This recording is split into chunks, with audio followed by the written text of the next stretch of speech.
A house to let asterisk asterisk asterisk a house to let, full text, by Charles Dickens, Wilkie Collins, Elizabeth Gaskell, Adelaide Ann Proctor. Contents, over the way the Manchester marriage going into society 3 evenings in the house Trottle's report let at last.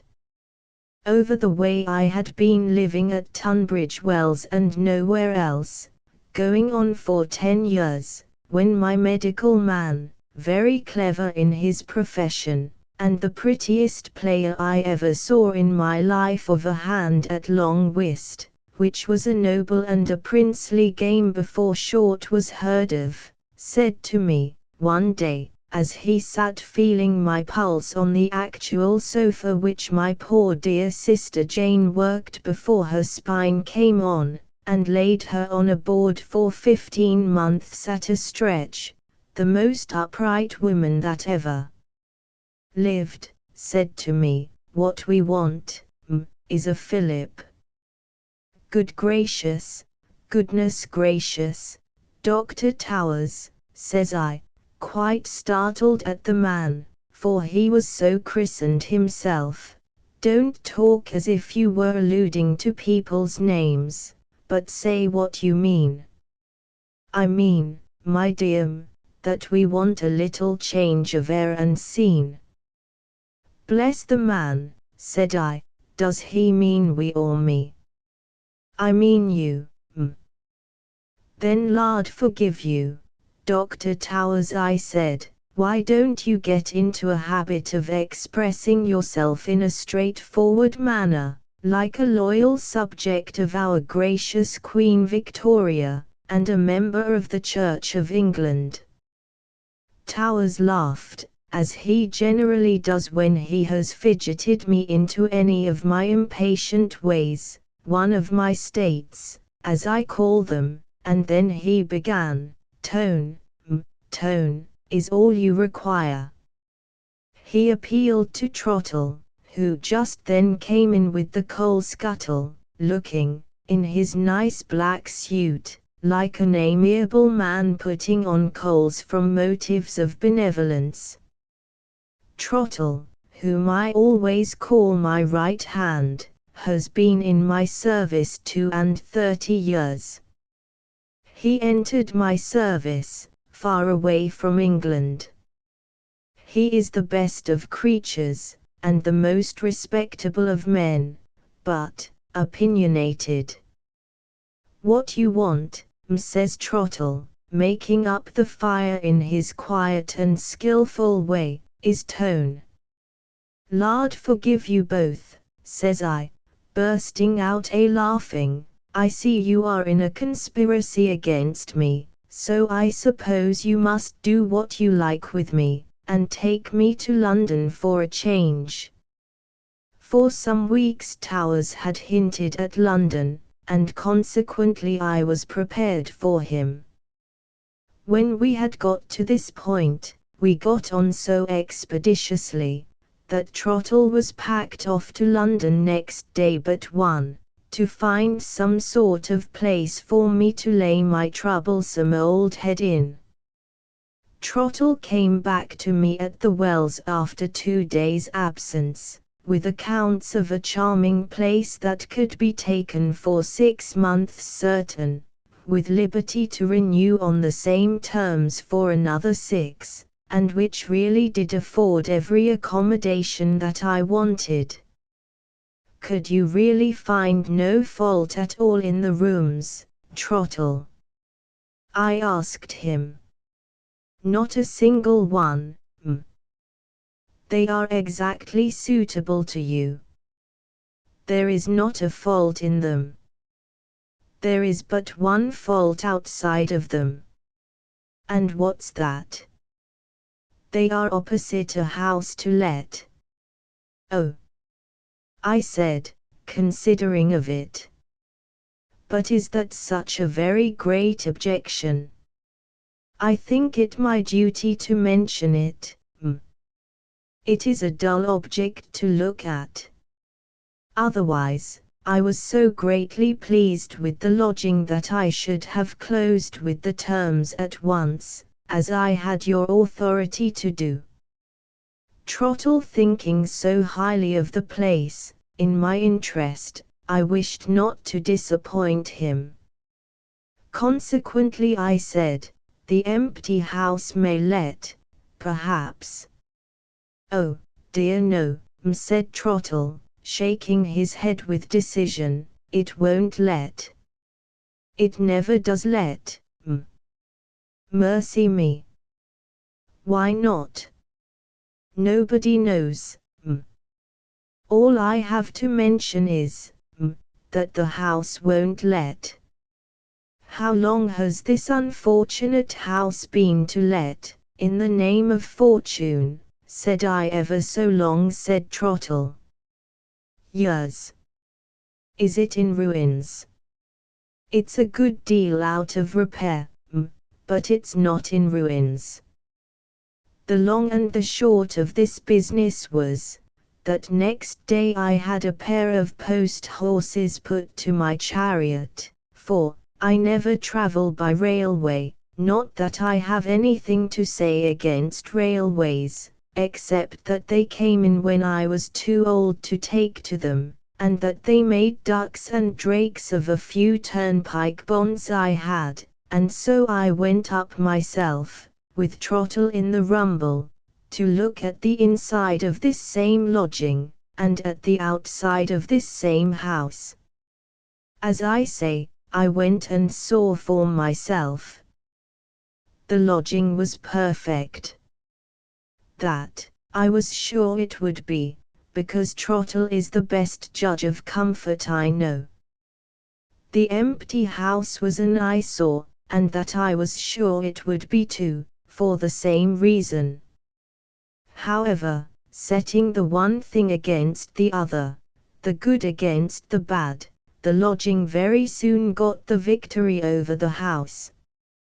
My lawyer, Mr. Squares, of Crown Office Row, Temple, drew up an agreement, which his young man jabbered over so dreadfully when he read it to me, that I didn't understand one word of it except my own name, and hardly that, and I signed it, and the other party signed it, and, in 3 weeks' time, I moved my old bones, bag and baggage, up to London. For the first month or so, I arranged to leave Trottle at the Wells. I made this arrangement, not only because there was a good deal to take care of in the way of my school children and pensioners, and also of a new stove in the hall to air the house in my absence, which appeared to me calculated to blow up and burst, but, likewise because I suspect Trottle, though the steadiest of men, and a widower between 60 and 70, to be what I call rather a philanderer. I mean, that when any friend comes down to see me and brings a maid, Trottle is always remarkably ready to show that maid the Wells of an evening, and that I have more than once noticed the shadow of his arm, outside the room door nearly opposite my chair, encircling that maid's waist on the landing, like a tablecloth brush. Therefore, I thought it just as well, before any London philandering took place, that I should have a little time to look round me, and to see what girls were in and about the place. So, nobody stayed with me in my new lodging at first after Trottle had established me there safe and sound, but Peggy Flobbins, my maid, a most affectionate and attached woman, who never was an object of philandering since I have known her, and is not likely to begin to become so after 29 years next March. It was the 5th of November when I first breakfasted in my new rooms. The guys were going about in the brown fog, like magnified monsters of insects in table beer, and there was a guy resting on the doorsteps of the house to let, I put on my glasses, partly to see how the boys were pleased with what I sent them out by Peggy, and partly to make sure that she didn't approach too near the ridiculous object, which of course was full of skyrockets, and might go off into bangs at any moment. In this way it happened that the first time I ever looked at the house to let, after I became its opposite neighbor, I had my glasses on. And this might not have happened once in 50 times, for my sight is uncommonly good for my time of life, and I wear glasses as little as I can, for fear of spoiling it. I knew already that it was a 10-roomed house, very dirty, and much dilapidated, that the area rails were rusty and peeling away, and that 2 or 3 of them were wanting, or half wanting, that there were broken panes of glass in the windows, and blotches of mud on other panes, which the boys had thrown at them, that there was quite a collection of stones in the area, also proceeding from those young mischiefs, that there were games chalked on the pavement before the house, and likenesses of ghosts chalked on the street door, that the windows were all darkened by rotting old blinds, or shutters, or both, that the bills to let had curled up, as if the damp air of the place had given them cramps, or had dropped down into corners, as if they were no more.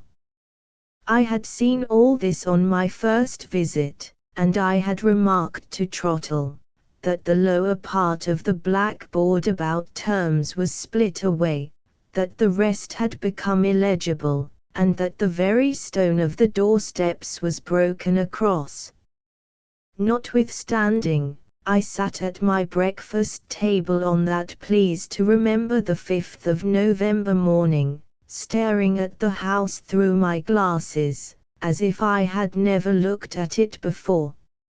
All at once, in the first floor window on my right, down in a low corner, at a hole in a blind or a shutter, I found that I was looking at a secret eye. The reflection of my fire may have touched it and made it shine, but I saw it shine and vanish. The eye might have seen me, or it might not have seen me, sitting there in the glow of my fire. You can take which probability you prefer, without offense, but something struck through my frame, as if the sparkle of this eye had been electric, and had flashed straight at me. It had such an effect upon me, that I could not remain by myself, and I rang for Flobbins, and invented some little jobs for her, to keep her in the room. After my breakfast was cleared away, I sat in the same place with my glasses on, moving my head, now so, and now so, trying whether, with the shining of my fire and the flaws in the window glass, I could reproduce any sparkle seeming to be up there, that was like the sparkle of an eye. But no, I could make nothing like it.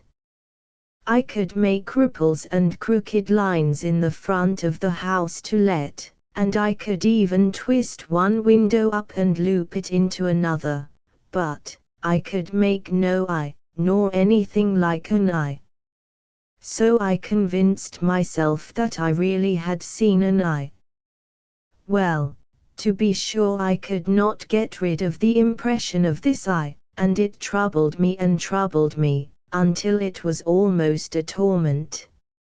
I don't think I was previously inclined to concern my head much about the opposite house, but, after this my head was full of the house, and I thought of little else than the house, and I watched the house, and I talked about the house, and I dreamed of the house.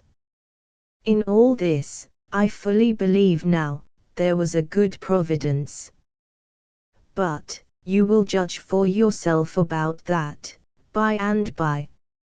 My landlord was a butler, who had married a cook, and set up housekeeping. They had not kept house longer than a couple of years, and they knew no more about the house to let than I did. Neither could I find out anything concerning it among the tradespeople or otherwise, further than what Trottle had told me at first. It had been empty, some said 6 years, some said 8, some said 10. It never did let, they all agreed, and it never would let. I soon felt convinced that I should work myself into one of my states about the house, and I soon did. I lived for a whole month in a flurry, that was always getting worse. Towers's prescriptions, which I had brought to London with me, were of no more use than nothing. In the cold winter sunlight, in the thick winter fog, in the black winter rain, in the white winter snow, the house was equally on my mind. I have heard, as everybody else has, of a spirit's haunting a house, but I have had my own personal experience of a house's haunting a spirit, for that house haunted mine. In all that month's time, I never saw anyone go into the house nor come out of the house. I supposed that such a thing must take place sometimes, in the dead of the night, or the glimmer of the morning, but I never saw it done. I got no relief from having my curtains drawn when it came on dark, and shutting out the house. The eye then began to shine in my fire. I am a single old woman. I should say at once, without being at all afraid of the name, I am an old maid, only that I am older than the phrase would express. The time was when I had my love trouble, but it is long and long ago. He was killed at sea, dear heaven rest his blessed head, when I was 25. I have all my life, since ever I can remember, been deeply fond of children. I have always felt such a love for them, that I have had my sorrowful and sinful times when I have fancied something must have gone wrong in my life, something must have been turned aside from its original intention I mean, or I should have been the proud and happy mother of many children, and a fond old grandmother this day. I have soon known better in the cheerfulness and contentment that God has blessed me with and given me abundant reason for, and yet I have had to dry my eyes even then, when I have thought of my dear, brave, hopeful, handsome, bright-eyed Charlie, and the trust meant to cheer me with. Charlie was my youngest brother, and he went to India. He married there, and sent his gentle little wife home to me to be confined, and she was to go back to him, and the baby was to be left with me, and I was to bring it up. It never belonged to this life. It took its silent place among the other incidents in my story that might have been, but never were. I had hardly time to whisper to her dead my own, or she to answer, ashes to ashes, dust to dust. Oh, lay it on my breast and comfort Charlie, when she had gone to seek her baby at our Saviour's feet. I went to Charlie, and I told him there was nothing left but me, poor me, and I lived with Charlie, out there, several years. He was a man of 50, when he fell asleep in my arms. His face had changed to be almost old and a little stern, but it softened, and softened when I laid it down that I might cry and pray beside it, and, when I looked at it for the last time, it was my dear, untroubled, handsome, youthful Charlie of long ago. I was going on to tell that the loneliness of the house to let brought back all these recollections, and that they had quite pierced my heart one evening, when Flobbins, opening the door, and looking very much as if she wanted to laugh but thought better of it, said, "Mr. Jabez Jarber, Upon which Mr. Jarber ambled in his usual absurd way, saying, "Sophonisba," which I am obliged to confess is my name.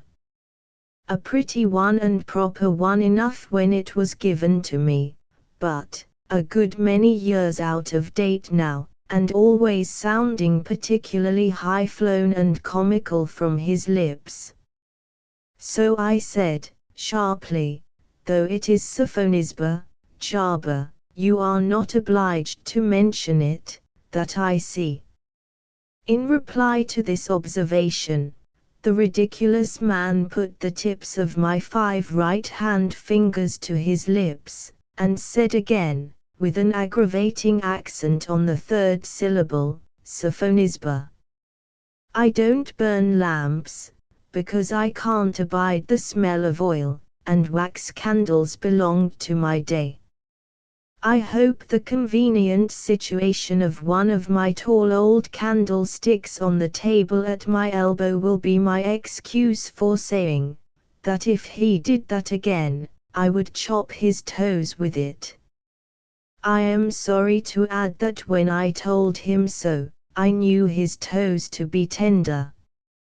But, really, at my time of life and at Jarber's, it is too much of a good thing.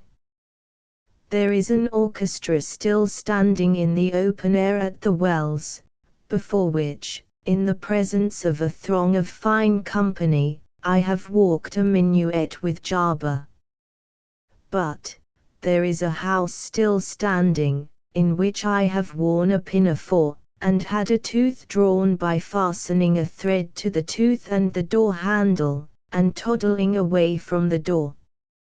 And how should I look now, at my years, in a pinafore, or having a door for my dentist?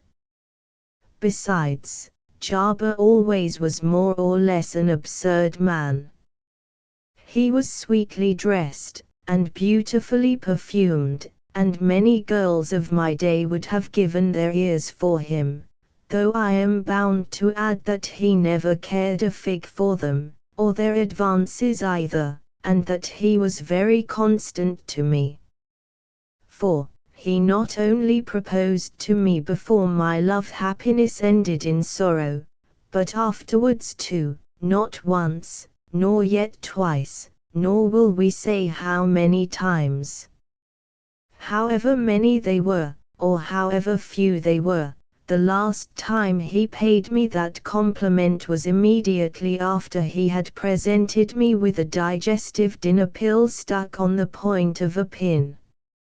And I said on that occasion, laughing heartily, "Now, Jarber, if you don't know that 2 people whose united ages would make about 150, have got to be old, I do, and I beg to swallow this nonsense in the form of this pill, which I took on the spot, and I request to hear no more of it." After that, he conducted himself pretty well. He was always a little squeezed man, was Jarber, in little sprigged waistcoats, and he had always little legs and a little smile, and a little voice, and little roundabout ways. As long as I can remember him he was always going little errands for people, and carrying little gossip. At this present time when he called me Sophonisba, he had a little old-fashioned lodging in that new neighborhood of mine. I had not seen him for 2 or 3 years, but I had heard that he still went out with a little perspective glass and stood on doorsteps in St. James's Street, to see the nobility go to court, and went in his little cloak and galoshes outside Willis's rooms to see them go to Almack's, and caught the frightfulest colds, and got himself trodden upon by coachman and linkman, until he went home to his landlady a mass of bruises, and had to be nursed for a month. Jarber took off his little fur-collared cloak, and sat down opposite me, with his little cane and hat in his hand. "Let us have no more sophonisbing, if you please, Jarber," I said. "Call me Sarah. How do you do? I hope you are pretty well." "Thank you." "And you," said Jarber. "I am as well as an old woman can expect to be." Jarber was beginning, say, not old, Sophon, but I looked at the candlestick, and he left off, pretending not to have said anything. "I am infirm, of course," I said, "and so are you. Let us both be thankful it's no worse." "Is it possible that you look worried?" said Jarber. "It is very possible. I have no doubt it is the fact." "And what has worried my soft-hearted friend?" said Jarber. "Something not easy, I suppose, to comprehend. I am worried to death by a house to let, over the way." Jarber went with his little tiptoe step to the window curtains, peeped out, and looked round at me. "Yes," said I, in answer, "that house." After peeping out again, Jarber came back to his chair with a tender air, and asked, "How does it worry you, Sarah?" "It is a mystery to me," said I. "Of course every house is a mystery, more or less, but something that I don't care to mention, for truly I was so slight a thing to mention that I was more than half ashamed of it, has made that house so mysterious to me, and has so fixed it in my mind, that I have had no peace for a month. I foresee that I shall have no peace, either, until Trottle comes to me, next Monday. I might have mentioned before, that there is a lone-standing jealousy between Trottle and Jarber, and that there is never any love lost between those two." Trottle petulantly repeated Jarber, with a little flourish of his cane. "How is Trottle to restore the lost peace of Sarah?" "He will exert himself to find out something about the house.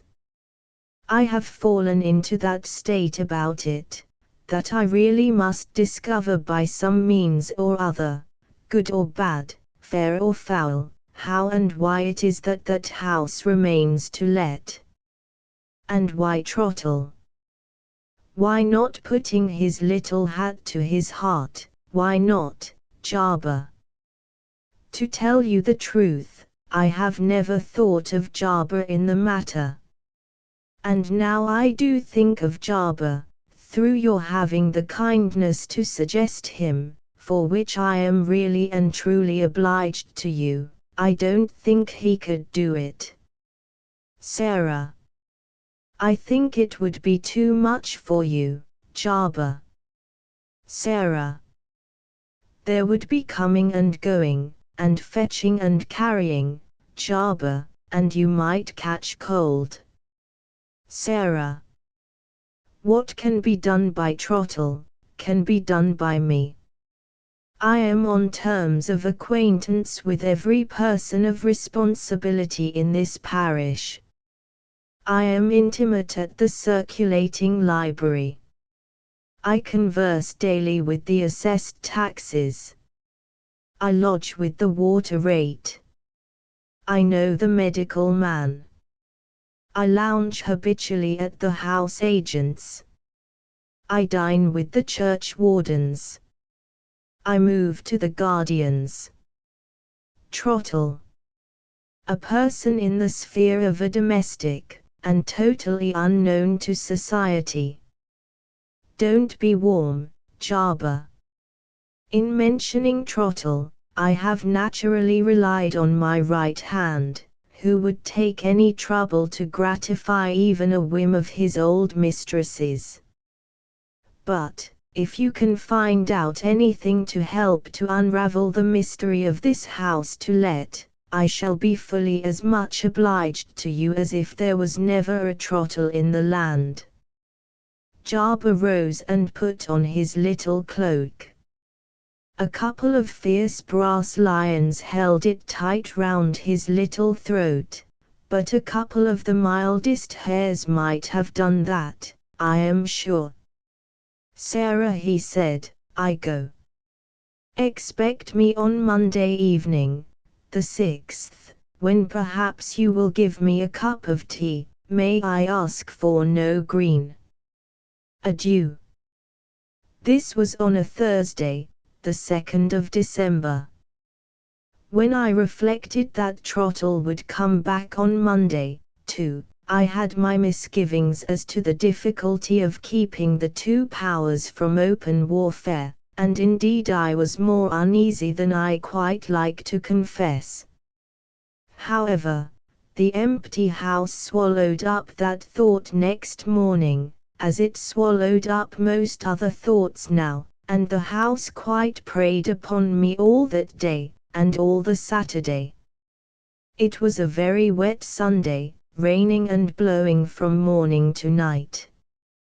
When the bells rang for afternoon church, they seemed to ring in the commotion of the puddles as well as in the wind, and they sounded very loud and dismal indeed, and the street looked very dismal indeed, and the house looked dismalest of all.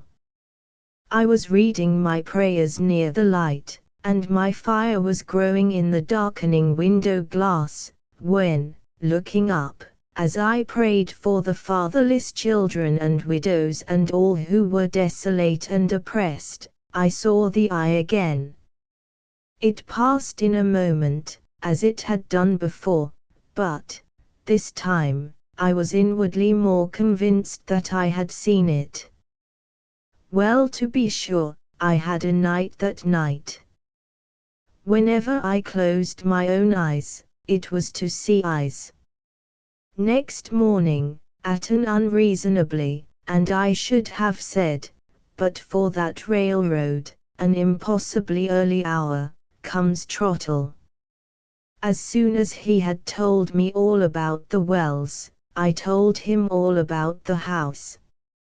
He listened with as great interest and attention as I could possibly wish, until I came to Jabez Jarber, when he cooled in an instant, and became opinionated. Now, Trottle, I said, pretending not to notice, when Mr. Jarber comes back this evening, we must all lay our heads together. I should hardly think that would be wanted. Mr. Jarber's head is surely equal to anything.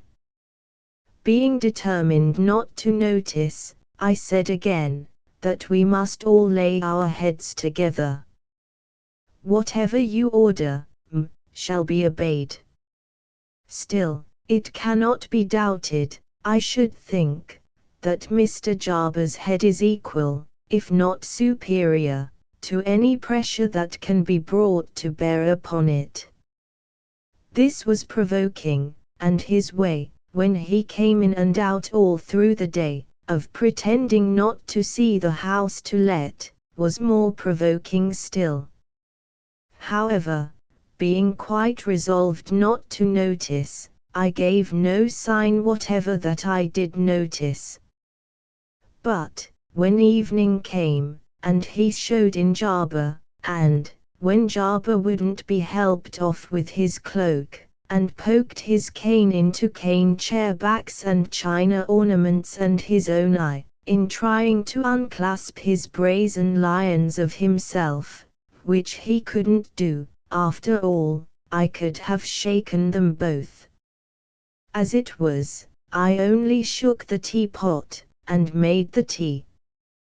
Jarber had brought from under his cloak a roll of paper, with which he had triumphantly pointed over the way, like the ghost of Hamlet's father appearing to the late Mr. Kemble, and which he had laid on the table.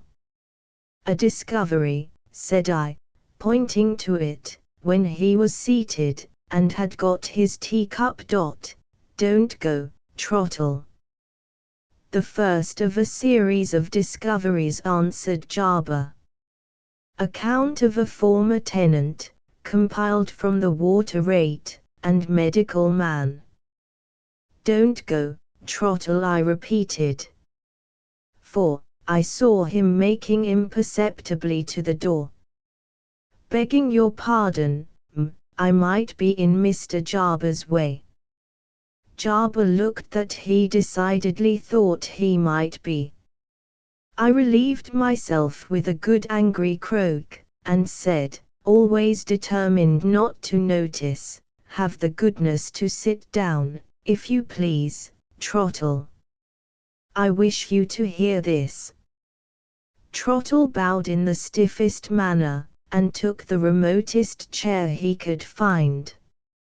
Even that, he moved close to the draught from the keyhole of the door.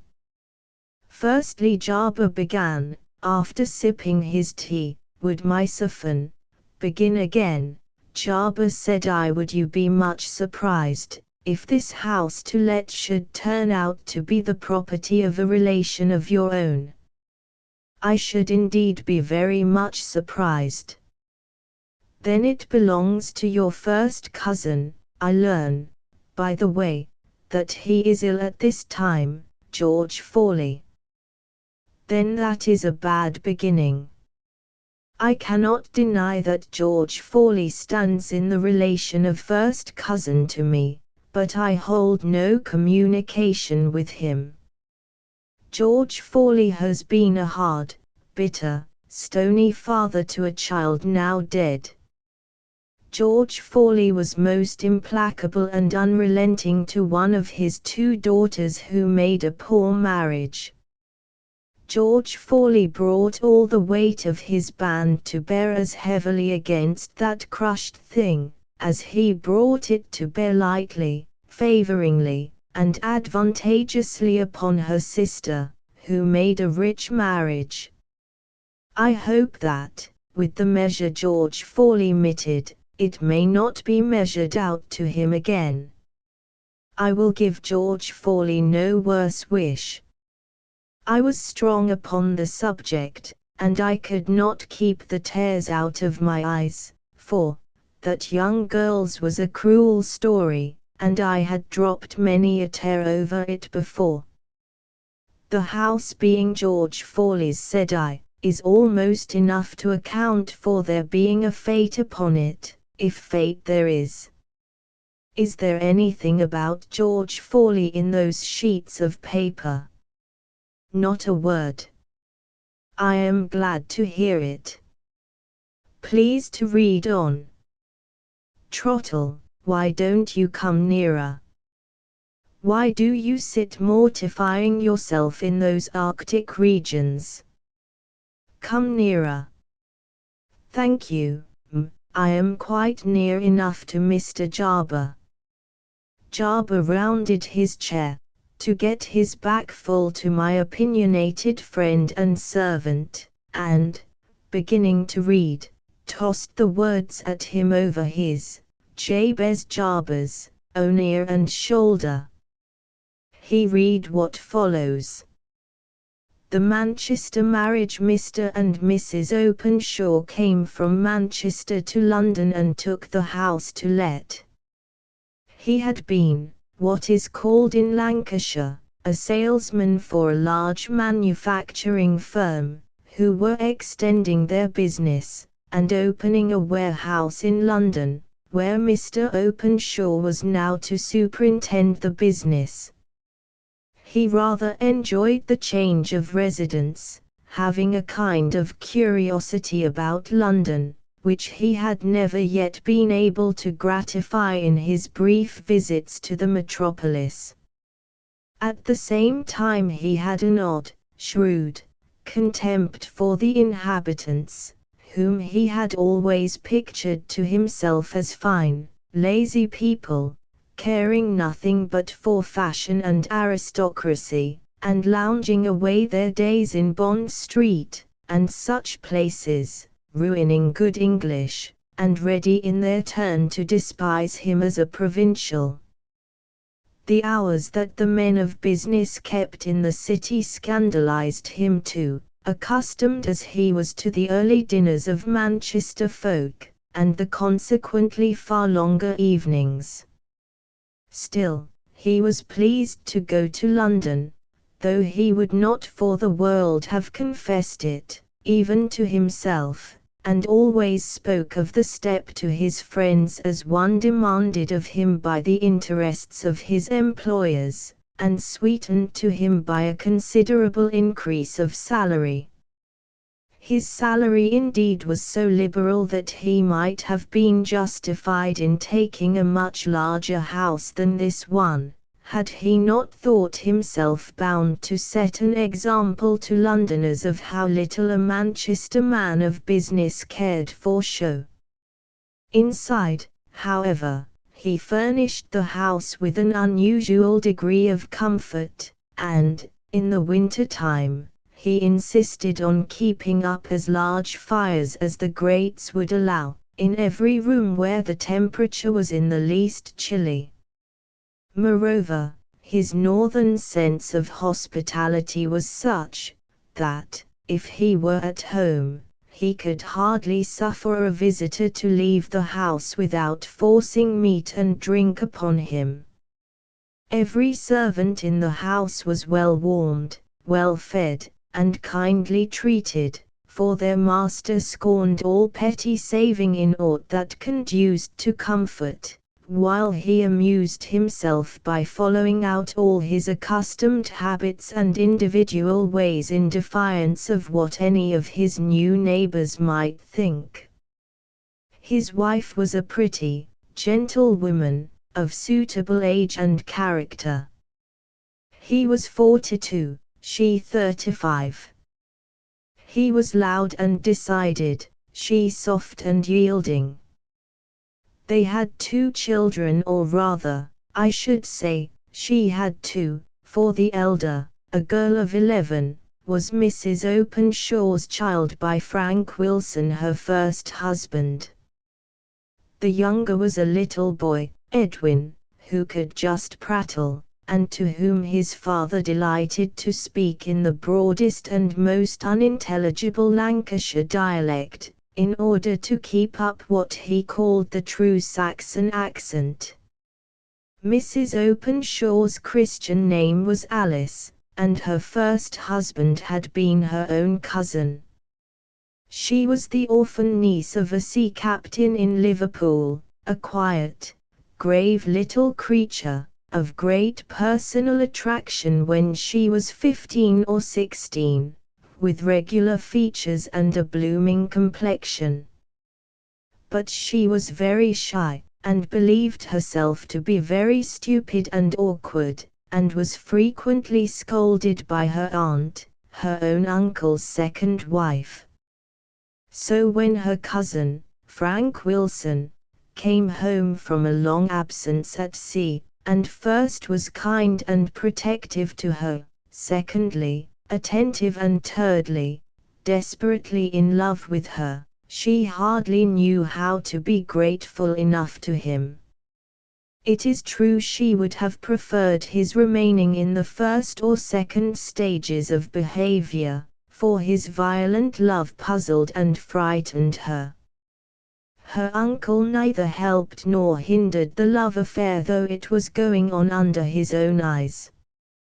Frank's stepmother had such a variable temper, that there was no knowing whether what she liked one day she would like the next, or not.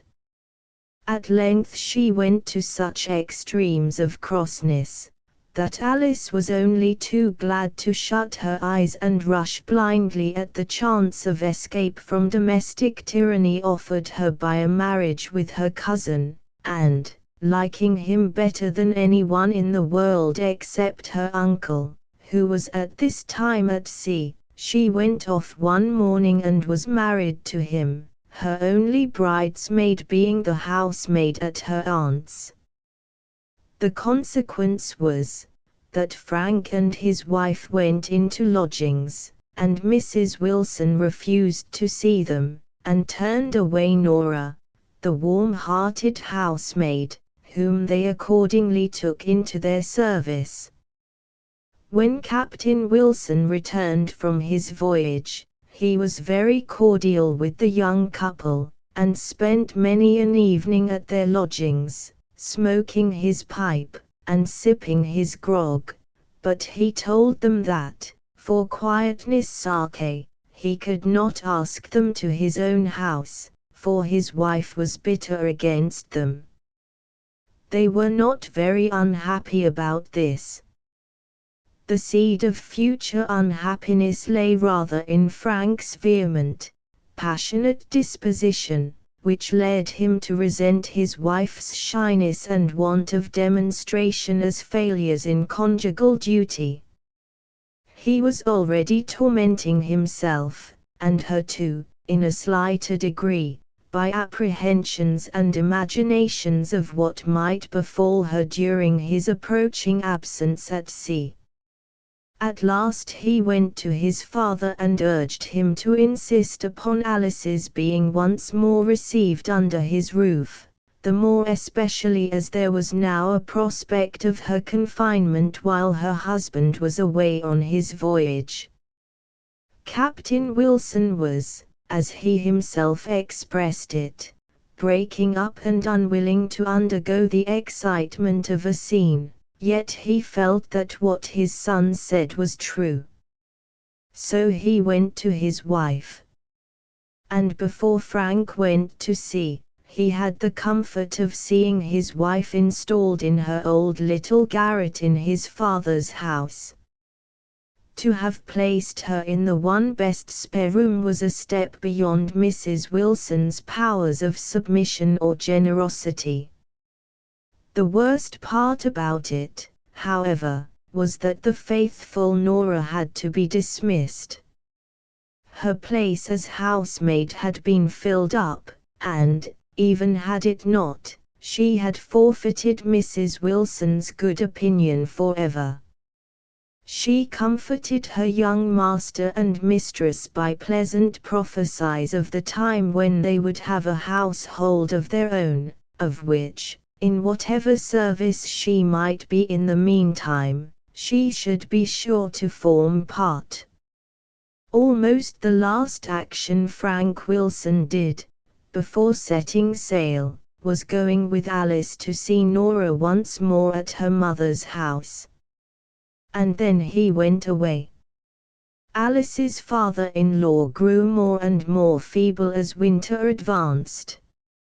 She was of great use to her stepmother in nursing and amusing him, and, although there was anxiety enough in the household, there was perhaps more of peace than there had been for years, for Mrs. Wilson had not a bad heart, and was softened by the visible approach of death to one whom she loved, and touched by the lonely condition of the young creature, expecting her first confinement in her husband's absence.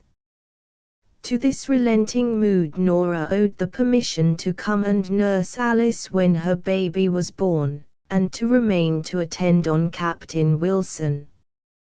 Before one letter had been received from Frank, who had sailed for the East Indies and China, his father died. Alice was always glad to remember that he had held her baby in his arms, and kissed and blessed it before his death. After that, and the consequent examination into the state of his affairs, it was found that he had left far less property than people had been led by his style of living to imagine, and, what money there was all settled upon his wife, and at her disposal after her death. This did not signify much to Alice, as Frank was now first mate of his ship, and, in another voyage or two, would be captain. Meanwhile he had left her some hundreds, all his savings, in the bank. It became time for Alice to hear from her husband. One letter from the Cape she had already received. The next was to announce his arrival in India. As week after week passed over, and no intelligence of the ship's arrival reached the office of the owners, and the captain's wife was in the same state of ignorant suspense as Alice herself, her fears grew most oppressive. At length the day came when, in reply to her inquiry at the shipping office, they told her that the owners had given up hope of ever hearing more of the Betsy-Jane, and had sent in their claim upon the underwriters. Now that he was gone forever, she first felt a yearning, longing love for the kind cousin, the dear friend, the sympathizing protector, whom she should never see again, first felt a passionate desire to show him his child, whom she had hitherto rather craved to have all to herself, her own sole possession. Her grief was, however, noiseless and quiet, rather to the scandal of Mrs. Wilson, who bewailed her stepson as if he and she had always lived together in perfect harmony, and who evidently thought it her duty to burst into fresh tears at every strange face she saw, dwelling on his poor young widow's desolate state, and the helplessness of the fatherless child, with an unction, as if she liked the excitement of the sorrowful story. So passed away the first days of Alice's widowhood. By and by things subsided into their natural and tranquil course. But, as if this young creature was always to be in some heavy trouble, her ewe lamb began to be ailing, pining and sickly. The child's mysterious illness turned out to be some affection of the spine likely to affect health, but not to shorten life, at least so the doctors said. But the long dreary suffering of one whom a mother loves as Alice loved her only child, is hard to look forward to. Only Nora guessed what Alice suffered, no one but God knew. And so it fell out, that when Mrs. Wilson, the elder, came to her one day in violent distress, occasioned by a very material diminution in the value the property that her husband had left her, a diminution which made her income barely enough to support herself, much less Alice, the latter could hardly understand how anything which did not touch health or life could cause such grief, and she received the intelligence with irritating composure. But when, that afternoon, the little sick child was brought in, and the grandmother, who after all loved it well, began a fresh moan over her losses to its unconscious ears, saying how she had planned to consult this or that doctor, and to give it this or that comfort or luxury in after years, but that now all chance of this had passed away, Alice's heart was touched, and she drew near to Mrs. Wilson with unwonted caresses, and, in a spirit not unlike to that of Ruth, entreated, that come what would, they might remain together. After much discussion in succeeding days, it was arranged that Mrs. Wilson should take a house in Manchester, furnishing it partly with what furniture she had, and providing the rest with Alice's remaining £200. Mrs. Wilson was herself a Manchester woman, and naturally longed to return to her native town. Some connections of her own at that time required lodgings, for which they were willing to pay pretty handsomely. Alice undertook the active superintendence and superior work of the household. Nora, willing faithful Nora, offered to cook, scour, do anything in short, so that she might but remain with them. The plan succeeded.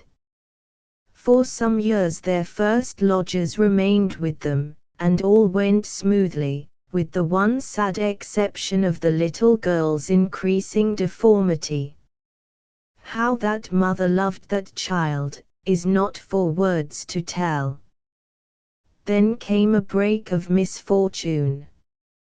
Their lodgers left, and no one succeeded to them.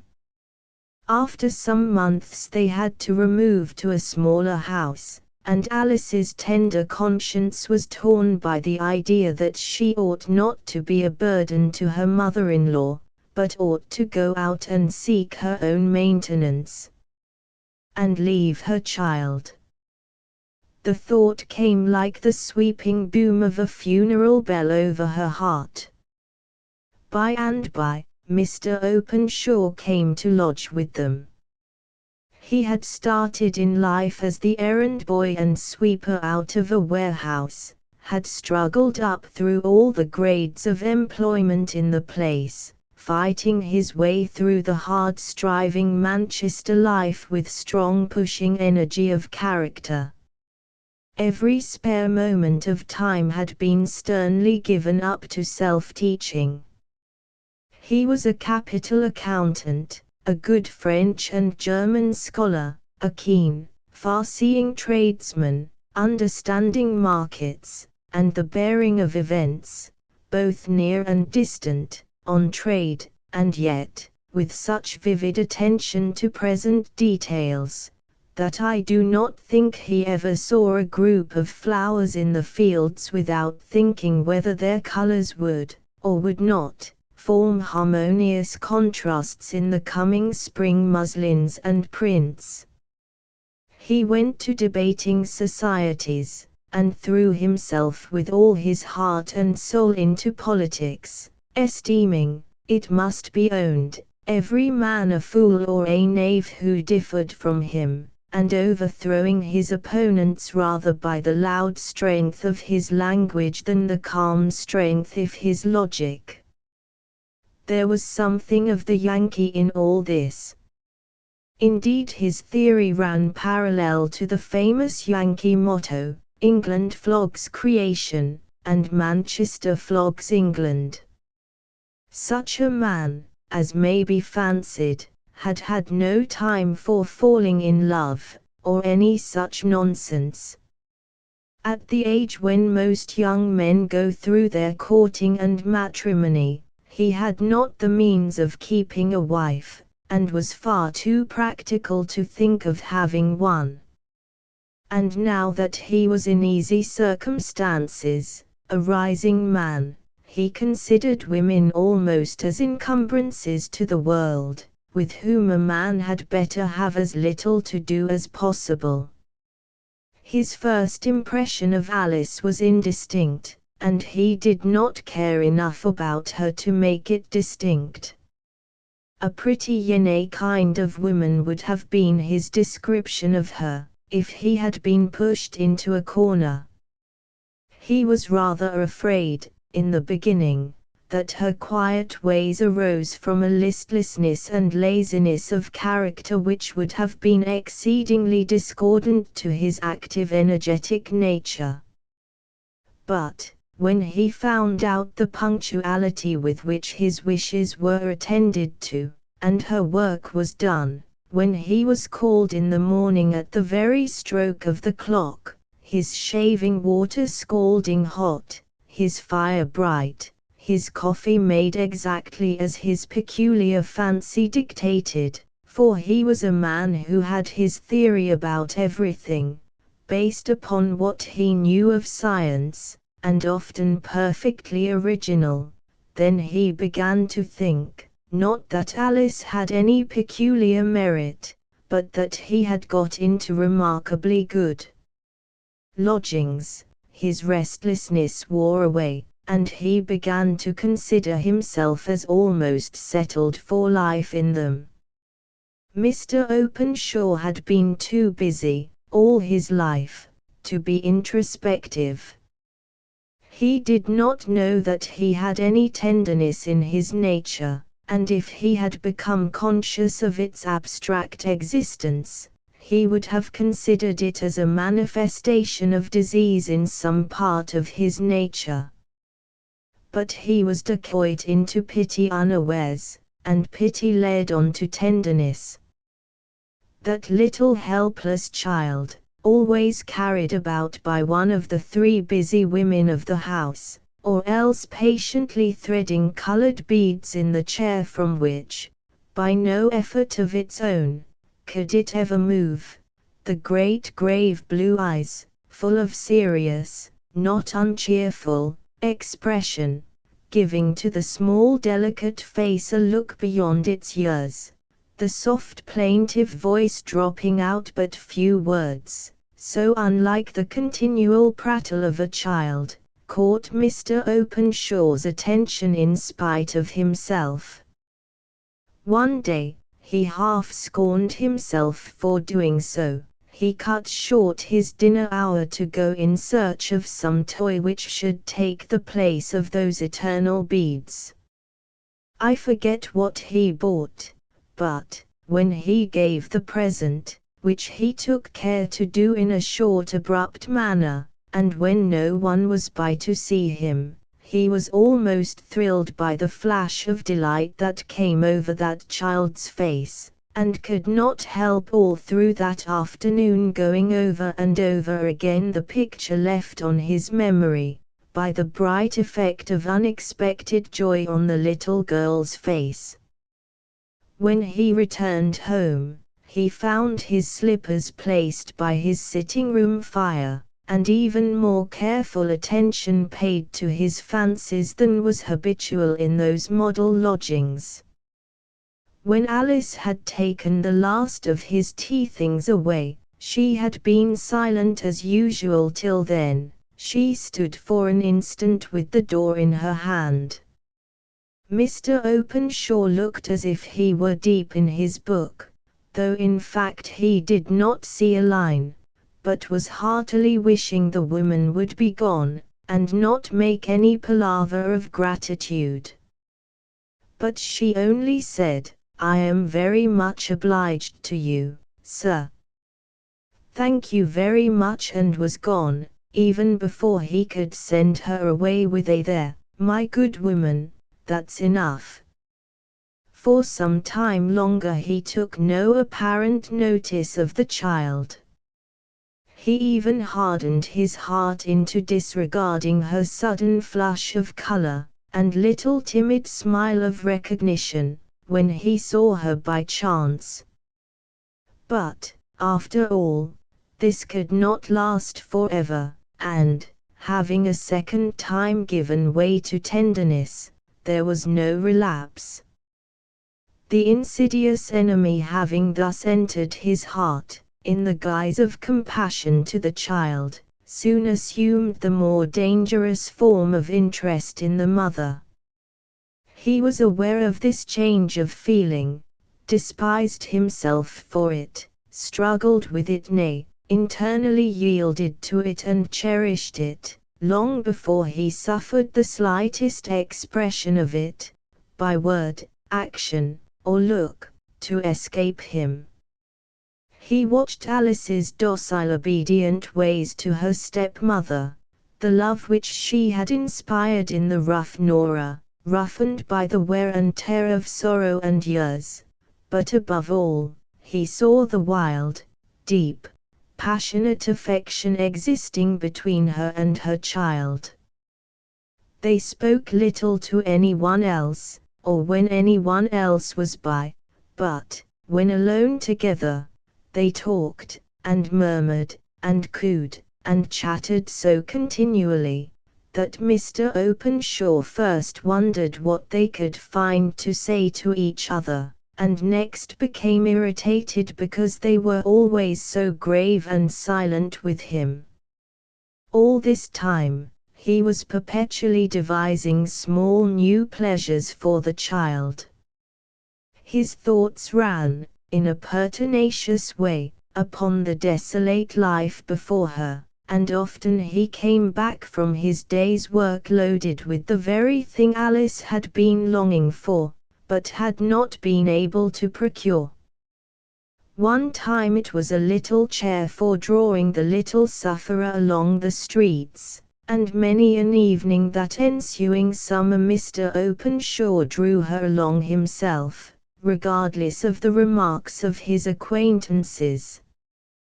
One day in autumn he put down his newspaper, as Alice came in with the breakfast, and said, in as indifferent a voice as he could assume, "Mrs. Frank, is there any reason why we two should not put up our horses together?"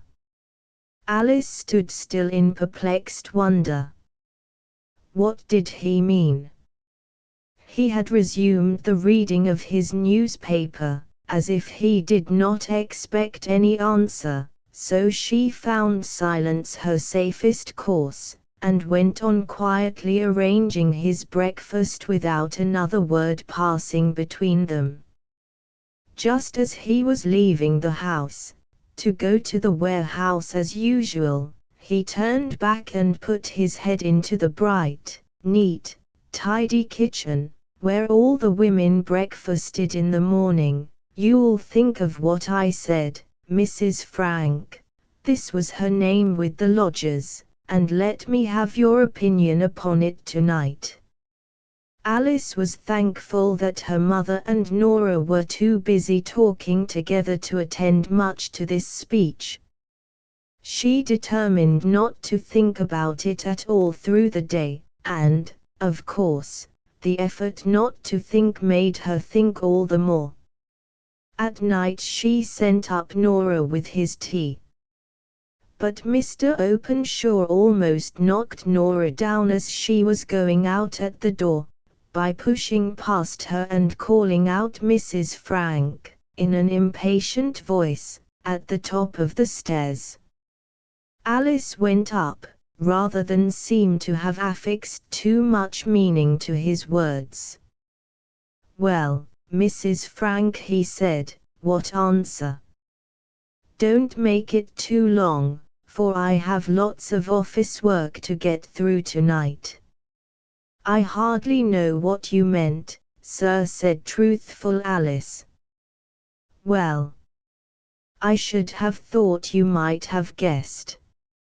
You're not new at this sort of work, and I am. However, I'll make it plain this time. Will you have me to be thy wedded husband, and serve me, and love me, and honor me, and all that sort of thing? Because if you will, I will do as much by you, and be a father to your child, and that's more than is put in the prayer book. Now, I'm a man of my word, and what I say, I feel, and what I promise, I'll do. Now, for your answer." Alice was silent. He began to make the tea, as if her reply was a matter of perfect indifference to him, but, as soon as that was done, he became impatient. "Well," said he. "How long, sir, may I have to think over it?" 3 minutes. Looking at his watch. "You've had 2 already, that makes 5. Be a sensible woman, say yes, and sit down to tea with me, and we'll talk it over together, for, after tea, I shall be busy. Say no." He hesitated a moment to try and keep his voice in the same tone, "and I shan't say another word about it, but pay up a year's rent for my rooms tomorrow, and be off. Time's up. Yes or no?" "If you please, sir, you have been so good to little Ailsie. There, sit down comfortably by me on the sofa, and let us have our tea together." I am glad to find you are as good and sensible as I took you for. And this was Alice Wilson's second wooing. Mr. Openshaw's will was too strong, and his circumstances too good, for him not to carry all before him. He settled Mrs. Wilson in a comfortable house of her own, and made her quite independent of lodgers. The little that Alice said with regard to future plans was in Nora's behalf. "No," said Mr. Openshaw. "Nora shall take care of the old lady as long as she lives, and, after that, she shall either come and live with us, or, if she likes it better, she shall have a provision for life, for your sake, Mrs. No one who has been good to you or the child shall go unrewarded. But even the little one will be better for some fresh stuff about her. Get her a bright, sensible girl as a nurse, one who won't go rubbing her with calf's foot jelly as Nora does, wasting good stuff outside that ought to go in, but will follow doctor's directions, which, as you must see pretty clearly by this time, Nora won't, because they give the poor little wench pain. Now, I'm not above being nesh for other folks myself. I can stand a good blow, and never change colour, but, set me in the operating room in the infirmary, and I turn as sick as a girl. Yet, if need were, I would hold the little wench on my knees while she screeched with pain, if it were to do her poor back good. Nay, nay, wench. Keep your white looks for the time when it comes. I don't say it ever will.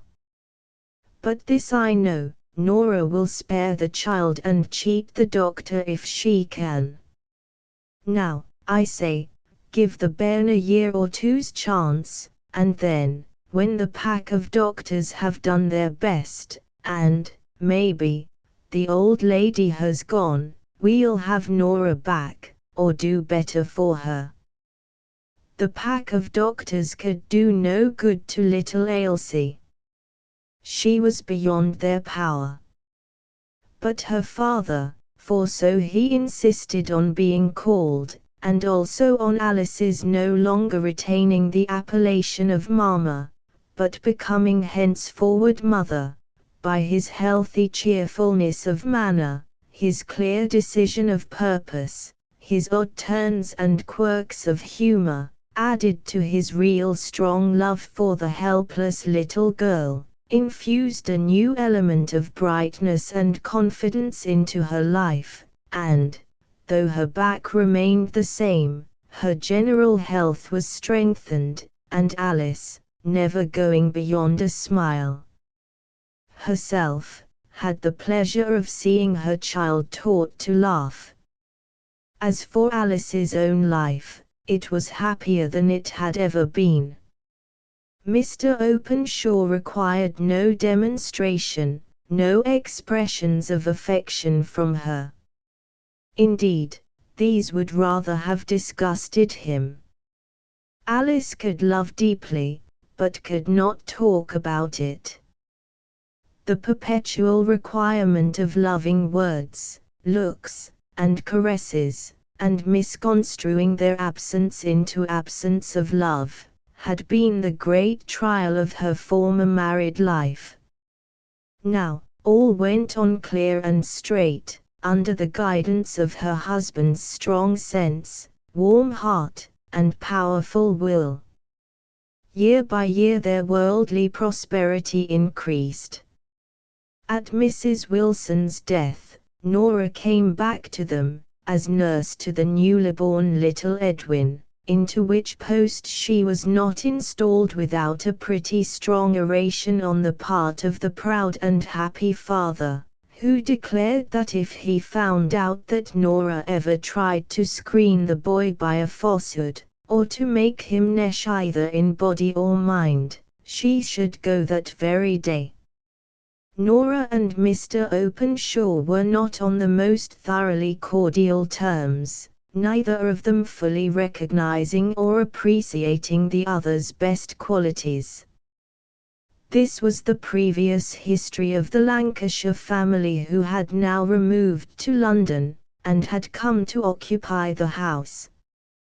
They had been there about a year, when Mr. Openshaw suddenly informed his wife that he had determined to heal long-standing feuds, and had asked his uncle and Aunt Chadwick to come and pay them a visit and see London. Mrs. Openshaw had never seen this uncle and aunt of her husband's. Years before she had married him, there had been a quarrel. All she knew was that Mr. Chadwick was a small manufacturer in a country town in South Lancashire.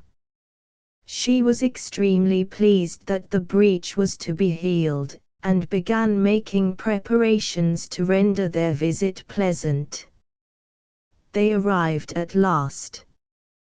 Going to see London was such an event to them, that Mrs. Chadwick had made all new linen fresh for the occasion from nightcaps downwards, and, as for gowns, ribbons, and collars, she might have been going into the wilds of Canada where never a shop is, so large was her stock.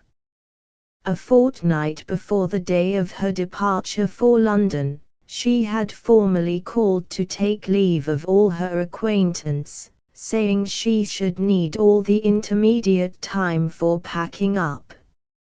It was like a second wedding in her imagination, and, to complete the resemblance which an entirely new wardrobe made between the two events, her husband brought her back from Manchester, on the last market day before they set off, a gorgeous pearl and amethyst brooch, saying, "Lunnon should see that Lancashire folks knew a handsome thing when they saw it."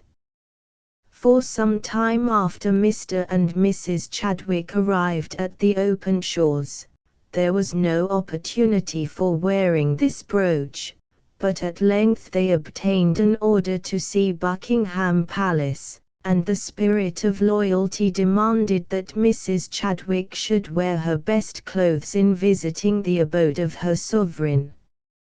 On her return, she hastily changed her dress, for Mr. Openshaw had planned that they should go to Richmond, drink tea and return by moonlight. Accordingly, about 5 o'clock, Mr. and Mrs. Openshaw and Mr. and Mrs. Chadwick set off. The housemaid and cook sate below, Nora hardly knew where. She was always engrossed in the nursery, in tending her 2 children, and in sitting by the restless, excitable Ailsie till she fell asleep. By and by, the housemaid Bessie tapped gently at the door. Nora went to her, and they spoke in whispers. "Nurse, there's someone downstairs wants you." "Wants me?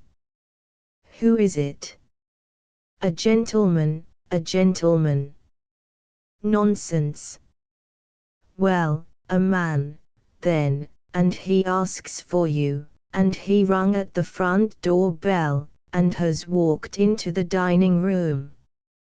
"You should never have let him," exclaimed Nora. "Master and Missis out, I did not want him to come in, but when he heard you lived here, he walked past me, and sat down on the first chair, and said, 'Tell her to come and speak to me.' There is no gas lighted in the room, and supper is all set out." "He'll be off with the spoons," exclaimed Nora, putting the housemaid's fear into words, and preparing to leave the room, first, however, giving a look to Ailsie, sleeping soundly and calmly. Downstairs she went, uneasy fears stirring in her bosom. Before she entered the dining room she provided herself with a candle, and, with it in her hand, she went in, looking round her in the darkness for her visitor.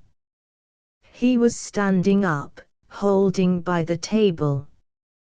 Nora and he looked at each other, gradual recognition coming into their eyes. "Nora," at length he asked. "Who are you?" asked Nora, with the sharp tones of alarm and incredulity. "I don't know you," trying, by futile words of disbelief, to do away with the terrible fact before her. "Am I so changed?" he said, pathetically. "I dare say I am." "But, Nora, tell me," he breathed hard, "where is my wife? Is she alive?" He came nearer to Nora, and would have taken her hand, but she backed away from him, looking at him all the time with staring eyes, as if he were some horrible object. Yet he was a handsome, bronzed, good-looking fellow, with beard and moustache, giving him a foreign-looking aspect, but his eyes.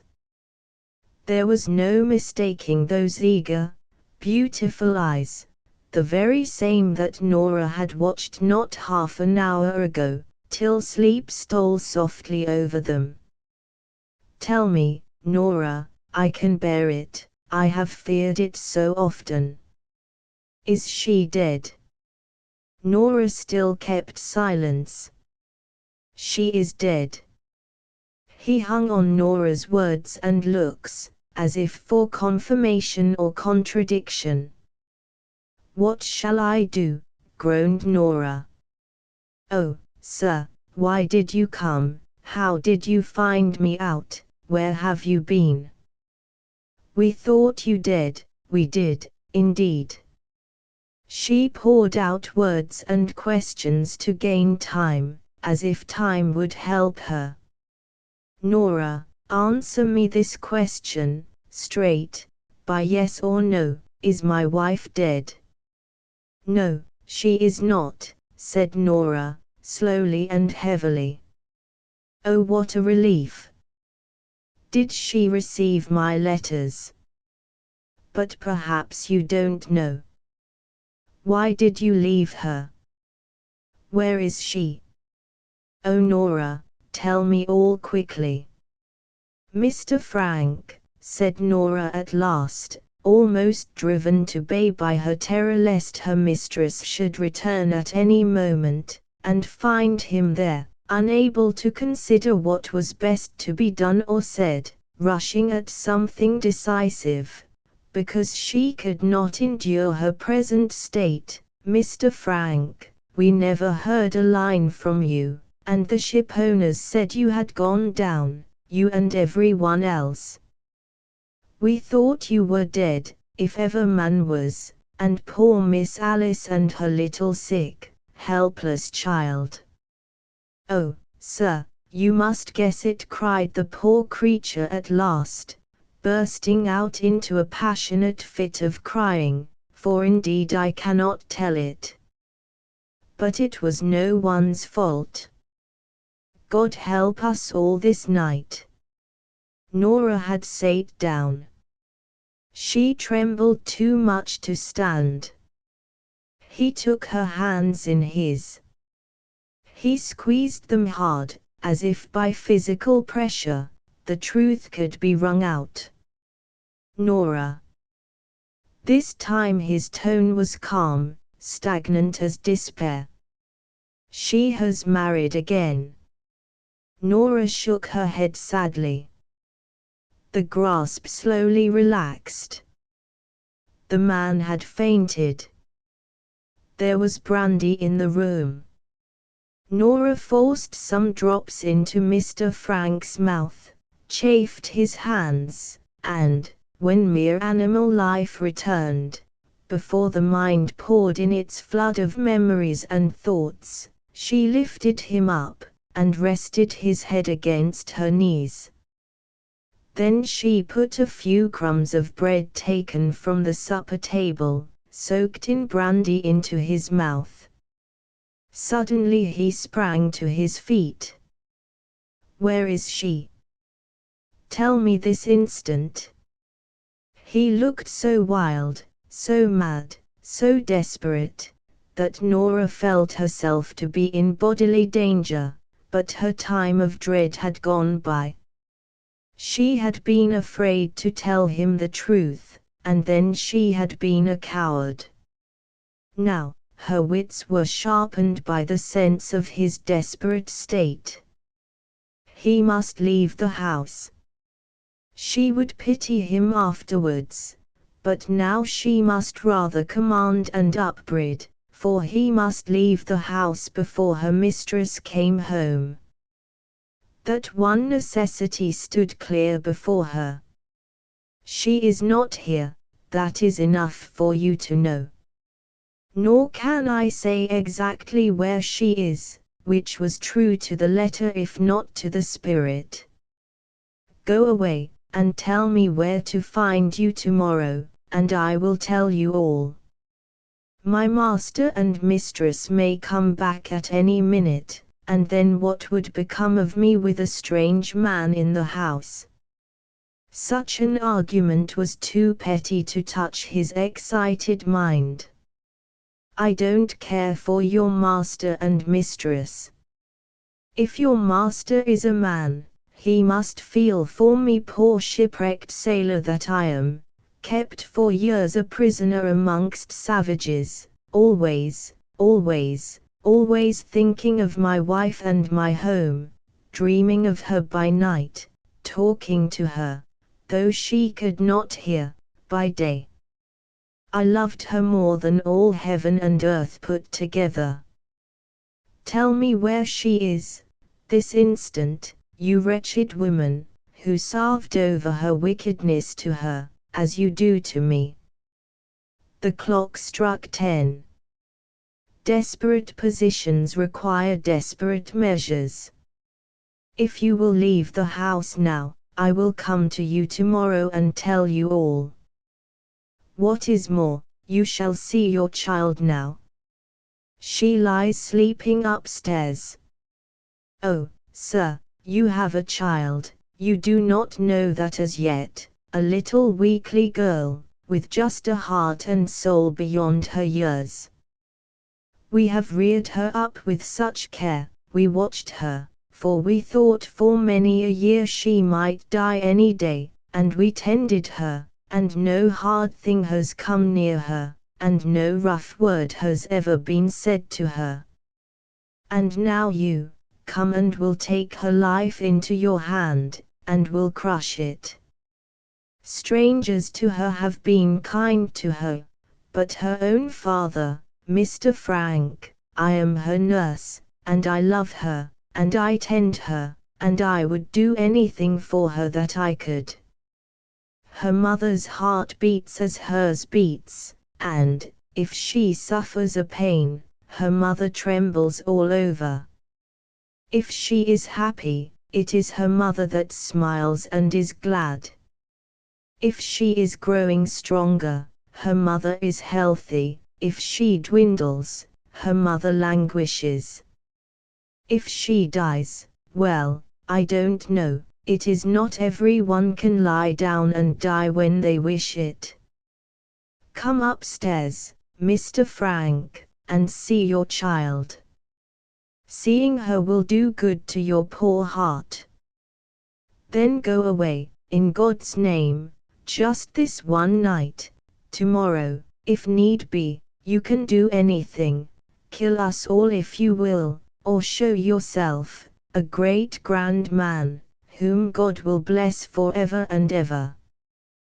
Come, Mr. Frank, the look of a sleeping child is sure to give peace." She led him upstairs, at first almost helping his steps, till they came near the nursery door. She had almost forgotten the existence of little Edwin. It struck upon her with affright as the shaded light fell upon the other cot, but she skillfully threw that corner of the room into darkness, and let the light fall on the sleeping Ailsie. The child had thrown down the coverings, and her deformity, as she lay with her back to them, was plainly visible through her slight nightgown. Her little face, deprived of the luster of her eyes, looked wan and pinched, and had a pathetic expression in it, even as she slept. The poor father looked and looked with hungry, wistful eyes, into which the big tears came swelling up slowly, and dropped heavily down, as he stood trembling and shaking all over. Nora was angry with herself for growing impatient of the length of time that long lingering gaze lasted. She thought that she waited for full half an hour before Frank stirred. And then, instead of going away, he sank down on his knees by the bedside, and buried his face in the clothes. Little Ailsie stirred uneasily. Nora pulled him up in terror. She could afford no more time even for prayer in her extremity of fear, for surely the next moment would bring her mistress home. She took him forcibly by the arm, but, as he was going, his eye lighted on the other bed, he stopped. Intelligence came back into his face. His hands clenched. "His child?" he asked. "Her child," replied Nora. "God watches over him," said she instinctively, for Frank's looks excited her fears, and she needed to remind herself of the protector of the helpless. "God has not watched over me," he said, in despair, his thoughts apparently recoiling on his own desolate, deserted state. But Nora had no time for pity. Tomorrow she would be as compassionate as her heart prompted. At length she guided him downstairs and shut the outer door and bolted it, as if by bolts to keep out facts. Then she went back into the dining room and effaced all traces of his presence as far as she could. She went upstairs to the nursery and sat there, her head on her hand, thinking what was to come of all this misery. It seemed to her very long before they did return, yet it was hardly 11 o'clock. She so heard the loud, hearty Lancashire voices on the stairs, and, for the first time, she understood the contrast of the desolation of the poor man who had so lately gone forth in lonely despair. It almost put her out of patience to see Mrs. Openshaw come in, calmly smiling, handsomely dressed, happy, easy, to inquire after her children. "Did Ailsie go to sleep comfortably?" she whispered to Nora. "Yes." Her mother bent over her, looking at her slumbers with the soft eyes of love. How little she dreamed who had looked on her last. Then she went to Edwin, with perhaps less wistful anxiety in her countenance, but more of pride. She took off her things, to go down to supper. Nora saw her no more that night. Beside the door into the passage, the sleeping nursery opened out of Mr. and Mrs. Openshaw's room, in order that they might have the children more immediately under their own eyes. Early the next summer morning Mrs. Openshaw was awakened by Ailsie's startled call of "Mother, mother." She sprang up, put on her dressing gown, and went to her child. Ailsie was only half awake, and in a not uncommon state of terror. "Who was he, mother? Tell me." "Who, my darling? No one is here." You have been dreaming, love. Waken up quite. See, it is broad daylight. Yes, said Ailsie, looking round her, then clinging to her mother, said, but a man was here in the night, mother. Nonsense, little goose. No man has ever come near you. Yes, he did. He stood there. Just by Nora. A man with hair and a beard. And he knelt down and said his prayers. Nora knows he was here, mother, half angrily, as Mrs. Openshaw shook her head in smiling incredulity. Well, we will ask Nora when she comes, said Mrs. Openshaw, soothingly.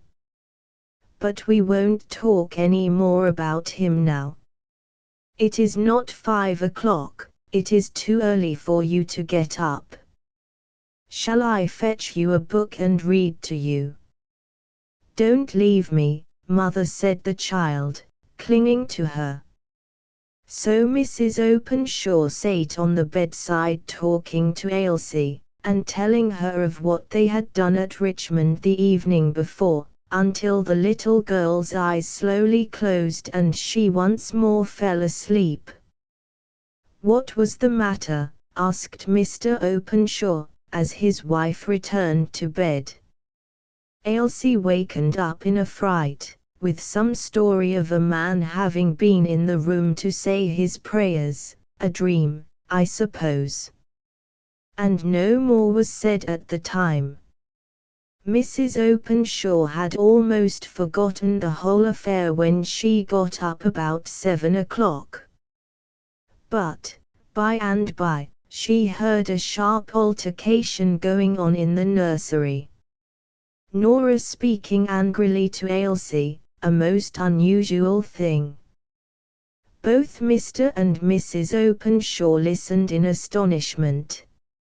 Hold your tongue, Ailsie, let me hear none of your dreams, never let me hear you tell that story again. Ailsie began to cry. Mr. Openshaw opened the door of communication before his wife could say a word. Nora, come here. The nurse stood at the door, defiant. She perceived she had been heard, but she was desperate. Don't let me hear you speak in that manner to Ailsie again, he said sternly, and shut the door. Nora was infinitely relieved, for she had dreaded some questioning, and a little blame for sharp speaking was what she could well bear, if cross-examination was let alone. Downstairs they went, Mr. Openshaw carrying Ailsie, the sturdy Edwin coming step by step, right foot foremost, always holding his mother's hand. Each child was placed in a chair by the breakfast table, and then Mr. and Mrs. Openshaw stood together at the window, awaiting their visitor's appearance and making plans for the day.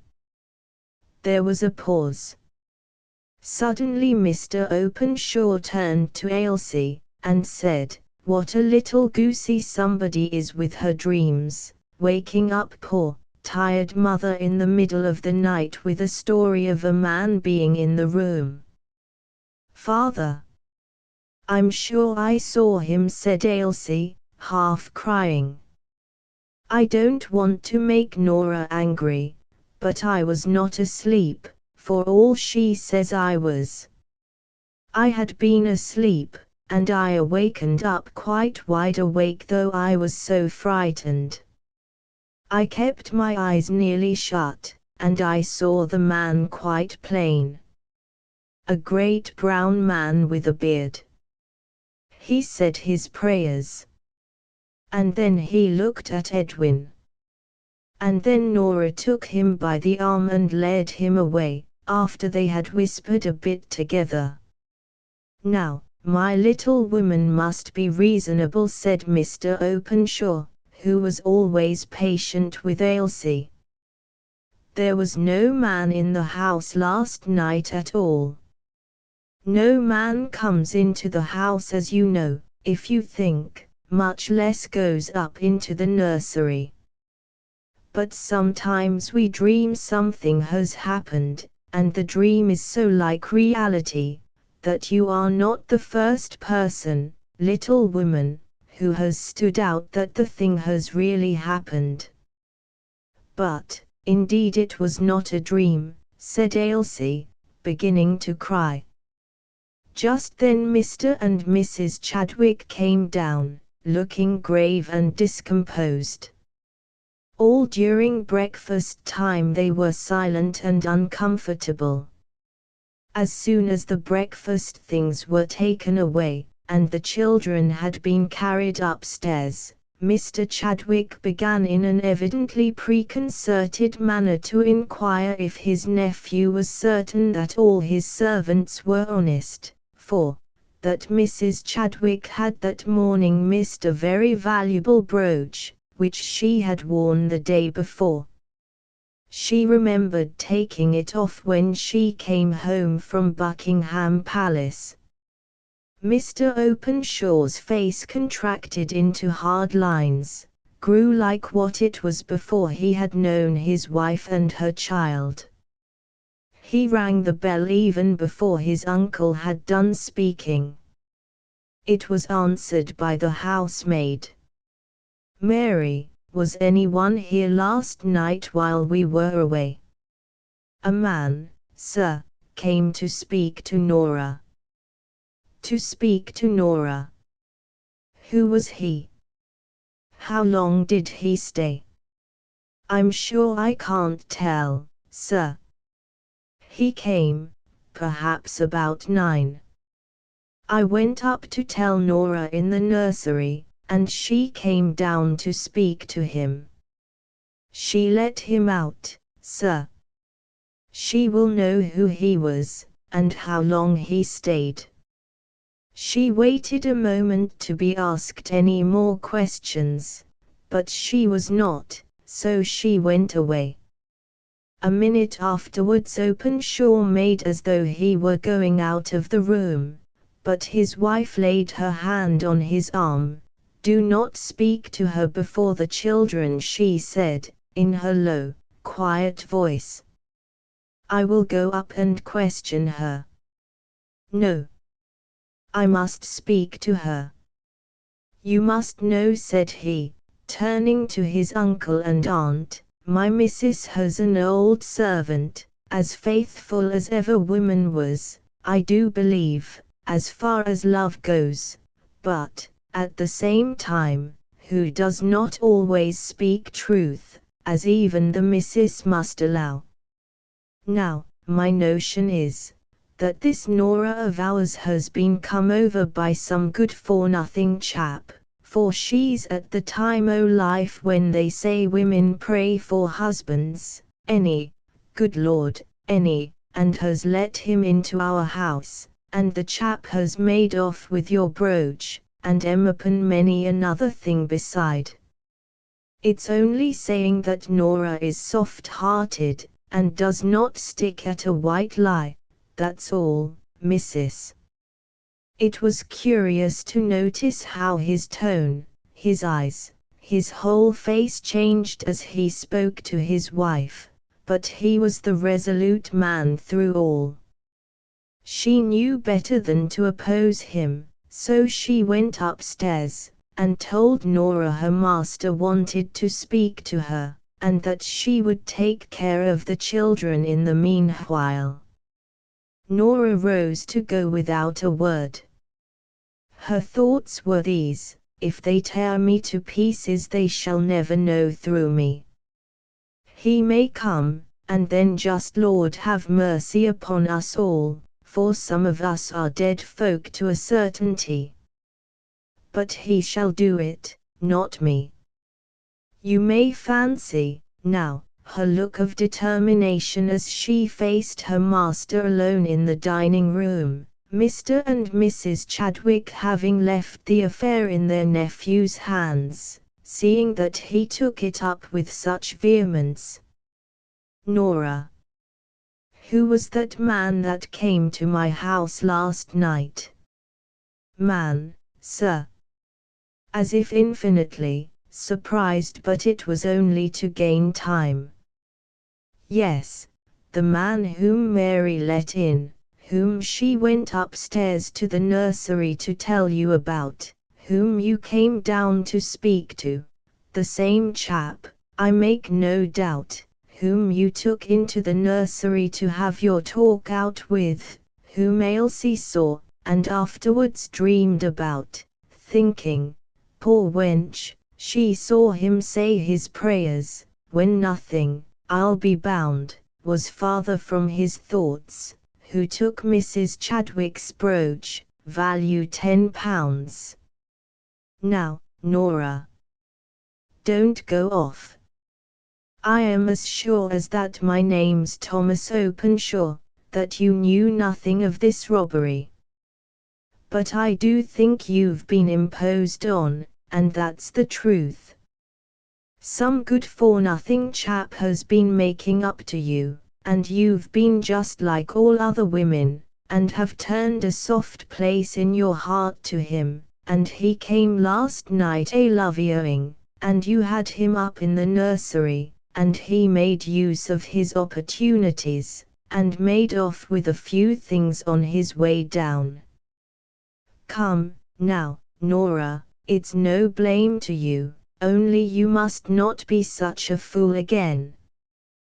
Tell us, he continued, what name he gave you, Nora. I'll be bound it was not the right one, but it will be a clue for the police. Nora drew herself up. You may ask that question, and taunt me with my being single, and with my credulity, as you will, Master Openshaw. You'll get no answer from me. As for the brooch, and the story of theft and burglary, if any friend ever came to see me, which I defy you to prove, and deny, he'd be just as much above doing such a thing as you yourself, Mr. Openshaw, and more so, too, for I'm not at all sure as everything you have is rightly come by, or would be yours long, if every man had his own. She meant, of course, his wife, but he understood her to refer to his property in goods and chattels. Now, my good woman, said he, I'll just tell you truly, I never trusted you out and out, but my wife liked you, and I thought you had many a good point about you. If you once begin to sauce me, I'll have the police to you, and get out the truth in a court of justice, if you'll not tell it me quietly and civilly here. Now the best thing you can do is quietly to tell me who the fellow is. Look here. A man comes to my house, asks for you, you take him upstairs, a valuable brooch is missing next day, we know that you, and Mary, and cook, are honest, but you refuse to tell us who the man is. Indeed, you've told one lie already about him, saying no one was here last night. Now I just put it to you, what do you think a policeman would say to this, or a magistrate? A magistrate would soon make you tell the truth, my good woman. There's never the creature born that should get it out of me, said Nora. Not unless I choose to tell. I've a great mind to see, said Mr. Openshaw, growing angry at the defiance. Then, checking himself, he thought before he spoke again, Nora, for your missus's sake I don't want to go to extremities. Be a sensible woman, if you can. It's no great disgrace, after all, to have been taken in. I ask you once more, as a friend, who was this man whom you let into my house last night? No answer. He repeated the question in an impatient tone. Still no answer. Nora's lips were set in determination not to speak. Then there is but one thing to be done. I shall send for a policeman. You will not, said Nora, starting forwards. You shall not, sir. No policeman shall touch me. I know nothing of the brooch, but I know this. Ever since I was 24 I have thought more of your wife than of myself. Ever since I saw her, a poor motherless girl put upon in her uncle's house, I have thought more of serving her than of serving myself. I have cared for her and her child, as nobody ever cared for me. I don't cast blame on you, sir, but I say it's ill giving up one's life to anyone, for, at the end, they will turn round upon you, and forsake you. Why does not my missus come herself to suspect me? Maybe she is gone for the police. But I don't stay here, either for police, or magistrate, or master. You're an unlucky lot. I believe there's a curse on you. I'll leave you this very day. Yes. I leave that poor Ailsie, too. I will. No good will ever come to you. Mr. Openshaw was utterly astonished at this speech, most of which was completely unintelligible to him, as may easily be supposed. Before he could make up his mind what to say, or what to do, Nora had left the room. I do not think he had ever really intended to send for the police to this old servant of his wife's, for he had never for a moment doubted her perfect honesty. But he had intended to compel her to tell him who the man was, and in this he was baffled. He was, consequently, much irritated. He returned to his uncle and aunt in a state of great annoyance and perplexity, and told them he could get nothing out of the woman, that some man had been in the house the night before, but that she refused to tell who he was. At this moment his wife came in, greatly agitated, and asked what had happened to Nora, for that she had put on her things in passionate haste, and had left the house. "This looks suspicious," said Mr. Chadwick. "It is not the way in which an honest person would have acted." Mr. Openshaw kept silence. He was sorely perplexed. But Mrs. Openshaw turned round on Mr. Chadwick with a sudden fierceness no one ever saw in her before. "You don't know Nora, uncle. She is gone because she is deeply hurt at being suspected. Oh, I wish I had seen her, that I had spoken to her myself. She would have told me anything." Alice wrung her hands. "I must confess," continued Mr. Chadwick to his nephew, in a lower voice, "I can't make you out.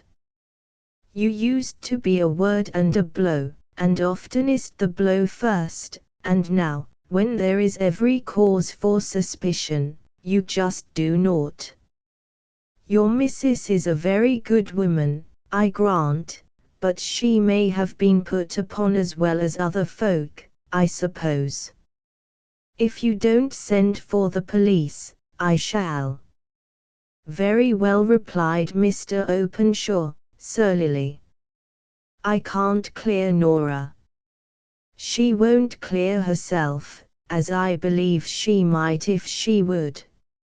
Only I wash my hands of it, for I am sure the woman herself is honest, and she's lived a long time with my wife, and I don't like her to come to shame. but she will then be forced to clear herself. That, at any rate, will be a good thing. Very well, very well. I am heartsick of the whole business. Come, Alice, come up to the babies, they'll be in a sore way. I tell you, uncle, he said, turning round once more to Mr. Chadwick, suddenly and sharply, after his eye had fallen on Alice's wan, tearful, anxious face, I'll have none sending for the police after all. I'll buy my aunt twice as handsome a brooch this very day, but I'll not have Nora suspected, and my missus plagued. There's for you. He and his wife left the room. Mr. Chadwick quietly waited till he was out of hearing, and then aid to his wife, for all Tom's heroics, I'm just quietly going for a detective, wench. Thou needest know naught about it. He went to the police station, and made a statement of the case. He was gratified by the impression which the evidence against Nora seemed to make. The men all agreed in his opinion, and steps were to be immediately taken to find out where she was. Most probably, as they suggested, she had gone at once to the man, who, to all appearance, was her lover. When Mr. Chadwick asked how they would find her out, they smiled, shook their heads, and spoke of mysterious but infallible ways and means. He returned to his nephew's house with a very comfortable opinion of his own sagacity. He was met by his wife with a penitent face. "Oh, master, I've found my brooch. It was just sticking by its pin in the flounce of my brown silk, that I wore yesterday. I took it off in a hurry, and it must have caught in it, and I hung up my gown in the closet. Just now, when I was going to fold it up, there was the brooch. I'm very vexed, but I never dreamt but what it was lost." Her husband muttering something very like "Confound thee and thy brooch too. I wish I'd never given it thee," snatched up his hat, and rushed back to the station, hoping to be in time to stop the police from searching for Nora. But a detective was already gone off on the errand. Where was Nora? Half mad with the strain of the fearful secret, she had hardly slept through the night for thinking what must be done. Upon this terrible state of mind had come Ailsa's questions, showing that she had seen the man, as the unconscious child called her father. Lastly came the suspicion of her honesty. She was little less than crazy as she ran upstairs and dashed on her bonnet and shawl, leaving all else, even her purse, behind her. In that house she would not stay. That was all she knew or was clear about.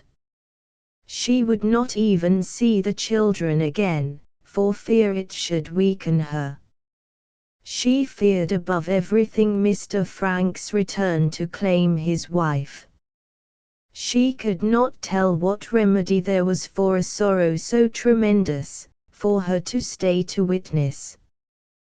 The desire of escaping from the coming event was a stronger motive for her departure than her soreness about the suspicions directed against her, although this last had been the final goad to the course she took. She walked away almost at headlong speed, sobbing as she went, as she had not dared to do during the past night for fear of exciting wonder in those who might hear her. Then she stopped. An idea came into her mind that she would leave London altogether, and betake herself to her native town of Liverpool. She felt in her pocket for her purse, as she drew near the Euston Square station with this intention. She had left it at home. Her poor head aching, her eyes swollen with crying, she had to stand still, and think, as well as she could, where next she should bend her steps. Suddenly the thought flashed into her mind that she would go and find out poor Mr. Frank. She had been hardly kind to him the night before, though her heart had bled for him ever since. She remembered his telling her as she inquired for his address, almost as she had pushed him out of the door, of some hotel in a street not far distant from Euston Square.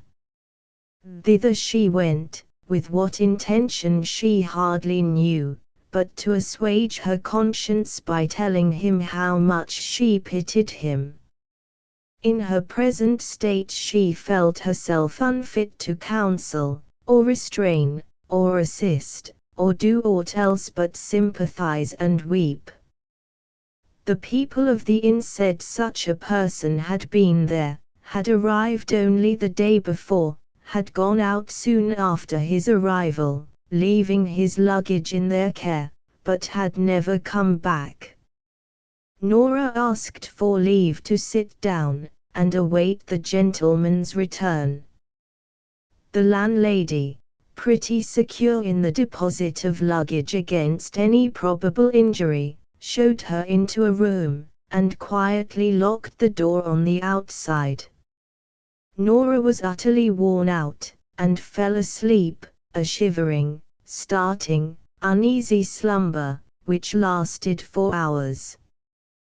The detective, meanwhile, had come up with her some time before she entered the hotel, into which he followed her. Asking the landlady to detain her for an hour or so, without giving any reason beyond showing his authority, which made the landlady applaud herself a good deal for having locked her in, he went back to the police station to report his proceedings. He could have taken her directly, but his object was, if possible, to trace out the man who was supposed to have committed the robbery. Then he heard of the discovery of the brooch, and consequently did not care to return. Nora slept till even the summer evening began to close in. Then up. Someone was at the door. It would be Mr. Frank, and she dizzily pushed back her ruffled grey hair, which had fallen over her eyes, and stood looking to see him. Instead, there came in Mr. Openshaw and a policeman. "This is Nora Kennedy," said Mr. Openshaw. "Oh, sir," said Nora, "I did not touch the brooch, indeed I did not." "Oh, sir, I cannot live to be thought so badly of," and very sick and faint, she suddenly sank down on the ground. To her surprise, Mr. Openshaw raised her up very tenderly. Even the policeman helped to lay her on the sofa, and, at Mr. Openshaw's desire, he went for some wine and sandwiches, for the poor gaunt woman lay there almost as if dead with weariness and exhaustion. "Nora," said Mr. Openshaw, in his kindest voice, "the brooch is found. It was hanging to Mrs. Chadwick's gown." "I beg your pardon." "Most truly I beg your pardon, for having troubled you about it. My wife is almost broken-hearted. Eat, Nora, or, stay, first drink this glass of wine," said he, lifting her head, pouring a little down her throat. As she drank, she remembered where she was, and who she was waiting for.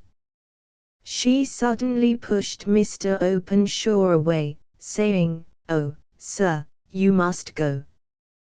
You must not stop a minute. If he comes back he will kill you." "Alas, Nora, I do not know who he is.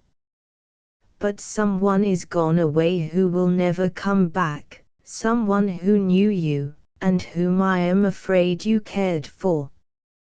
"I don't understand you, sir," said Nora, her master's kind and sorrowful manner bewildering her yet more than his words. The policeman had left the room at Mr. Openshaw's desire, and they two were alone. "You know what I mean, when I say someone is gone who will never come back. I mean that he is dead." "Who?" said Nora, trembling all over. "A poor man has been found in the Thames this morning, drowned."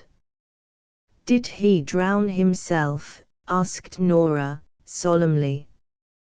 "God only knows," replied Mr. Openshaw, in the same tone. "Your name and address at our house were found in his pocket. That, and his purse, were the only things that were found upon him. I am sorry to say it, my poor Nora, but you are required to go and identify him." "To what?" asked Nora. "To say who it is. It is always done, in order that some reason may be discovered for the suicide, if suicide it was. I make no doubt he was the man who came to see you at our house last night. It is very sad, I know." He made pauses between each little clause, in order to try and bring back her senses, which he feared were wandering, so wild and sad was her look. "Master Openshaw," said she, at last, "I've a dreadful secret to tell you, only you must never breathe it to anyone, and you and I must hide it away forever. I thought to have done it all by myself, but I see I cannot.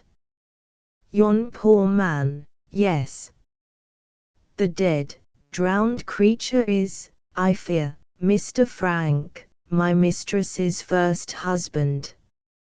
Mr. Openshaw sat down, as if shot. He did not speak, but, after a while, he signed to Nora to go on. "He came to me the other night, when, God be thanked, you were all away at Richmond. He asked me if his wife was dead or alive. I was a brute, and thought more of our all coming home than of his sore trial, spoke out sharp, and said she was married again, and very content and happy. I all but turned him away, and now he lies dead and cold."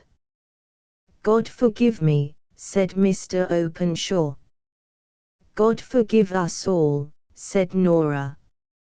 "Yon poor man needs forgiveness perhaps less than anyone among us.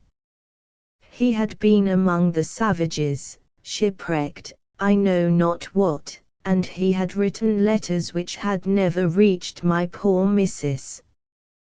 He saw his child. He saw her, yes. I took him up, to give his thoughts another start, for I believed he was going mad on my hands. I came to seek him here, as I more than half promised. My mind misgave me when I heard he had never come in. Oh, sir, it must be him." Mr. Openshaw rang the bell. Nora was almost too much stunned to wonder at what he did. He asked for writing materials, wrote a letter, and then said to Nora, "I am writing to Alice, to say I shall be unavoidably absent for a few days, that I have found you, that you are well, and send her your love, and will come home tomorrow. You must go with me to the police court, you must identify the body, I will pay high to keep name and details out of the papers. But where are you going, sir? He did not answer her directly. Then he said, Nora, I must go with you, and look on the face of the man whom I have so injured, unwittingly, it is true, but it seems to me as if I had killed him. I will lay his head in the grave, as if he were my only brother, and how he must have hated me. I cannot go home to my wife till all that I can do for him is done. Then I go with a dreadful secret on my mind. I shall never speak of it again, after these days are over. I know you will not, either. He shook hands with her, and they never named the subject again, the one to the other. Nora went home to Alice the next day. Not a word was said on the cause of her abrupt departure a day or two before. Alice had been charged by her husband in his letter not to allude to the supposed theft of the brooch, so she, implicitly obedient to those whom she loved both by nature and habit, was entirely silent on the subject, only treated Nora with the most tender respect, as if to make up for unjust suspicion. Nor did Alice inquire into the reason why Mr. Openshaw had been absent during his uncle and aunt's visit, after he had once said that it was unavoidable. He came back, grave and quiet, and, from that time forth, was curiously changed. More thoughtful, and perhaps less active, quite as decided in conduct, but with new and different rules for the guidance of that conduct. Towards Alice he could hardly be more kind than he had always been, but he now seemed to look upon her as someone sacred and to be treated with reverence, as well as tenderness. He throve in business, and made a large fortune, one half of which was settled upon her. Long years after these events, a few months after her mother died, Ailsie and her father, as she always called Mr. Openshaw, drove to a cemetery a little way out of town, and she was carried to a certain mound by her maid, who was then sent back to the carriage. There was a headstone, with F.W. and a date. That was all. Sitting by the grave, Mr. Openshaw told her the story, and for the sad fate of that poor father whom she had never seen, he shed the only tears she ever saw fall from his eyes.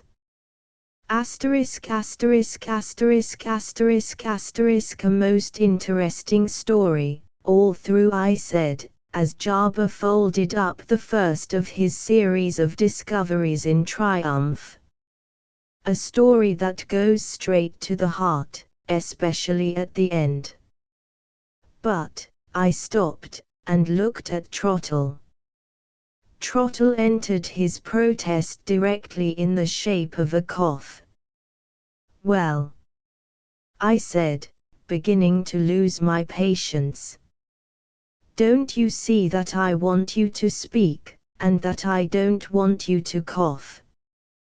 Quite so, said Trottle, in a state of respectful obstinacy which would have upset the temper of a saint. Relative, I presume, to this story, Yes, yes, said Jarber.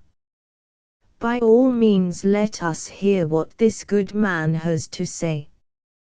Well, sir, answered Trottle, I want to know why the house over the way doesn't let, and I don't exactly see how your story answers the question.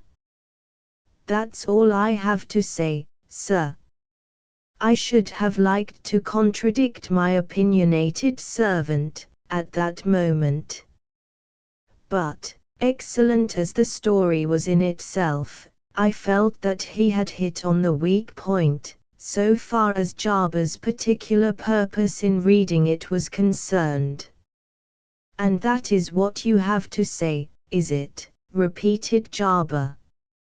"I enter this room announcing that I have a series of discoveries, and you jump instantly to the conclusion that the first of the series exhausts my resources. Have I your permission, dear lady, to enlighten this obtuse person, if possible, by reading number 2? "My work is behindhand," said Trottle, moving to the door, the moment I gave Jarber leave to go on. "Stop where you are," I said, in my most peremptory manner, "and give Mr. Jarber his fair opportunity of answering your objection now you have made it." Trottle sat down with the look of a martyr, and Jarber began to read with his back turned on the enemy more decidedly than ever. Going into society at one period of its reverses, the house fell into the occupation of a showman. He was found registered as its occupier, on the parish books of the time when he rented the house, and there was therefore no need of any clue to his name. But he himself was less easy to be found, for he had led a wandering life, and settled people had lost sight of him, and people who plumed themselves on being respectable were shy of admitting that they had ever known anything of him.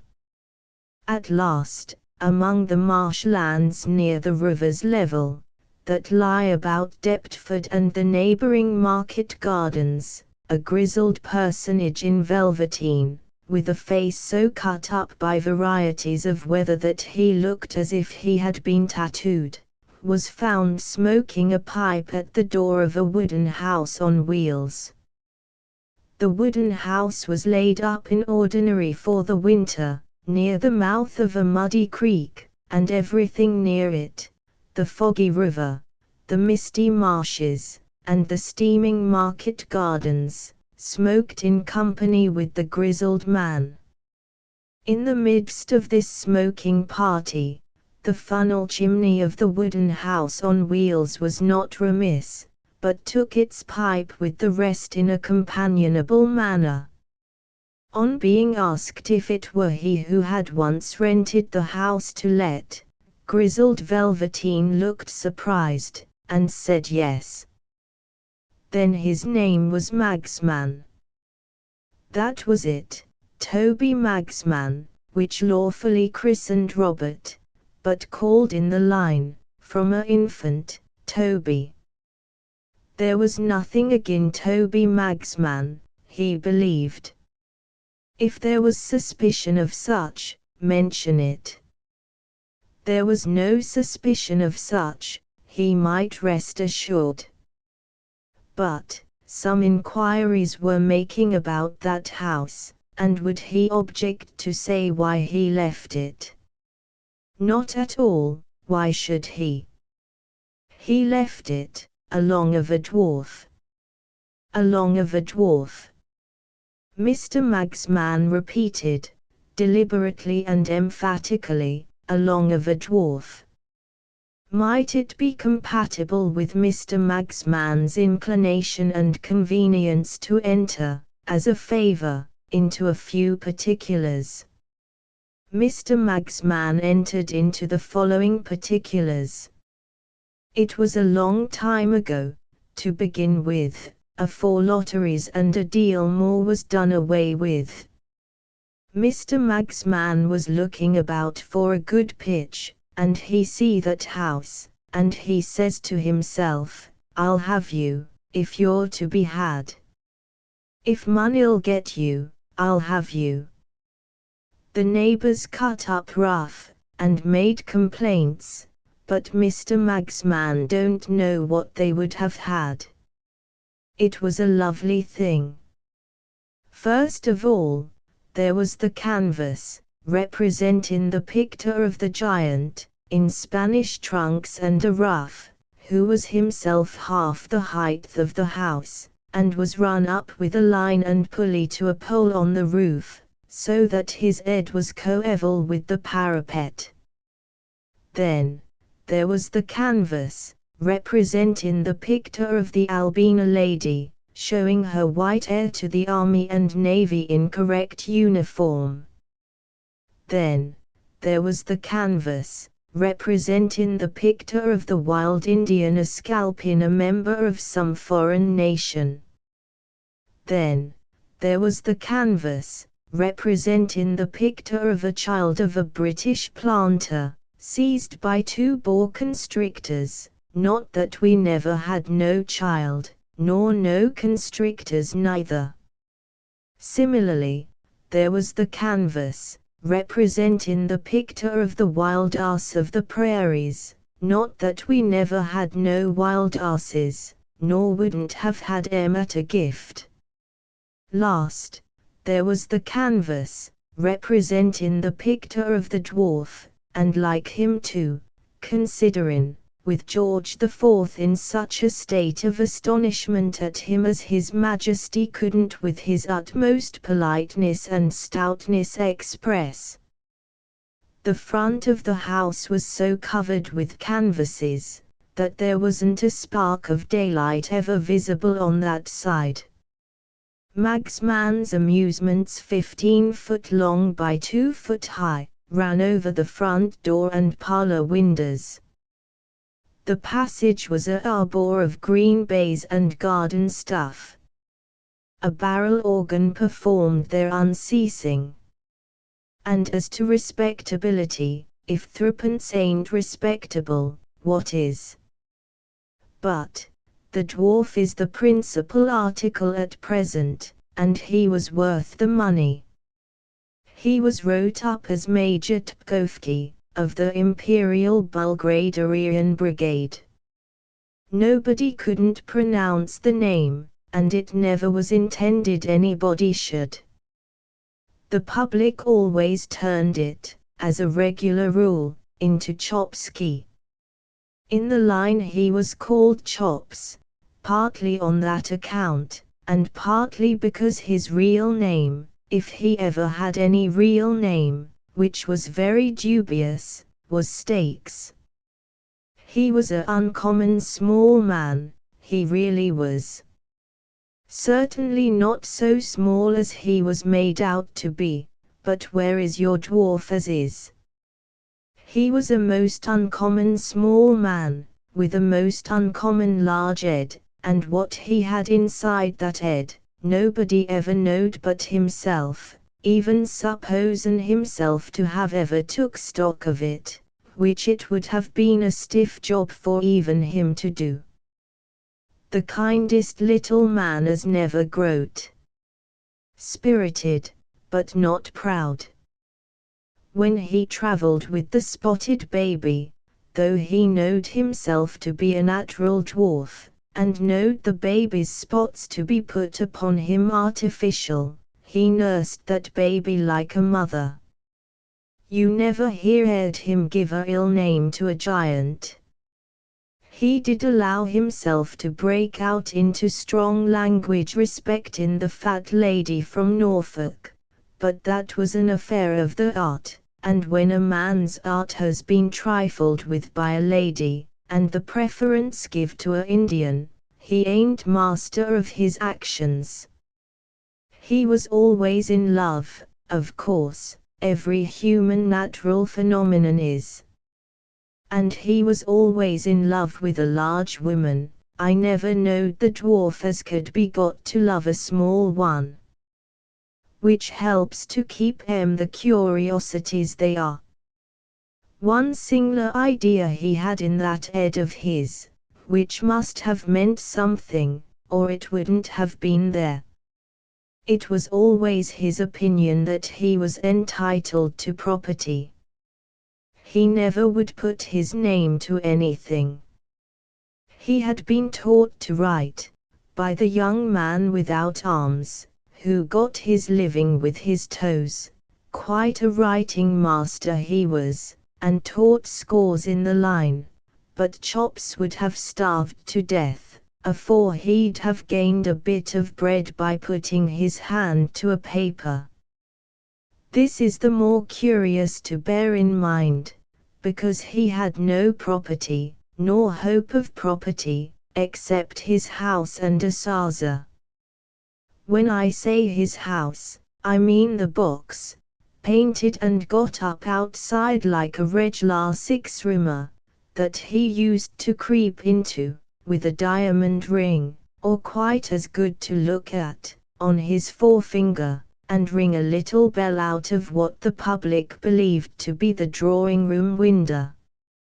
And when I say a sarser, I mean a chainy sarser in which he made a collection for himself at the end of every entertainment. His cue for that, he took from me, ladies and gentlemen. The little man will now walk 3 times round the caravan, and retire behind the curtain. When he said anything important, in private life, he mostly wound it up with this form of words, and they was generally the last thing he said to me at night afore he went to bed. He had what I consider a fine mind, a poetic mind.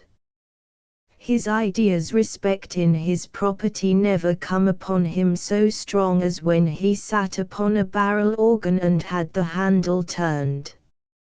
After the vibration had run through him a little time, he would screech out, "Toby, I feel my property coming, grind away.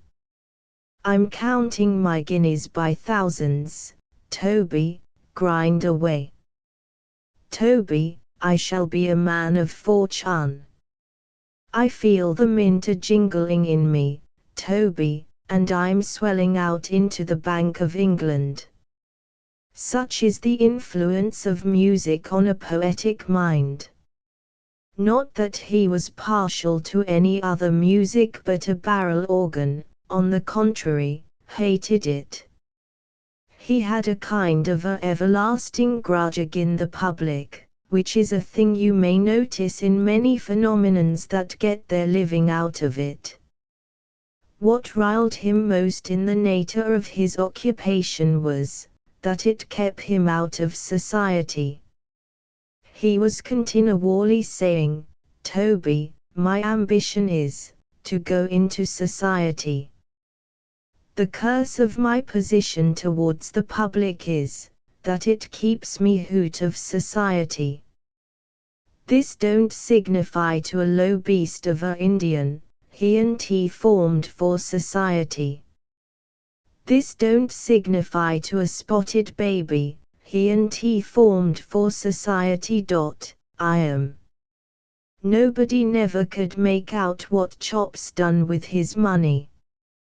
He had a good salary, down on the drum every Saturday as the day came round, besides having the run of his teeth, and he was a woodpecker to eat, but all dwarfs are. The sarser was a little income, bringing him in so many halfpence that he'd carry 'em for a week together, tied up in a pocket handkercher. And yet he never had money. And it couldn't be the fat lady from Norfolk, as was once supposed, because it stands to reason that when you have a animosity towards a Indian, which makes you grind your teeth at him to his face, and which can hardly hold you from goosing him audible when he's going through his war dance, it stands to reason you wouldn't under them circumstances deprive yourself, to support that Indian in the lap of luxury. Most unexpected, the mystery come out one day at Eham races. The public was shy of being pulled in, and Chops was ringing his little bell out of his drawing-room window, and was snarling to me over his shoulder as he kneeled down with his legs out at the back door, for he couldn't be shoved into his house without kneeling down, and the premises wouldn't accommodate his legs, was snarlin', "Here's a precious public for you, why the devil don't they tumble up," when a man in the crowd holds up a carrier pigeon, and cries out, "If there's any person here as has got a ticket, the lottery's just drawed, and the number as has come up for the great prize is 3742. 3742. I was giving the man to the furies myself, for calling off the public's attention, for the public will turn away, at any time, to look at anything in preference to the thing showed 'em, and if you doubt it, get 'em together for any individual purpose on the face of the earth, and send only 2 people in late, and see if the whole company aren't far more interested in taking particular notice of them too than of you. I say, I wasn't best pleased with the man for calling out, and wasn't blessin' him in my own mind, when I see Chops's little bell fly out of window at a old lady, and he gets up and kicks his box over, exposin' the whole secret, and he catches hold of the calves of my legs and he says to me, "Carry me into the one, Toby, and throw a pail of water over me or I'm a dead man, for I've come into my property." £12,100 was Chops's winnings. He had bought a half ticket for the 25,000 prize, and it had come up. The first use he made of his property was to offer to fight the wild Indian for £500 a side, him with a poisoned darning needle and the Indian with a club. But the Indian being in want of backers to that amount, it went no further. After he had been mad for a week, in a state of mind, in short, in which, if I had let him sit on the organ for only 2 minutes, I believe he would have bust, but we kept the organ from him. Mr. Chops come round, and behaved liberal and beautiful to all. He then sent for a young man he knowed, as had a wery genteel appearance and was a bonnet at a gaming booth, most respectable brought up, father having been eminent in the livery stable line but unfortunate in a commercial crisis, through painting a old grey, ginger bay, and selling him with a pedigree, and Mr. Chops said to this bonnet, who said his name was Normandy, which it wasn't, "Normandy, I'm a-going into society. Will you go with me?"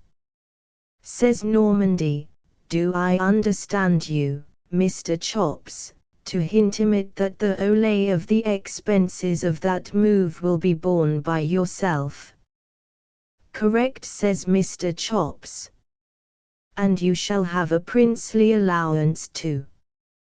The bonnet lifted Mr. Chops upon a chair, to shake hands with him, and replied in poetry, with his eyes seemingly full of tears, "My boat is on the shore, and my bark is on the sea, and I do not ask for more, but I'll go along with thee."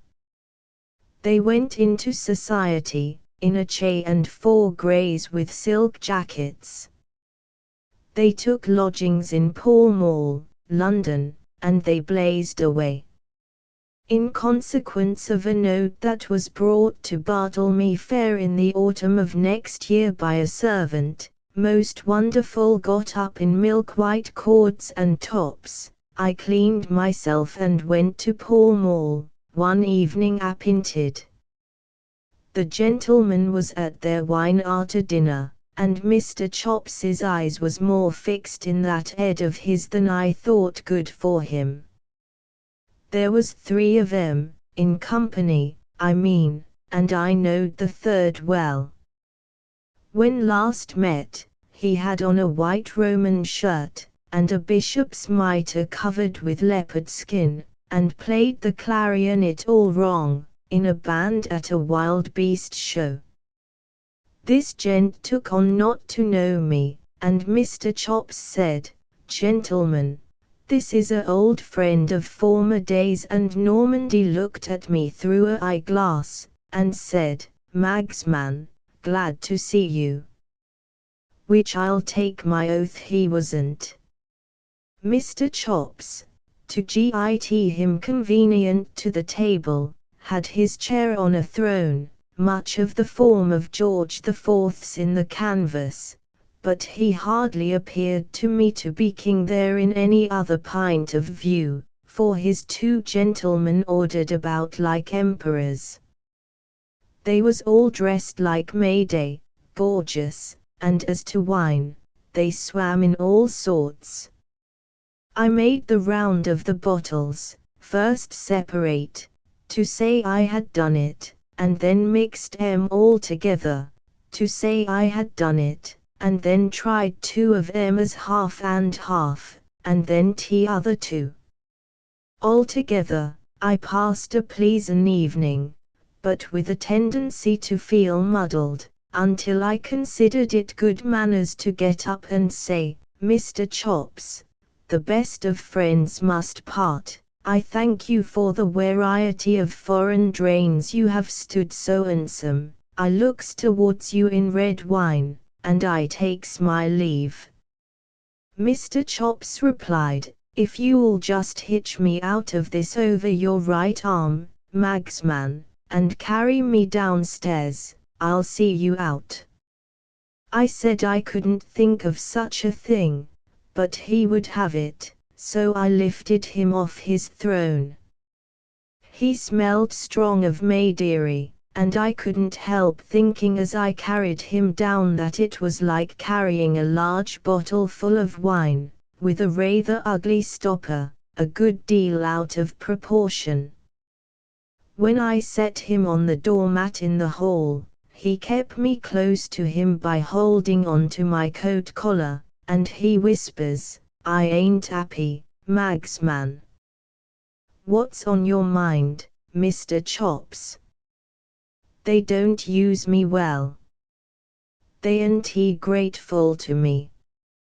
They puts me on the mantelpiece when I won't have in more champagne wine, and they locks me in the sideboard when I won't give up my property.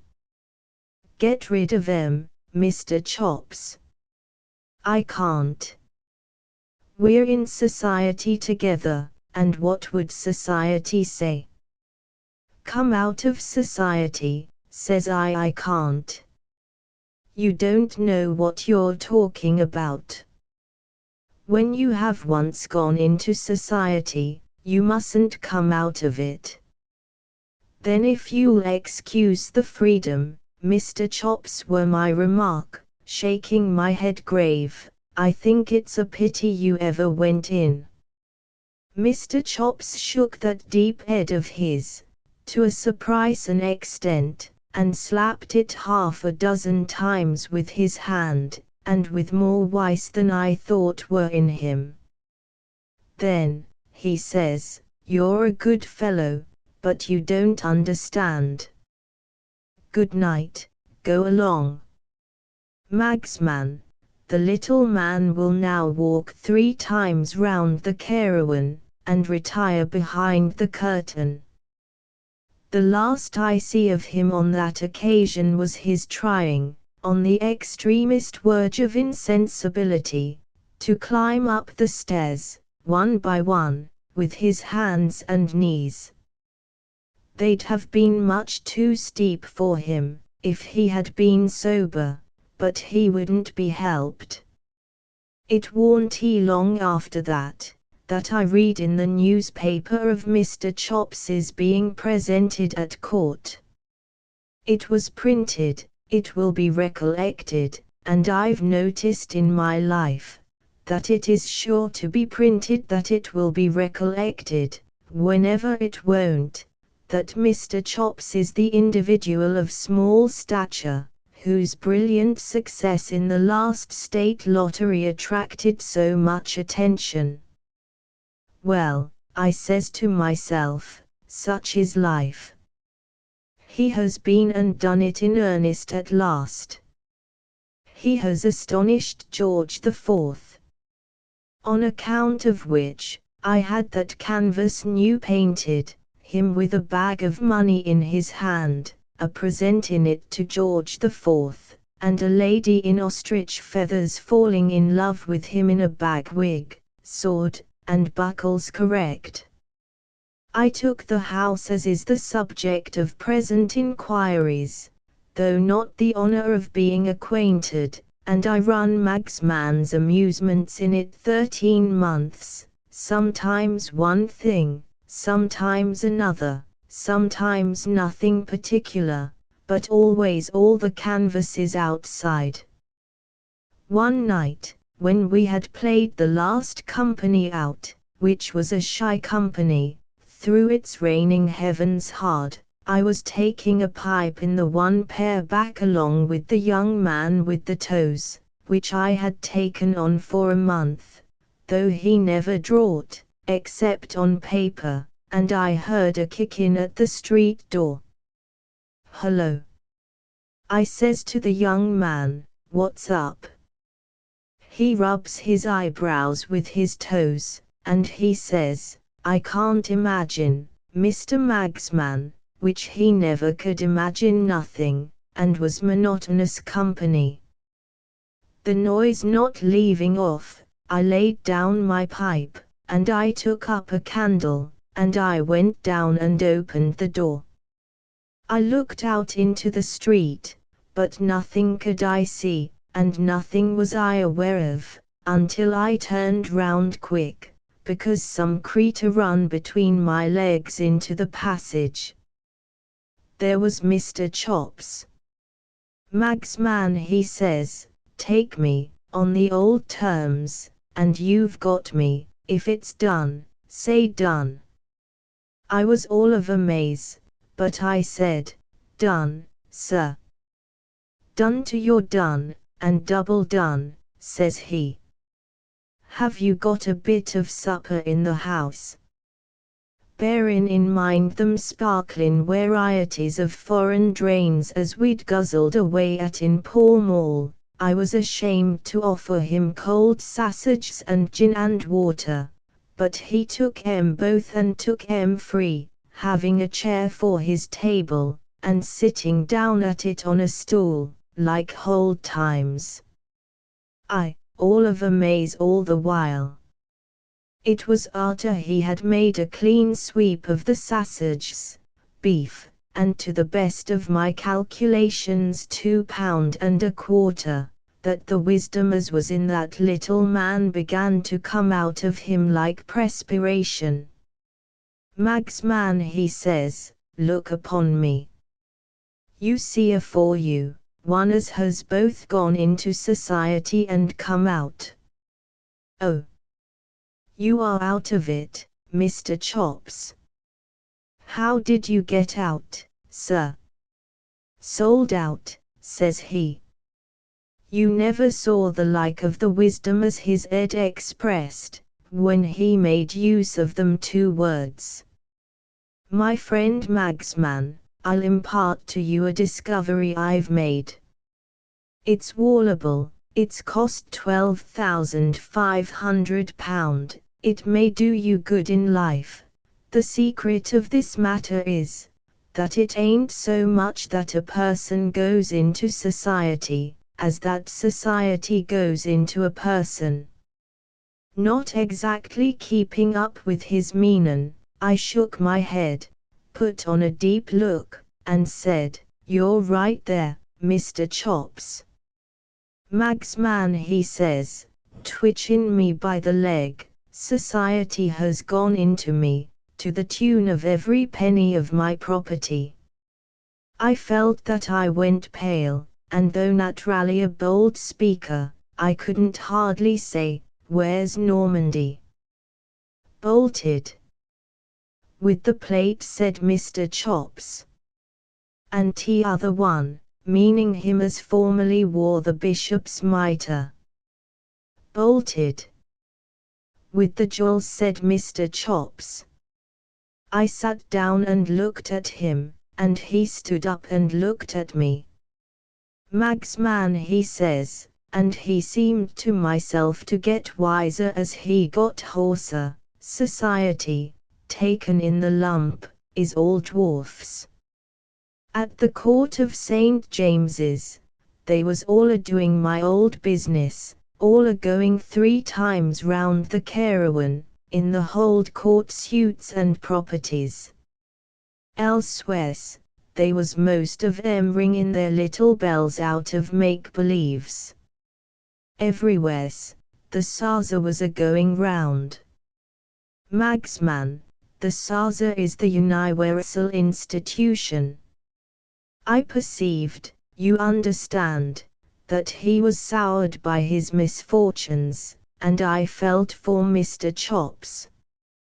As to fat ladies, he says, giving his head a tremendous one agin the wall, there's lots of them in society, and worse than the original. Hers was a outrage upon taste, simply a outrage upon taste, awakening contempt, carrying its own punishment in the form of a Indian. Here he give himself another tremendous one. But there's, Magsman, there's is mercenary outrages. Lay in cashmere shawls, buy bracelets, strew 'em and a lot of handsome fans and things about your rooms. Let it be known that you give away like water to all as come to admire, and the fat ladies that don't exhibit for so much down upon the drum, will come from all the pints of the compass to flock about you, whatever you are. They'll drill holes in your art, Magsman, like a cullender. And when you've no more left to give, they'll laugh at you to your face, and leave you to have your bones picked dry by vultures, like the dead wild ass of the prairies that you deserve to be. Here he give himself the most tremendous one of all, and dropped. I thought he was gone. His head was so heavy, and he knocked it so hard, and he fell so stony, and the sacerdotal disturbance in him must have been so immense, that I thought he was gone. But he soon come round with care, and he sat up on the floor, and he said to me, with wisdom coming out of his eyes, if ever it come, Magsman. The most material difference between the 2 states of existence through which your unhappy friend has passed, he reached out his poor little hand, and his tears dropped down on the mustachio which it was a credit to him to have done his best to grow, but it is not in mortals to command success, the difference this. When I was out of society, I was paid light for being seen. When I went into society, I paid heavy for being seen. I prefer the former, even if I wasn't forced upon it. Give me out through the trumpet, in the hold way, tomorrow. After that, he slid into the line again as easy as if he had been oiled all over. But the organ was kept from him, and no allusions was ever made, when a company was in, to his property. He got wiser every day, his views of society and the public was luminous, bewildering, awful, and his head got bigger and bigger as his wisdom expanded it. He took well, and pulled 'em in most excellent for 9 weeks.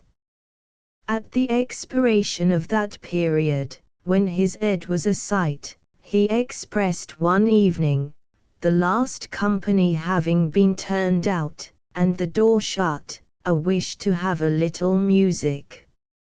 Mr. Chops, I said, I never dropped the mister with him, the world might do it, but not me, Mr. Chops. Are you sure as you are in a state of mind and body to sit upon the organ? His answer was this: Toby, when next met with on the tramp, I forgive her and the Indian. And I am. It was with fear and trembling that I began to turn the handle, but he sat like a lamb. I will be my belief to my dying day, that I see his head expand as he sat. You may therefore judge how great his thoughts was. He sat out all the changes, and then he come off. Toby, he says, with a quiet smile, the little man will now walk 3 times round the caravan, and retire behind the curtain. When we called him in the morning, we found him gone into a much better society than mine or Paul Mall's. I give Mr. Chops as comfortable a funeral as lay in my power, followed myself as chief, and had the George IV canvas carried first, in the form of a banner. But the house was so dismal afterwards, that I give it up, and took to the one again. Asterisk asterisk asterisk asterisk asterisk I don't triumph, said Jarber, folding up the second manuscript, and looking hard at Trottle. I don't triumph over this worthy creature.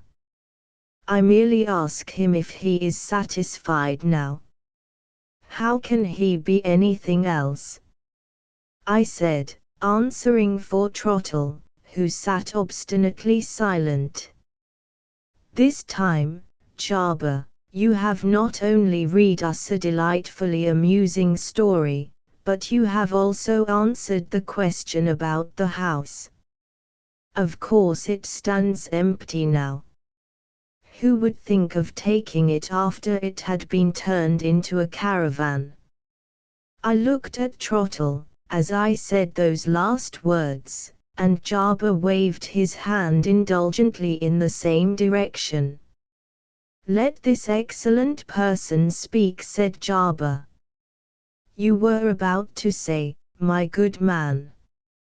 I only wished to ask, sir, said Trottle doggedly, if you could kindly oblige me with a date or two in connection with that last story. A date, repeated Jarber. What does the man want with dates? I should be glad to know, with great respect, persisted Trottle, if the person named Magsman was the last tenant who lived in the house. It's my opinion, if I may be excused for giving it, that he most decidedly was not. With those words, Trottle made a low bow, and quietly left the room. There is no denying that Jarber, when we were left together, looked sadly discomposed.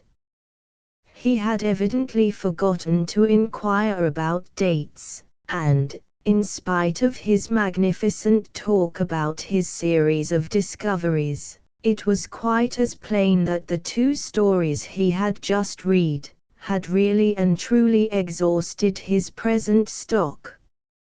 I thought myself bound, in common gratitude, to help him out of his embarrassment by a timely suggestion. So I proposed that he should come to tea again, on the next Monday evening, the 13th, and should make such inquiries in the meantime, as might enable him to dispose triumphantly of Trottle's objection. He gallantly kissed my hand, made a neat little speech of acknowledgment, and took his leave. For the rest of the week I would not encourage Trottle by allowing him to refer to the house at all. I suspected he was making his own inquiries about dates, but I put no questions to him. On Monday evening, the 13th, that dear unfortunate Jarber came, punctual to the appointed time. He looked so terribly harassed, that he was really quite a spectacle of feebleness and fatigue.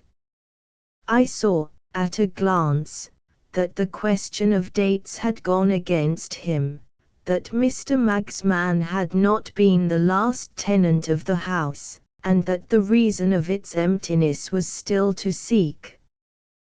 "What I have gone through," said Jarber, "words are not eloquent enough to tell. O Sophonisba, I have begun another series of discoveries. Accept the last two as stories laid on your shrine, and wait to blame me for leaving your curiosity unappeased, until you have heard number 3. Number 3 looked like a very short manuscript, and I said as much. Jarber explained to me that we were to have some poetry this time. In the course of his investigations he had stepped into the circulating library, to seek for information on the one important subject. All the library people knew about the house was, that a female relative of the last tenant, as they believed, had, just after that tenant left, sent a little manuscript poem to them which she described as referring to events that had actually passed in the house, and which she wanted the proprietor of the library to publish. She had written no address on her letter, and the proprietor had kept the manuscript ready to be given back to her, the publishing of poems not being in his line, when she might call for it.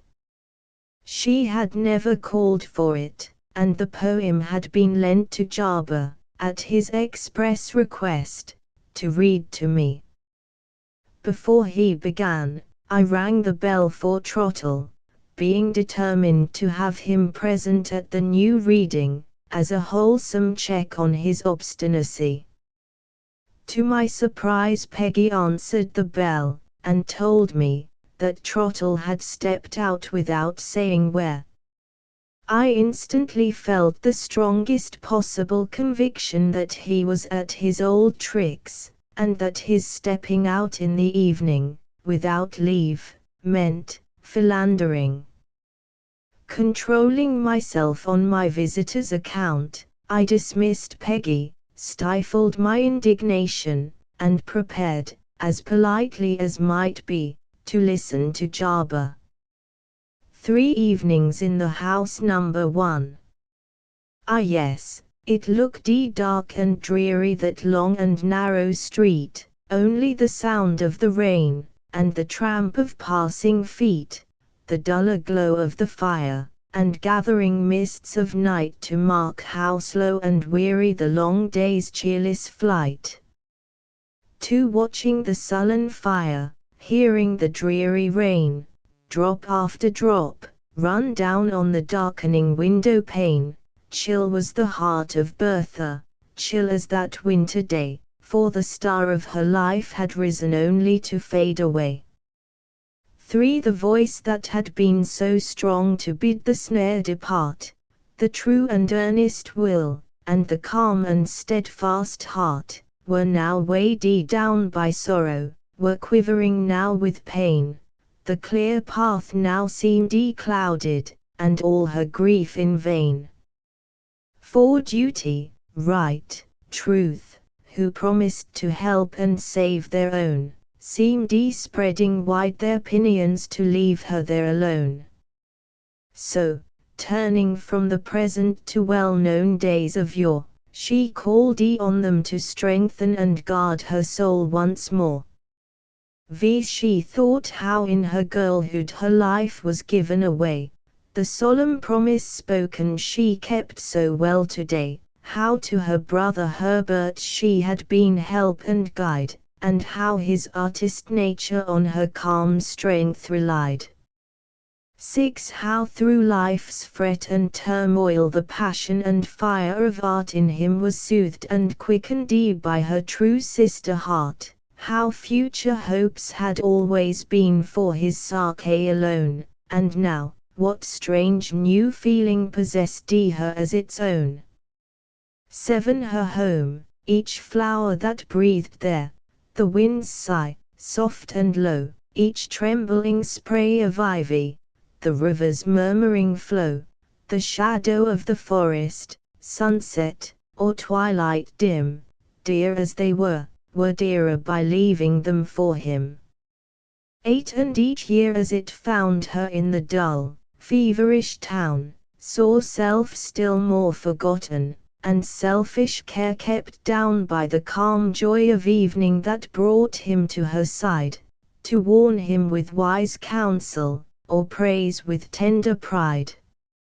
9. Her heart, her life, her future, her genius, only meant another thing to give him, and be there with content. Today, what words had stirred her soul could not forget. What dream had filled her spirit with strange and wild regret? To leave him for another, could it indeed be so? Could it have cost such anguish to bid this vision go? Was this her faith? Was Herbert the second in her heart? Did it need all this struggle to bid a dream depart? 11. And yet, within her spirit a far-off land was seen, a home, which might have held her, a love, which might have been, and life, not the mere being of daily ebb and flow, but life itself had claimed her, and she had let it go. 12. Within her heart there echoed again the well-known tune that promised this bright future, and asked her for its own. Then words of sorrow, broken by half-reproachful pain, and then a farewell, spoken in words of cold disdain. 13. Where now was the stern purpose that nerved her soul so long? Whence came the words she uttered, so hard, so cold, so strong? What right had she to banish a hope that God had given? Why must she choose earth's portion, and turn aside from heaven? 14. Today. Was it this morning? If this long, fearful strife was but the work of hours, what would be years of life? Why did a cruel heaven for such great suffering call? And why, oh, still more cruel, must her own words do all? 15. Did she repent? O sorrow! Why do we linger still to take thy loving message, and do thy gentle will? See, her tears fall more slowly, the passionate murmurs cease, and back upon her spirit flow strength, and love, and peace. 16. The fire burns more brightly, the rain has passed away, Herbert will see no shadow upon his home today, only that Bertha greets him with doubly tender care, kissing a fonder blessing down on his golden hair. Number 2. The studio is deserted, palette and brush laid by, the sketch rests on the easel, the paint is scarcely dry, and silence, who seems always within her depths to bear the next sound that will utter, now holds a dumb despair. 2. So Bertha feels it, listening with breathless, stony fear, waiting the dreadful summons each minute brings more near, when the young life, now ebbing, shall fail, and pass away into that mighty shadow who shrouds the house today. 3. But why, when the sick chamber is on the upper floor, why dares not Bertha enter within the close-shut door? If he, her all, her brother, lies dying in that gloom, what strange mysterious power has sent her from the room? For it is not 1 week's anguish that can have changed her so, joy has not died here lately, struck down by one quick blow, but cruel months have needed their long relentless chain, to teach that shrinking manner of helpless, hopeless pain. The struggle was scarce over. Last Christmas Eve had brought, the fibers still were quivering of the one wounded thought, when Herbert, who, unconscious, had guessed no inward strife, bade her, in pride and pleasure, welcome his fair young wife. 6 bade her rejoice, and smiling, although his eyes were dim, thank God he thus could pay her the care she gave to him. This fresh bright life would bring her a new and joyous fate. O Bertha, check the murmur that cries, too late. Too late. 7 Too late. Could she have known it a few short weeks before, that his life was completed, and needing hers no more, she might, oh sad repining, what might have been forget, it was not should suffice us to stifle vain regret. 8 He needed her no longer, each day it grew more plain, first with a startled wonder, then with a wondering pain. Love, why, his wife best gave it, comfort, durst Bertha speak. Counsel, when quick resentment flushed on the young wife's cheek. 9 No more long talks by firelight of childish times long past, and dreams of future greatness which he must reach at last, dreams, where her purer instinct with truth unerring told where was the worthless gilding, and where refined gold. Slowly, but surely ever, Dora's poor jealous pride, which she called love for Herbert, drove Bertha from his side, and, spite of nervous effort to share their altered life, she felt a check to Herbert, a burden to his wife. 11 This was the least, for Bertha feared, dreaded, knew at length, how much his nature owed her of truth, and power, and strength, and watched the daily failing of all his nobler part, low aims, weak purpose, telling in lower, weaker art. 12 And now, when he is dying, the last words she could hear must not be hers, but given the bride of one short year. The last care is another's, the last prayer must not be the one they learned together beside their mother's knee.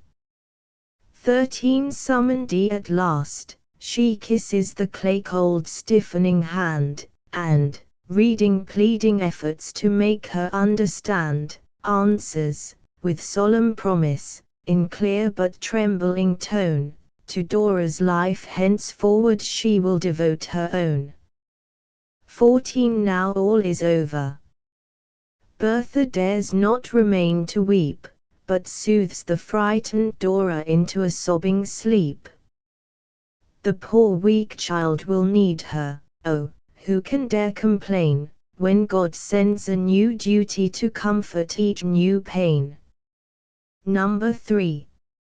The house is all deserted in the dim evening gloom, only one figure passes slowly from room to room, and, pausing at each doorway, seems gathering up again within her heart the relics of bygone joy and pain. 2 There is an earnest longing in those who onward gaze, looking with weary patience towards the coming days. There is a deeper longing, more sad, more strong, more keen, those know it who look backward, and yearn for what has been. 3 At every hearth she pauses, touches each well-known chair, gazes from every window, lingers on every stair. What have these months brought Bertha now one more year is past? This Christmas Eve shall tell us, the third one and the last.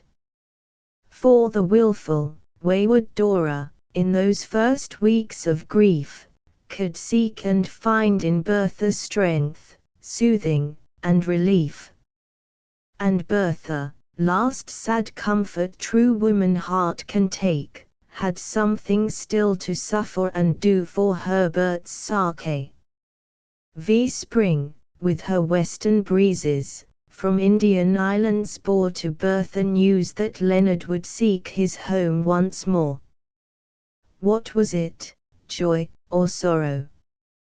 What were they, hopes or fears? That flushed her cheeks with crimson, and filled her eyes with tears. 6 He came. And who so kindly could ask and hear her tell Herbert's last hours, for Leonard had known and loved him well. Daily he came, and Bertha, poor wear heart, at length, weighed down by others' weakness, could rest upon his strength. 7 Yet not the voice of Leonard could her true care beguile, that turned to watch, rejoicing, Dora's reviving smile. So, from that little household the worst gloom passed away, the one bright hour of evening lit up the livelong day. 8 days passed. The golden summer in sudden heat bore down its blue, bright, glowing sweetness upon the scorching town. And sights and sounds of country came in the warm soft tune sung by the honeybee breezes borne on the wings of June. 9 One twilight hour, but earlier than usual, Bertha thought she knew the fresh sweet fragrance of flowers that Leonard brought. Through opened doors and windows it stole up through the gloom, and with appealing sweetness drew Bertha from her room. Yes, he was there, and pausing just near the opened door, to check her heart's quick beating, she heard, and paused still more, his low voice Dora's answers, his pleading, yes, she knew the tone, the words, the accents, she once had heard them too. 11 Would Bertha blame her? Leonard's low, tender answer came, Bertha was far too noble to think or dream of blame. And was he sure he loved her? Yes, with the one love given once in a lifetime only, with one soul and one heaven. 12 Then came a plaintive murmur, Dora had once been told that he and Bertha, dearest, Bertha is far too cold to love, and I, my Dora, if once I fancied so, it was a brief delusion, and over, long ago. 13 Between the past and present, on that bleak moment's height, she stood. As some lost traveler by a quick flash of light seeing a gulf before him, with dizzy, sick despair, reels to clutch backward, but to find a deeper chasm there.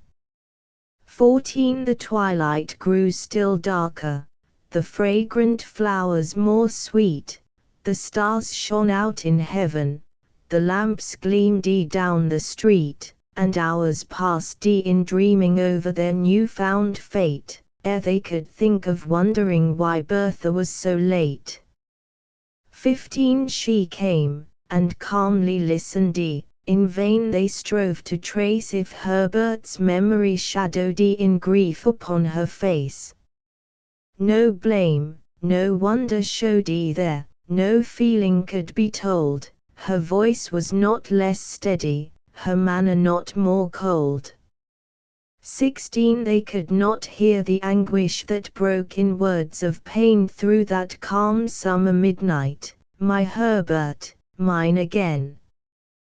Yes, they have once been parted, but this day shall restore the long-lost one, she claims him, my Herbert, mine once more. 17 Now Christmas Eve returning, saw Bertha stand beside the altar, greeting Dora, again a smiling bride, and now the gloomy evening sees Bertha pale and worn, leaving the house forever, to wander out forlorn. 18 Forlorn, nay, not so. Anguish shall do its work at length, her soul, passed through the fire, shall gain still purer strength. Somewhere there waits for Bertha an earnest noble part, and, meanwhile, God is with her, God, and her own true heart.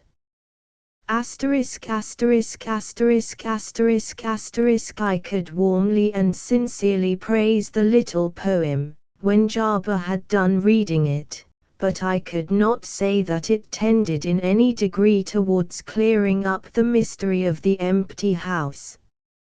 Whether it was the absence of the irritating influence of Trottle, or whether it was simply fatigue, I cannot say, but Jarber did not strike me, that evening, as being in his usual spirits. And though he declared that he was not in the least daunted by his want of success thus far, and that he was resolutely determined to make more discoveries, he spoke in a languid absent manner, and shortly afterwards took his leave at rather an early hour. When Trottle came back, and when I indignantly taxed him with philandering, he not only denied the imputation, but asserted that he had been employed on my service, and, in consideration of that, boldly asked for leave of absence for 2 days, and for a morning to himself afterwards, to complete the business, in which he solemnly declared that I was interested. In remembrance of his long and faithful service to me, I did violence to myself, and granted his request. And he, on his side, engaged to explain himself to my satisfaction, in a week's time, on Monday evening the 20th. A day or two before, I sent to Jarber's lodgings to ask him to drop in to tea. His landlady sent back an apology for him that made my hair stand on end. His feet were in hot water, his head was in a flannel petticoat, a green shade was over his eyes, the rheumatism was in his legs, and a mustard poultice was on his chest. He was also a little feverish, and rather distracted in his mind about Manchester marriages, a dwarf, and 3 evenings, or evening parties. His landlady was not sure which, in an empty house, with the water rate unpaid. Under these distressing circumstances, I was necessarily left alone with Trottle. His promised explanation began, like Jarber's discoveries, with the reading of a written paper. The only difference was that Trottle introduced his manuscript under the name of a report. Trottle's report, the curious events related in these pages would, many of them, most likely never have happened, if a person named Trottle had not presumed, contrary to his usual custom, to think for himself. The subject on which the person in question had ventured, for the first time in his life, to form an opinion purely and entirely his own, was one which had already excited the interest of his respected mistress in a very extraordinary degree. Or, to put it in plainer terms still, the subject was no other than the mystery of the empty house. Feeling no sort of objection to set a success of his own, if possible, side by side with a failure of Mr. Jarber's, Trottle made up his mind, one Monday evening, to try what he could do, on his own account, towards clearing up the mystery of the empty house. Carefully dismissing from his mind all nonsensical notions of former tenants and their histories, and keeping the one point in view steadily before him, he started to reach it in the shortest way, by walking straight up to the house, and bringing himself face to face with the first person in it who opened the door to him.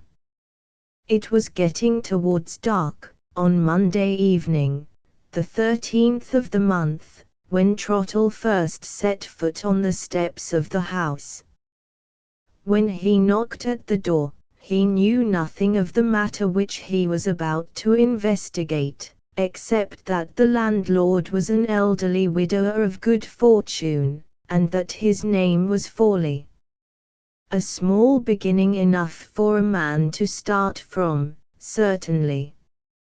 On dropping the knocker, his first proceeding was to look down cautiously out of the corner of his right eye, for any results which might show themselves at the kitchen window. There appeared at it immediately the figure of a woman, who looked up inquisitively at the stranger on the steps, left the window in a hurry, and came back to it with an open letter in her hand, which she held up to the fading light. After looking over the letter hastily for a moment or so, the woman disappeared once more. Trottle next heard footsteps shuffling and scraping along the bare hall of the house.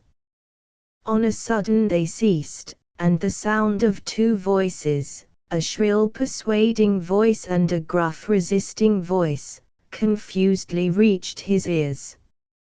After a while, the voices left off speaking, a chain was undone, a bolt drawn back, the door opened, and Trottle stood face to face with two persons, a woman in advance, and a man behind her, leaning back flat against the wall. "Wish you good evening, sir," says the woman, in such a sudden way, and in such a cracked voice, that it was quite startling to hear her. "Chilly weather, ain't it, sir? Please to walk in. You come from good Mr. Fawley, don't you, sir?" "Don't you, sir?" chimes in the man hoarsely, making a sort of gruff echo of himself, and chuckling after it, as if he thought he had made a joke. If Trottle had said no, the door would have been probably closed in his face. Therefore, he took circumstances as he found them, and boldly ran all the risk, whatever it might be, of saying, "Yes." "Quite right, sir," says the woman. "Good Mr. Fawley's letter told us his particular friend would be here to represent him, at dusk, on Monday the 13th, or, if not on Monday the 13th, then on Monday the 20th, at the same time, without fail. And here you are on Monday the 13th, ain't you, sir? Mr. Fawley's particular friend, and dressed all in black." "Quite right, sir. Please to step into the dining room, it's always kept scoured and clean against Mr. Fawley comes here, and I'll fetch a candle in half a minute. It gets so dark in the evenings, now, you hardly know where you are, do you, sir? And how is good Mr. Fawley in his health?"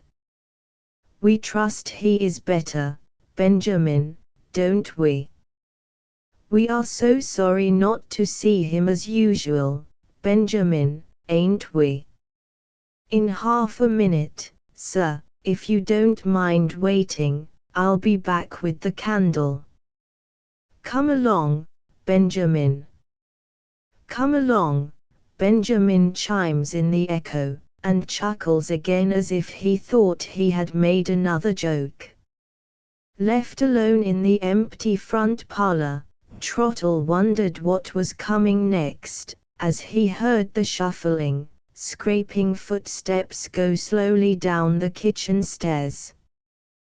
The front door had been carefully chained up and bolted behind him on his entrance, and there was not the least chance of his being able to open it to effect his escape, without betraying himself by making a noise. Not being of the Jabber sort, luckily for himself, he took his situation quietly, as he found it, and turned his time, while alone, to account, by summing up in his own mind the few particulars which he had discovered thus far. He had found out, first, that Mr. Forley was in the habit of visiting the house regularly. Second, that Mr. Forley, being prevented by illness from seeing the people put in charge as usual, had appointed a friend to represent him, and had written to say so. Third, that the friend had a choice of 2 Mondays, at a particular time in the evening, for doing his errand, and that Trottle had accidentally hit on this time, and on the first of the Mondays, for beginning his own investigations. Fourth, that the similarity between Trottle's black dress, as servant out of livery, and the dress of the messenger, whoever he might be, had helped the error by which Trottle was profiting. So far, so good. But what was the messenger's errand? And what chance was there that he might not come up and knock at the door himself, from minute to minute, on that very evening? While Trottle was turning over this last consideration in his mind, he heard the shuffling footsteps come up the stairs again, with a flash of candlelight going before them. He waited for the woman's coming in with some little anxiety, for the twilight had been too dim on his getting into the house to allow him to see either her face or the man's face at all clearly. The woman came in first, with the man she called Benjamin at her heels, and set the candle on the mantelpiece.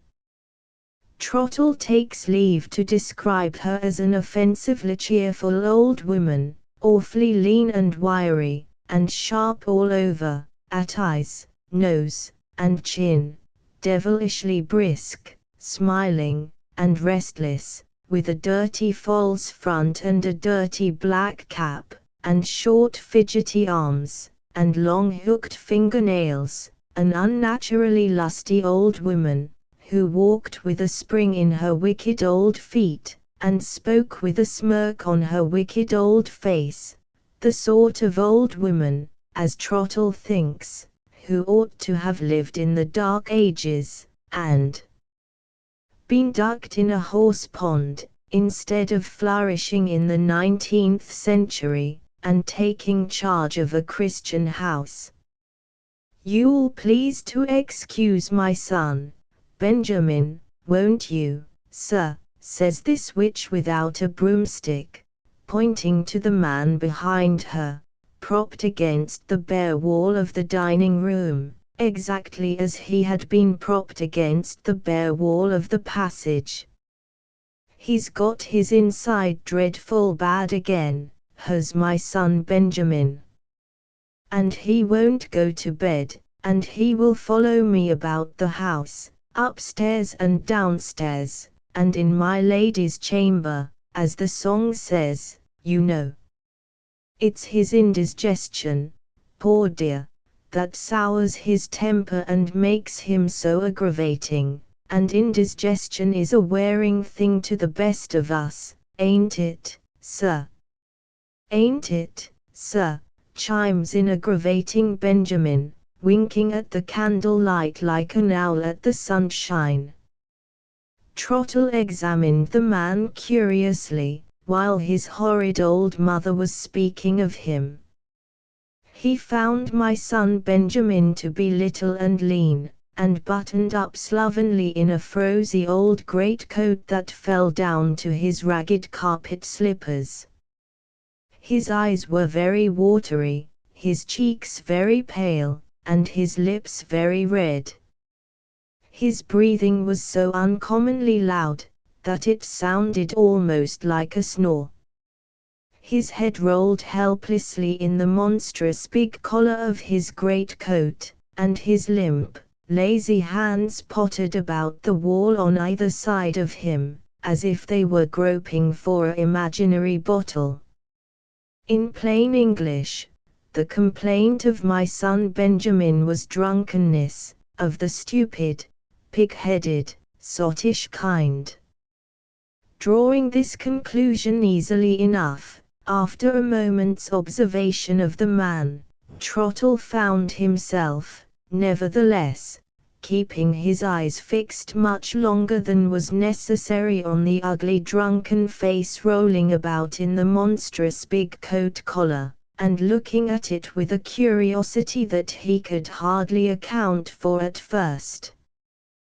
Was there something familiar to him in the man's features? He turned away from them for an instant, and then turned back to him again. After that second look, the notion forced itself into his mind, that he had certainly seen a face somewhere, of which that sot's face appeared like a kind of slovenly copy. Where, thinks he to himself, where did I last see the man whom this aggravating Benjamin, here, so very strongly reminds me of? It was no time, just then, with the cheerful old woman's eye searching him all over, and the cheerful old woman's tongue talking at him, 19 to the dozen, for Trottle to be ransacking his memory for small matters that had got into wrong corners of it. He put by in his mind that very curious circumstance respecting Benjamin's face, to be taken up again when a fit opportunity offered itself, and kept his wits about him in prime order for present necessities. "You wouldn't like to go down into the kitchen, would you?" says the witch without the broomstick, as familiar as if she had been Trottle's mother, instead of Benjamin's. "There's a bit of fire in the grate, and the sink in the back kitchen don't smell to matter much today, and it's uncommon chilly up here when a person's flesh don't hardly cover a person's bones. But you don't look cold, sir, do you? And then, why, Lord bless my soul, our little bit of business is so very, very little, it's hardly worthwhile to go downstairs about it, after all.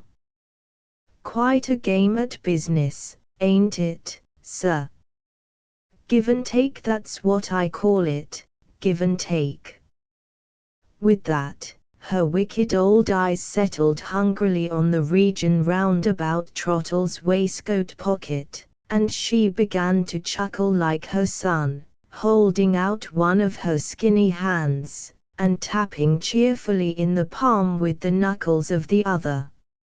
Aggravating Benjamin, seeing what she was about, roused up a little, chuckled and tapped in imitation of her, got an idea of his own into his muddled head all of a sudden, and bolted it out charitably for the benefit of Trottle. "I say," says Benjamin, settling himself against the wall and nodding his head viciously at his cheerful old mother. "I say, look out! She'll skin you." Assisted by these signs and warnings, Trottle found no difficulty in understanding that the business referred to was the giving and taking of money, and that he was expected to be the giver. It was at this stage of the proceedings that he first felt decidedly uncomfortable, and more than half inclined to wish he was on the street side of the house door again. He was still cudgelling his brains for an excuse to save his pocket, when the silence was suddenly interrupted by a sound in the upper part of the house. It was not at all loud, it was a quiet, still, scraping sound, so faint that it could hardly have reached the quickest ears, except in an empty house. "Do you hear that, Benjamin?" says the old woman. "He's at it again, even in the dark, ain't he? P'raps you'd like to see him, sir," says she, turning on Trottle, and poking her grinning face close to him. "Only name it, only say if you'd like to see him before we do our little bit of business, and I'll show good Fawley's friend upstairs, just as if he was good Mr. Fawley himself. My legs are all right, whatever Benjamin's may be. I get younger and younger, and stronger and stronger, and jollier, every day, that's what I do. Don't mind the stairs on my account, sir, if you'd like to see him." Him. Trottle wondered whether him meant a man, or a boy, or a domestic animal of the male species. Whatever it meant, here was a chance of putting off that uncomfortable give-and-take business, and, better still, a chance perhaps of finding out one of the secrets of the mysterious house. Trottle's spirits began to rise again, and he said yes directly, with the confidence of a man who knew all about it. Benjamin's mother took the candle at once, and lighted Trottle briskly to the stairs, and Benjamin himself tried to follow as usual. But getting up several flights of stairs, even helped by the banisters, was more, with his particular complaint, than he seemed to feel himself inclined to venture on. He sat down obstinately on the lowest step, with his head against the wall, and the tails of his big greatcoat spreading out magnificently on the stairs behind him and above him, like a dirty imitation of a court lady's train.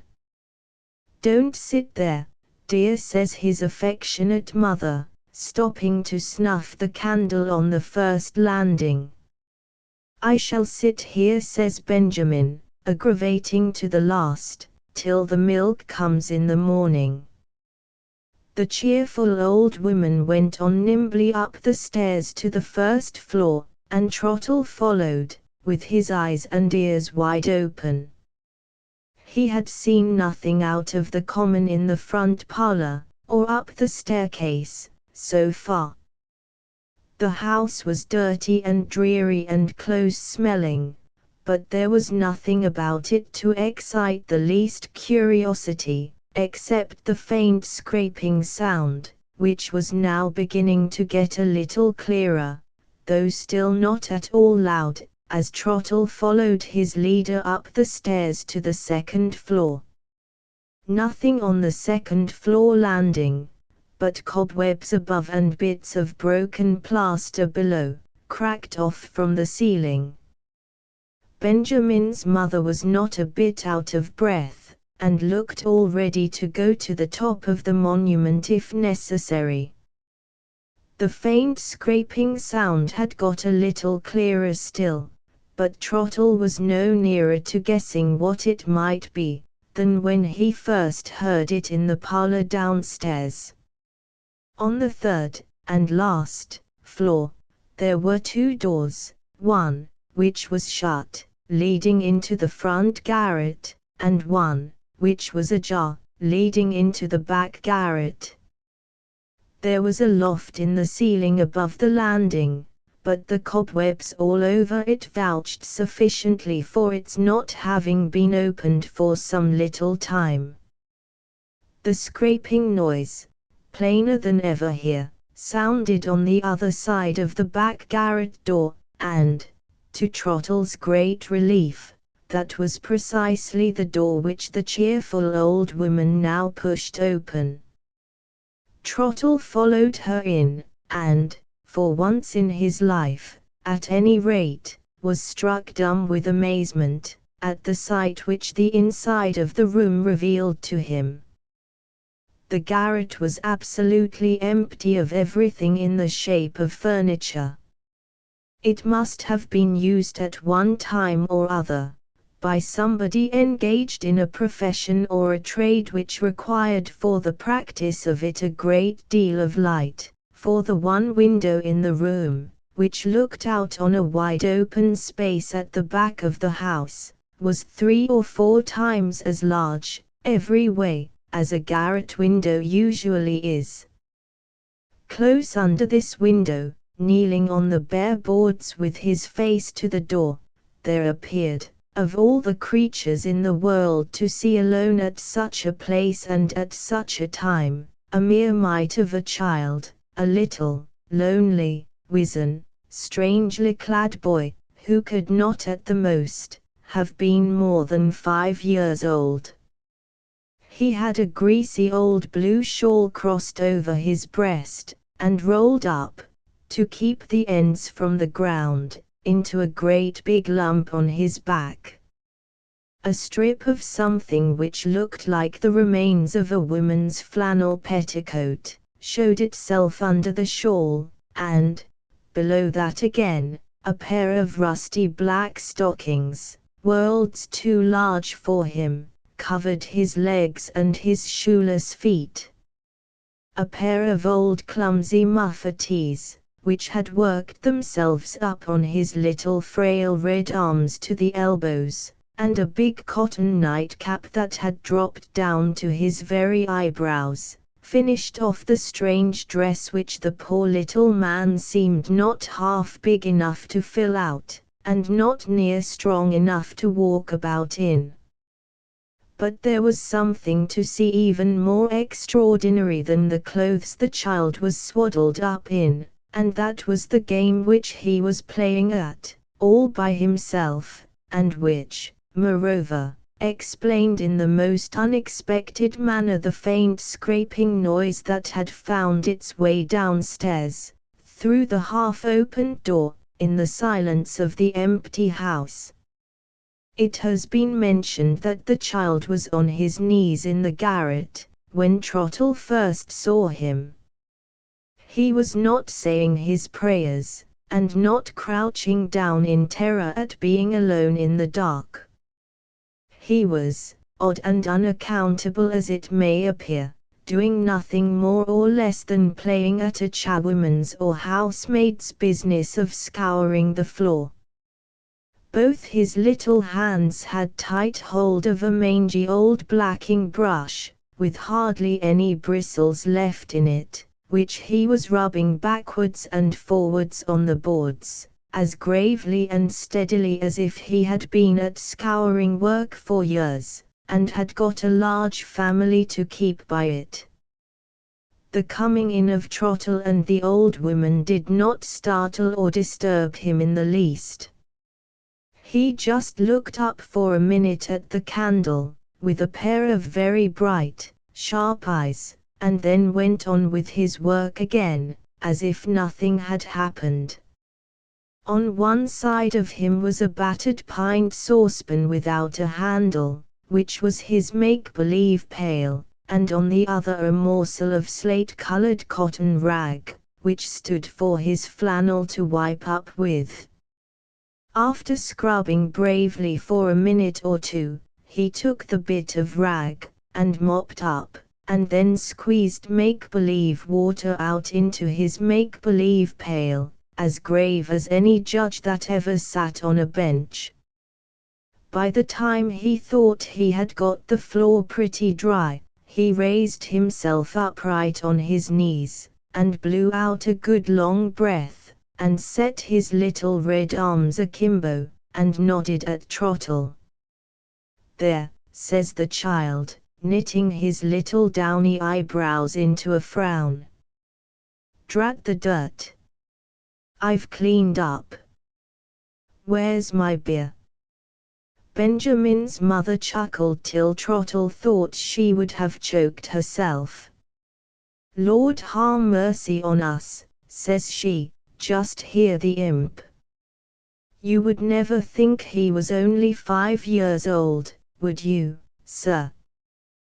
Please to tell good Mr. Forley you saw him going on as nicely as ever, playing at being me, scouring the parlour floor, and calling for my beer afterwards. That's his regular game, morning, noon, and night. He's never tired of it. Only look how snug we've been and dressed him. That's my shawl a-keeping his precious little body warm, and Benjamin's nightcap a-keeping his precious little head warm, and Benjamin's stockings, drawed over his trousers, a-keeping his precious little legs warm. He's snug and happy if ever a imp was yet. Where's my beer? Say it again, little dear, say it again. If Trottle had seen the boy, with a light and a fire in the room, clothed like other children, and playing naturally with a top, or a box of soldiers, or a bouncing big India rubber ball, he might have been as cheerful under the circumstances as Benjamin's mother herself. But seeing the child reduced, as he could not help suspecting, for want of proper toys and proper child's company, to take up with the mocking of an old woman at her scouring work, for something to stand in the place of a game, Trottle, though not a family man, nevertheless felt the sight before him to be, in its way, one of the saddest and the most pitiable that he had ever witnessed. "Why, my man," says he, "you're the boldest little chap in all England. You don't seem a bit afraid of being up here all by yourself in the dark." "The big window," says the child, pointing up to it, "sees in the dark, and I see with the big window." He stops a bit, and gets up on his legs, and looks hard at Benjamin's mother. "I'm a good UN," says he, "ain't I? I save candle."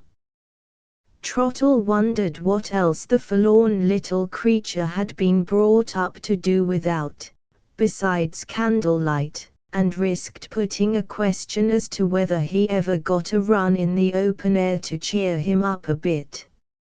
Oh, yes, he had a run now and then, out of doors, to say nothing of his runs about the house, the lively little cricket, a run according to good Mr. Forley's instructions, which were followed out carefully, as good Mr. Forley's friend would be glad to hear, to the very letter. As Trottle could only have made one reply to this, namely, that good Mr. Forley's instructions were, in his opinion, the instructions of an infernal scamp, and as he felt that such an answer would naturally prove the death blow to all further discoveries on his part, he gulped down his feelings before they got too many for him, and held his tongue, and looked round towards the window again to see what the forlorn little boy was going to amuse himself with next. The child had gathered up his blacking brush and bit of rag, and had put them into the old tin saucepan, and was now working his way, as well as his clothes would let him, with his make-believe pail hugged up in his arms, towards a door of communication which led from the back to the front garret. "I say," says he, looking round sharply over his shoulder, "what are you two stopping here for? I'm going to bed now, and so I tell you." With that, he opened the door, and walked into the front room. Seeing Trottle take a step or two to follow him, Benjamin's mother opened her wicked old eyes in a state of great astonishment. "Mercy on us," says she, "haven't you seen enough of him yet?" "No," says Trottle. "I should like to see him go to bed." Benjamin's mother burst into such a fit of chuckling that the loose extinguisher in the candlestick clattered again with the shaking of her hand. To think of good Mr. Forley's friend taking 10 times more trouble about the imp than good Mr. Forley himself. Such a joke as that, Benjamin's mother had not often met with in the course of her life, and she begged to be excused if she took the liberty of having a laugh at it. Leaving her to laugh as much as she pleased, and coming to a pretty positive conclusion, after what he had just heard, that Mr. Forley's interest in the child was not of the fondest possible kind, Trottle walked into the front room, and Benjamin's mother, enjoying herself immensely, followed with the candle. There were 2 pieces of furniture in the front garret. One, an old stool of the sort that is used to stand a cask of beer on, and the other a great big rickety straddling old truckle bedstead. In the middle of this bedstead, surrounded by a dim brown waste of sacking, was a kind of little island of poor bedding, an old bolster, with nearly all the feathers out of it, doubled in 3 for a pillow, a mere shred of patchwork counterpane, and a blanket, and under that, and peeping out a little on either side beyond the loose clothes, 2 faded chair cushions of horsehair, laid along together for a sort of makeshift mattress. When Trottle got into the room, the lonely little boy had scrambled up on the bedstead with the help of the beer stool, and was kneeling on the outer rim of sacking with the shred of counterpane in his hands, just making ready to tuck it in for himself under the chair cushions. "I'll tuck you up, my man," says Trottle. "Jump into bed, and let me try." "I mean to tuck myself up," says the poor forlorn child, "and I don't mean to jump. I mean to crawl, I do, and so I tell you." With that, he set to work, tucking in the clothes tight all down the sides of the cushions, but leaving them open at the foot. Then, getting up on his knees, and looking hard at Trottle as much as to say, "What do you mean by offering to help such a handy little chap as me?" he began to untie the big shawl for himself, and did it, too, in less than half a minute. Then, doubling the shawl up loose over the foot of the bed, he says, "I say, look here," and ducks under the clothes, head first, worming his way up and up softly, under the blanket and counterpane, till Trottle saw the top of the large nightcap slowly peep out on the bolster. This oversized headgear of the child's had so shoved itself down in the course of his journey to the pillow, under the clothes, that when he got his face fairly out on the bolster, he was all nightcap down to his mouth. He soon freed himself, however, from this slight encumbrance by turning the ends of the cap up gravely to their old place over his eyebrows, looked at Trottle, said, "Snug, ain't it? Goodbye." Popped his face under the clothes again, and left nothing to be seen of him but the empty peak of the big nightcap standing up sturdily on end in the middle of the bolster. "What a young limb it is, ain't it?" says Benjamin's mother, giving Trottle a cheerful dig with her elbow. "Come on, you won't see no more of him tonight." "And so I tell you," sings out a shrill little voice under the bedclothes, chiming in with a playful finish to the old woman's last words. If Trottle had not been, by this time, positively resolved to follow the wicked secret which accident had mixed him up with, through all its turnings and windings, right on to the end. He would have probably snatched the boy up then and there, and carried him off from his garret prison, bedclothes and all. As it was, he put a strong check on himself, kept his eye on future possibilities, and allowed Benjamin's mother to lead him downstairs again. "Mind them top banisters," says she, as Trottle laid his hand on them. "They are as rotten as medlars, every one of 'em." "When people come to see the premises," says Trottle, trying to feel his way a little farther into the mystery of the house, "you don't bring many of them up here, do you?"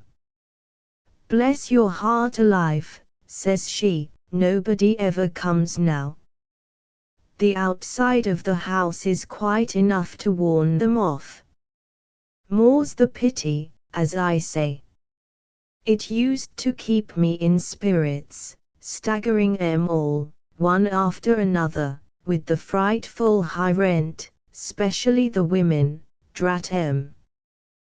What's the rent of this house? £120 a year. 120, why, there ain't a house in the street as lets for more than 80.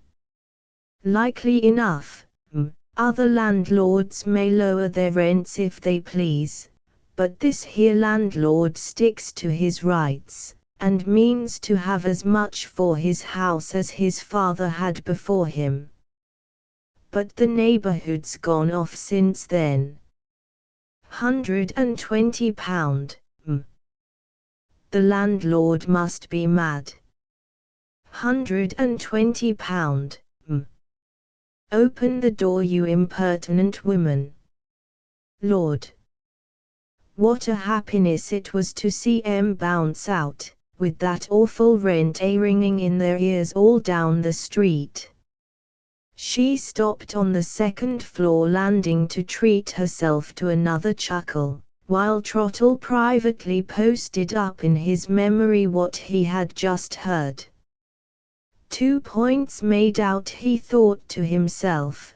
The house is kept empty on purpose, and the way it's done is to ask a rent that nobody will pay. "Ah, dearie me," says Benjamin's mother, changing the subject on a sudden, and twisting back with a horrid, greedy quickness to those awkward money matters which she had broached down in the parlour. "What we've done, one way and another, for Mr. Fawley, it isn't in words to tell. That nice little bit of business of ours ought to be a bigger bit of business, considering the trouble we take, Benjamin and me, to make the imp upstairs as happy as the day is long. If good Mr. Fawley would only please to think a little more of what a deal he owes to Benjamin and me, that's just it," says Trottle, catching her up short in desperation, and seeing his way, by the help of those last words of hers, to slipping cleverly through her fingers. "What should you say, if I told you that Mr. Fawley was nothing like so far from thinking about that little matter as you fancy? You would be disappointed, now, if I told you that I had come today without the money." Her lank old jaw fell, and her villainous old eyes glared, in a perfect state of panic, at that. "But what should you say, if I told you that Mr. Fawley was only waiting for my report, to send me here next Monday, at dusk, with a bigger bit of business for us two to do together than ever you think for? What should you say to that?" The old wretch came so near to Trottle, before she answered, and jammed him up confidentially so close into the corner of the landing, that his throat, in a manner, rose at her. "Can you count it off, do you think, on more than that?" says she, holding up her 4 skinny fingers and her long crooked thumb, all of a tremble, right before his face. "What do you say to 2 hands, instead of 1, says he, pushing past her, and getting downstairs as fast as he could. What she said Trottle thinks it best not to report, seeing that the old hypocrite, getting next door too light-headed at the golden prospect before her, took such liberties with unearthly names and persons which ought never to have approached her lips, and rained down such an awful shower of blessings on Trottle's head, that his hair almost stood on end to hear her.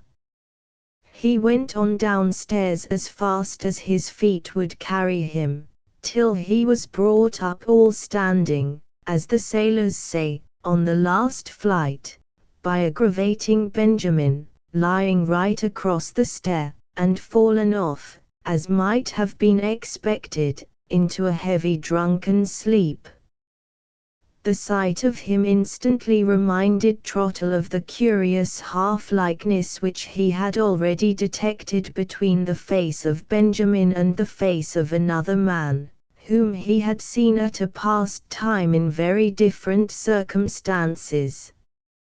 He determined, before leaving the house, to have one more look at the wretched muddled creature, and accordingly shook him up smartly, and propped him against the staircase wall, before his mother could interfere.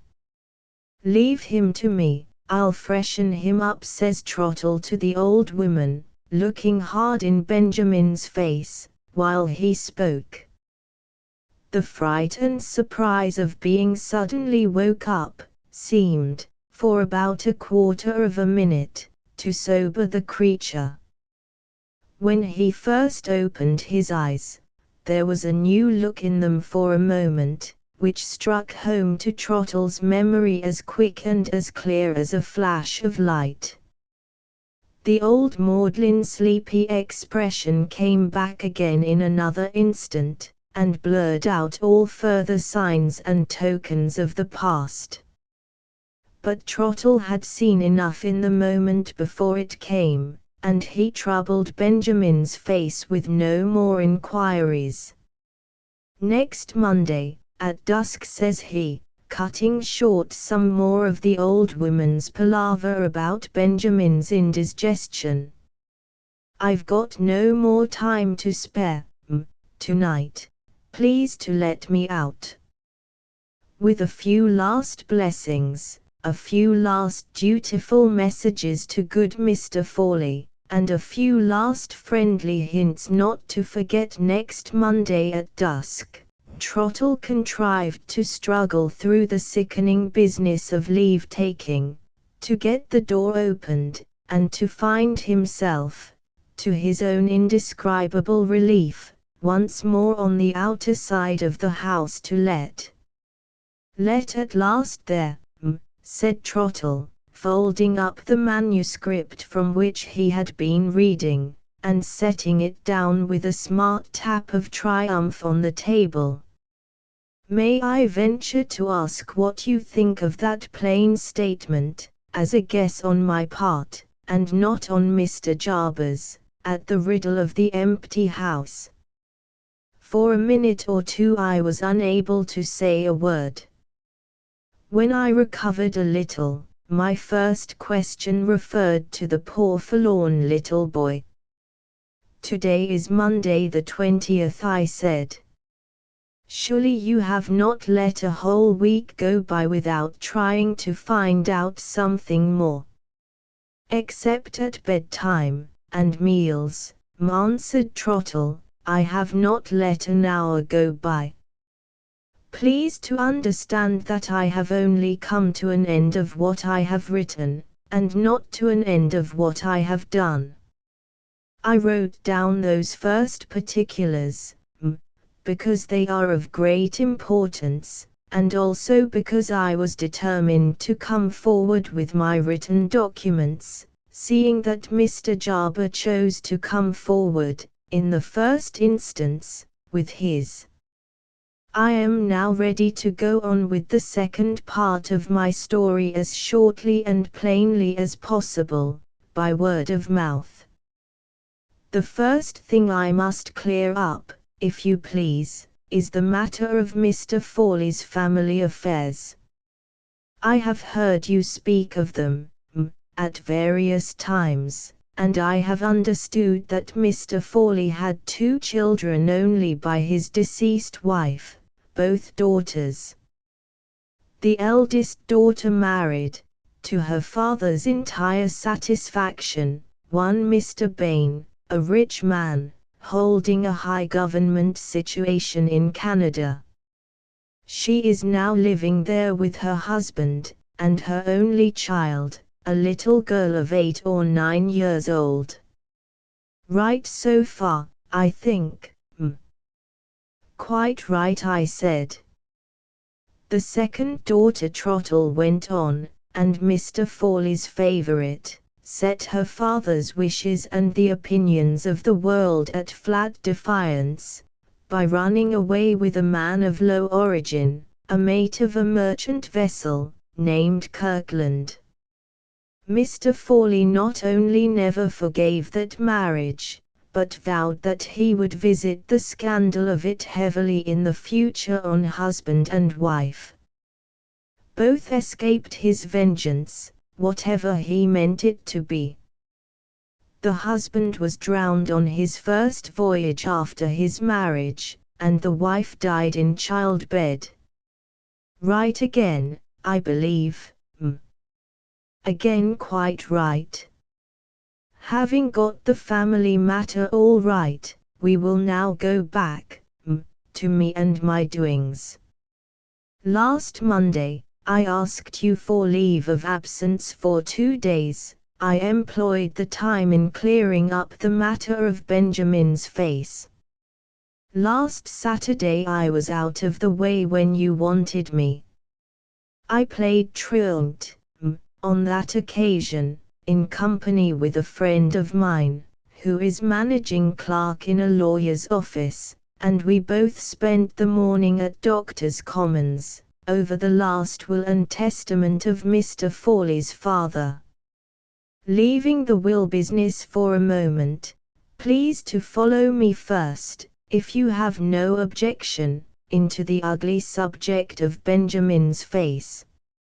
About 6 or 7 years ago, thanks to your kindness, I had a week's holiday with some friends of mine who live in the town of Pendlebury. One of those friends, the only one now left in the place, kept a chemist's shop, and in that shop I was made acquainted with one of the 2 doctors in the town, named Barsham. This Barsham was a first-rate surgeon, and might have got to the top of his profession, if he had not been a first-rate blackguard. As it was, he both drank and gambled, nobody would have anything to do with him in Pendlebury, and, at the time when I was made known to him in the chemist's shop, the other doctor, Mr. Dix, who was not to be compared with him for surgical skill, but who was a respectable man, had got all the practice, and Barsham and his old mother were living together in such a condition of utter poverty, that it was a marvel to everybody how they kept out of the parish workhouse. Benjamin and Benjamin's mother. Exactly. Last Thursday morning, thanks to your kindness, again, I went to Pendlebury to my friend the chemist, to ask a few questions about Barsham and his mother. I was told that they had both left the town about 5 years since. When I inquired into the circumstances, some strange particulars came out in the course of the chemist's answer. You know, I have no doubt, that poor Mrs. Kirkland was confined while her husband was at sea, in lodgings at a village called Flatfield, and that she died and was buried there.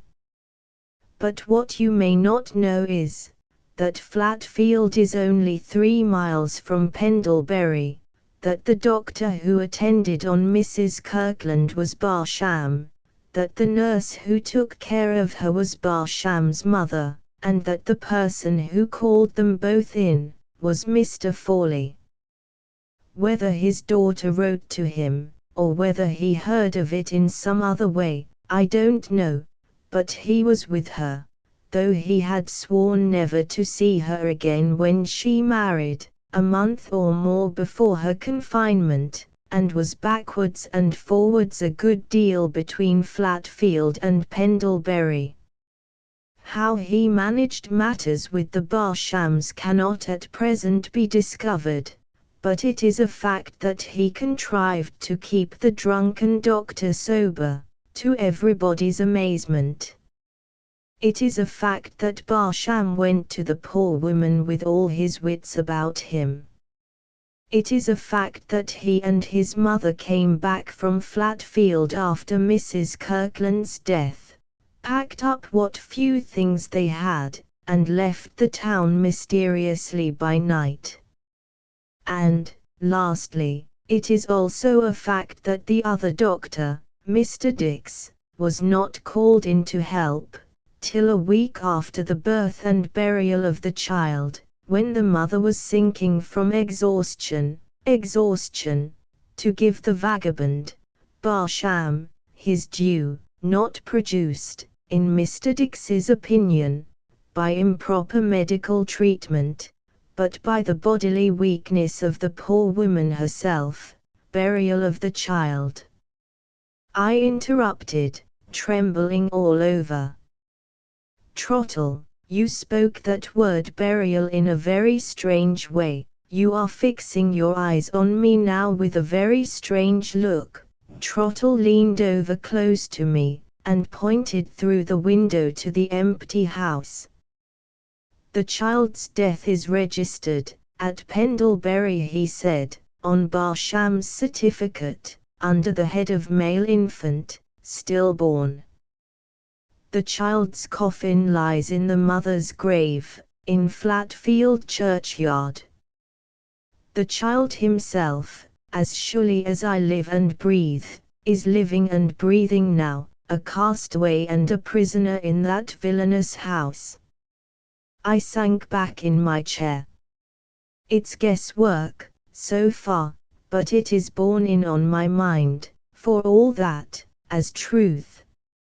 Rouse yourself, and think a little. The last I hear of Barsham, he is attending Mr. Fawley's disobedient daughter. The next I see of Barsham, he is in Mr. Fawley's house, trusted with a secret. He and his mother leave Pendlebury suddenly and suspiciously 5 years back, and he and his mother have got a child of 5 years old, hidden away in the house. Wait. Please to wait, I have not done yet. The will left by Mr. Fawley's father, strengthens the suspicion. The friend I took with me to Doctors' Commons, made himself master of the contents of that will, and when he had done so, I put these 2 questions to him. Can Mr. Fawley leave his money at his own discretion to anybody he pleases? No, my friend says, his father has left him with only a life interest in it. Suppose one of Mr. Fawley's married daughters has a girl, and the other a boy, how would the money go? It would all go, my friend says, to the boy, and it would be charged with the payment of a certain annual income to his female cousin. After her death, it would go back to the male descendant, and to his heirs. Consider that, the child of the daughter whom Mr. Fawley hates, whose husband has been snatched away from his vengeance by death, takes his whole property in defiance of him, and the child of the daughter whom he loves, is left a pensioner on her low-born boy cousin for life. There was too good reason, why that child of Mrs. Kirkland's should be registered stillborn. And if, as I believe, the register is founded on a false certificate, there is still better reason, why the existence of the child should be hidden, and all trace of his parentage blotted out, in the garret of that empty house. He stopped, and pointed for the second time to the dim, dust-covered garret windows opposite. As he did so, I was startled. A very slight matter sufficed to frighten me now, by a knock at the door of the room in which we were sitting. My maid came in, with a letter in her hand. I took it from her. The morning card, which was all the envelope enclosed, dropped from my hands. George Forley was no more. He had departed this life 3 days since, on the evening of Friday. Did our last chance of discovering the truth, I asked, rest with him? Has it died with his death? Courage, I think not. Our chance rests on our power to make Barsham and his mother confess, and Mr. Forley's death, by leaving them helpless, seems to put that power into our hands. With your permission, I will not wait till dusk today, as I at first intended, but will make sure of those 2 people at once.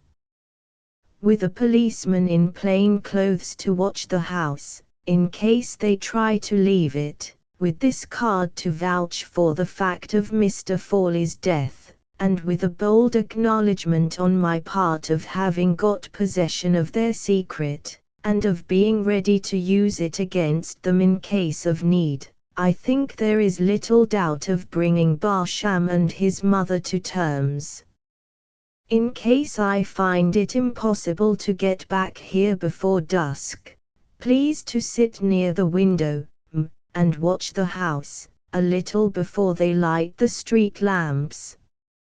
If you see the front door open and close again, will you be good enough to put on your bonnet, and come across to me immediately? Mr. Forley's death may, or may not, prevent his messenger from coming as arranged.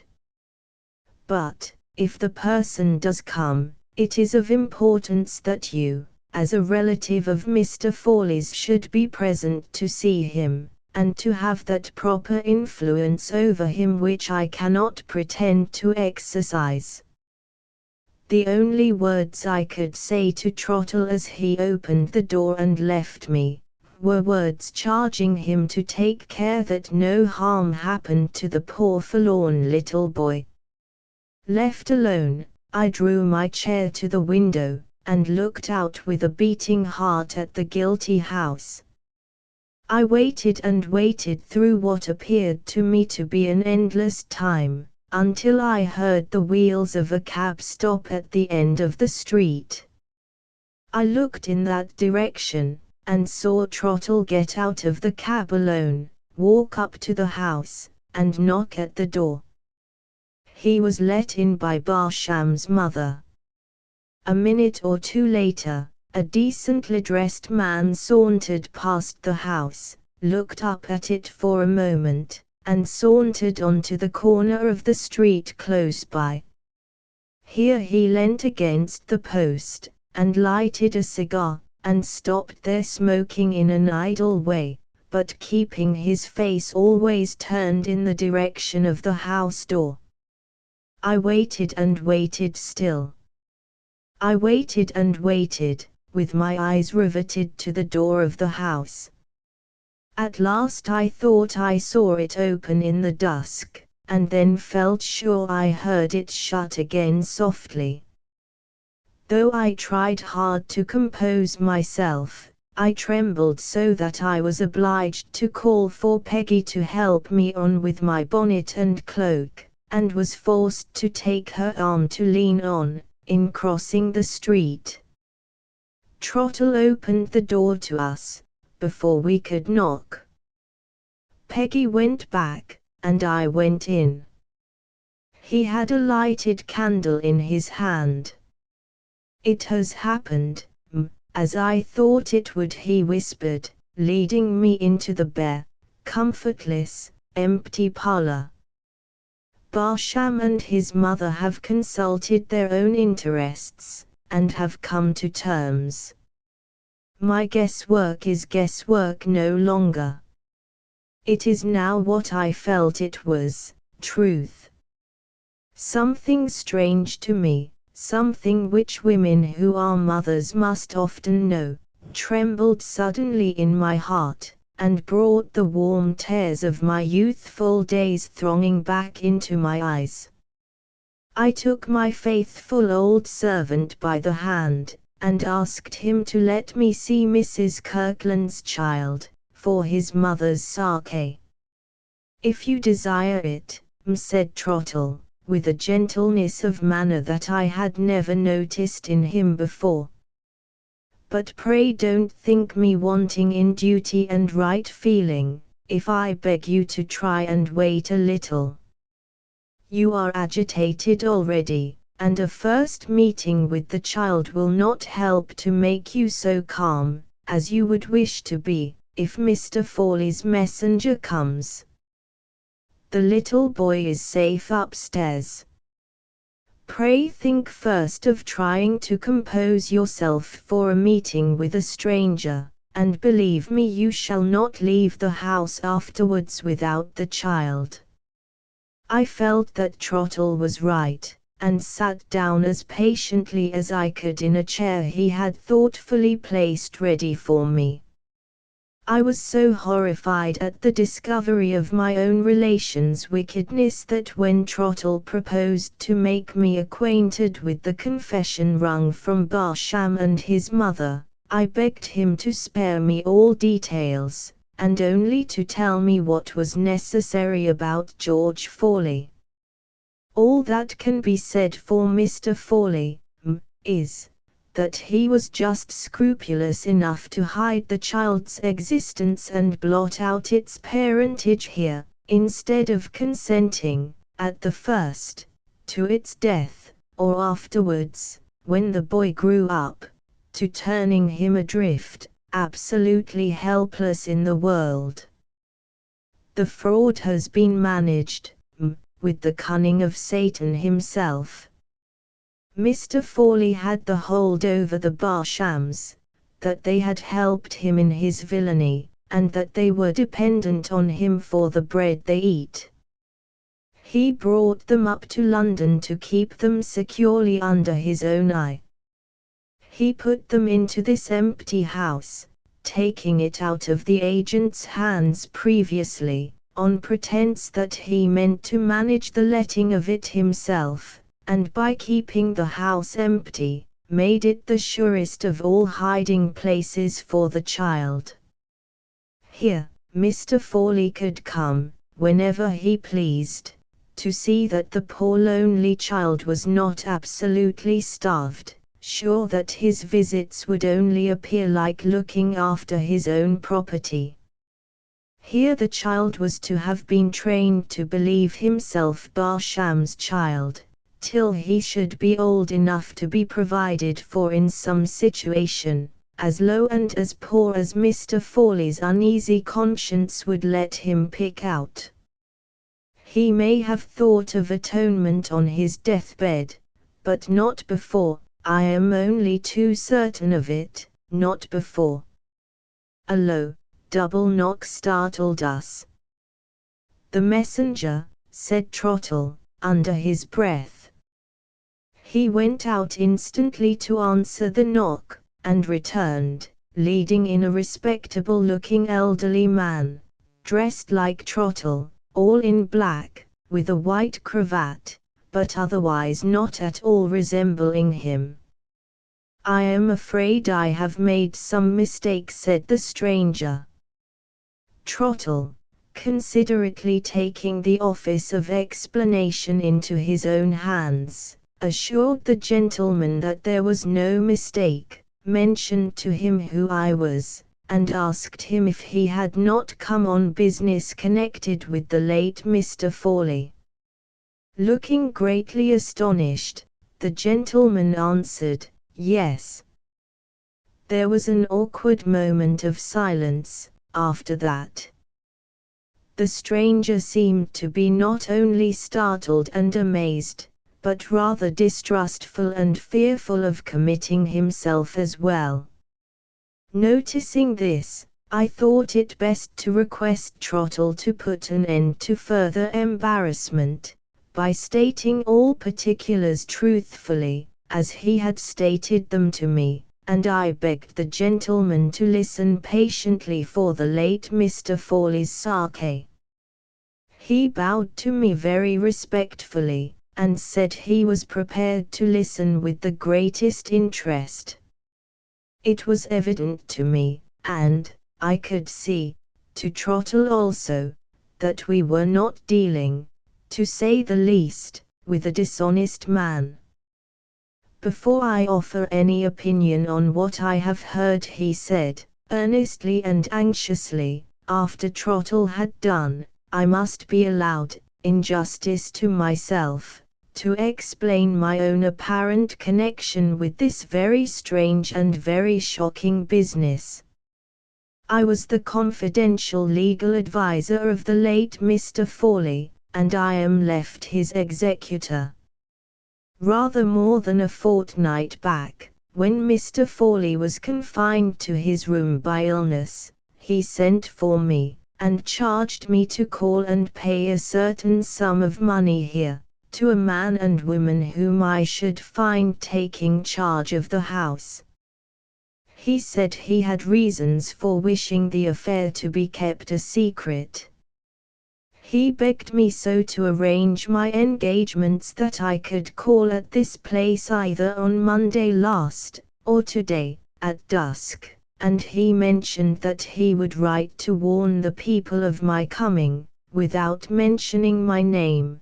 Dorcott is my name, as he did not wish to expose me to any future importunities on the part of the man and woman.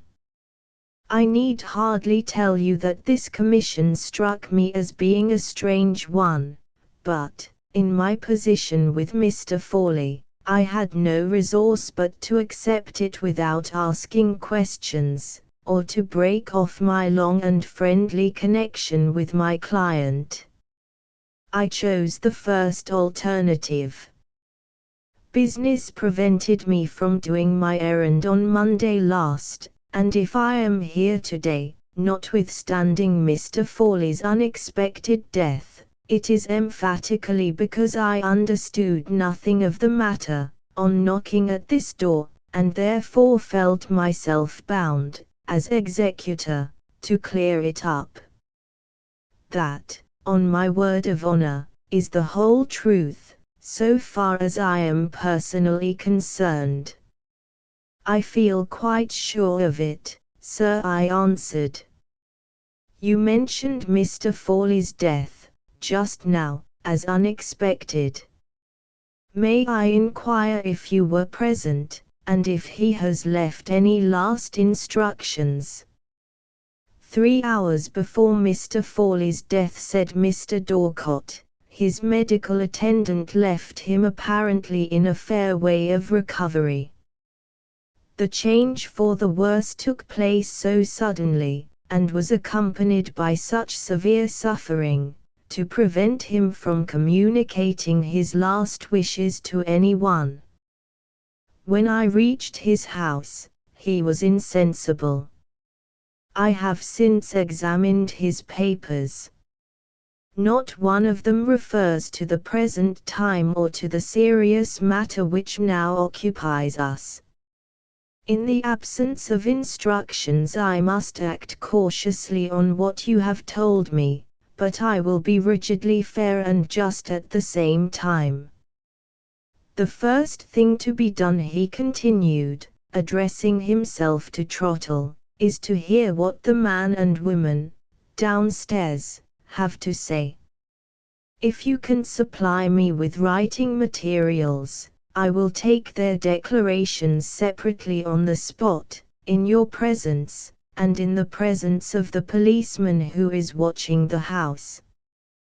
Tomorrow I will send copies of those declarations, accompanied by a full statement of the case, to Mr. and Mrs. Bain in Canada, both of whom know me well as the late Mr. Fawley's legal adviser, and I will suspend all proceedings, on my part, until I hear from them, or from their solicitor in London.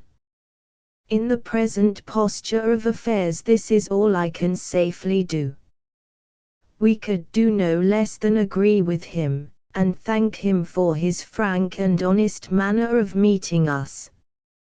It was arranged that I should send over the writing materials from my lodgings, and, to my unutterable joy and relief, it was also readily acknowledged that the poor little orphan boy could find no fitter refuge than my old arms were longing to offer him, and no safer protection for the night than my roof could give.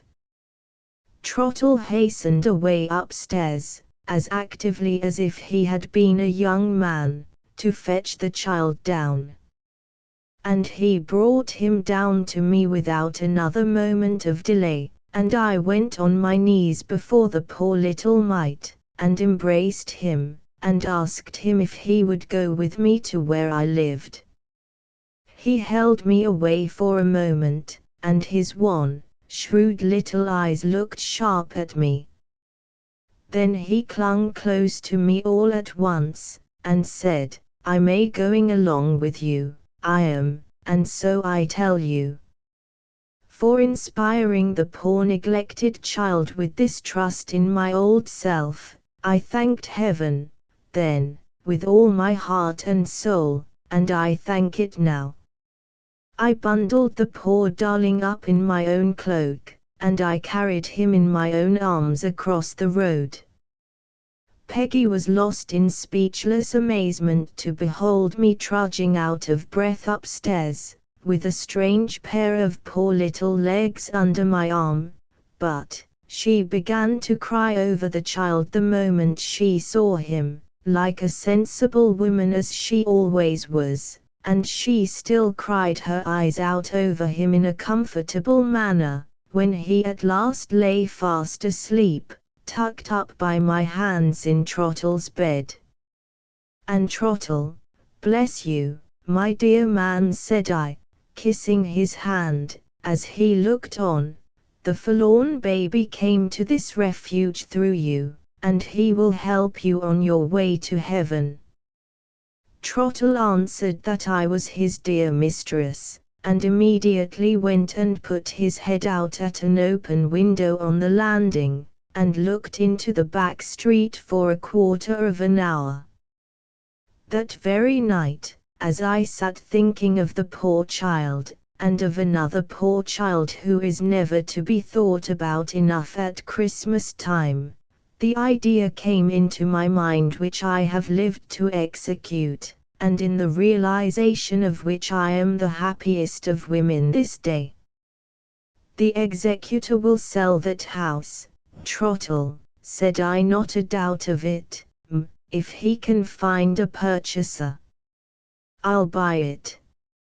I have often seen Trottle pleased, but I never saw him so perfectly enchanted as he was when I confided to him, which I did, then and there, the purpose that I had in view. To make short of a long story, and what story would not be long, coming from the lips of an old woman like me, unless it was made short by main force, I bought the house. Mrs. Bain had her father's blood in her. She evaded the opportunity of forgiving and generous reparation that was offered her, and disowned the child, but I was prepared for that, and loved him all the more for having no one in the world to look to, but me. I am getting into a flurry by being overpleased, and I dare say I am as incoherent as need be. I bought the house, and I altered it from the basement to the roof, and I turned it into a hospital for sick children. Never mind by what degrees my little adopted boy came to the knowledge of all the sights and sounds in the streets, so familiar to other children and so strange to him. Never mind by what degrees he came to be pretty, and childish, and winning, and companionable, and to have pictures and toys about him, and suitable playmates. As I write, I look across the road to my hospital, and there is the darling, who has gone over to play, nodding at me out of one of the once lonely windows, with his dear chubby face backed up by Trottle's waistcoat as he lifts my pet for Grandma to see. Many an eye I see in that house now, but it is never in solitude, never in neglect. Many an eye I see in that house now, that is more and more radiant every day with the light of returning health. As my precious darling has changed beyond description for the brighter and the better, so do the not less precious darlings of poor women change in that house every day in the year. For which I humbly thank that gracious being whom the restorer of the widow's son and of the ruler's daughter, instructed all mankind to call their Father. End of the Project Gutenberg ebook A House to Let ******** Updated editions will replace the previous one, the old editions will be renamed. Creating the works from print editions not protected by U.S. copyright law means that no one owns a United States copyright in these works, so the Foundation, and you, can copy and distribute it in the United States without permission and without paying copyright royalties. Special rules, set forth in the general terms of use part of this license, apply to copying and distributing Project Gutenberg trademark symbol electronic works to protect the Project Gutenberg trademark symbol concept and trademark. Project Gutenberg is a registered trademark, and may not be used if you charge for an ebook, except by following the terms of the trademark license, including paying royalties for use of the Project Gutenberg trademark. If you do not charge anything for copies of this ebook, complying with the trademark license is very easy. You may use this ebook for nearly any purpose such as creation of derivative works, reports, performances and research.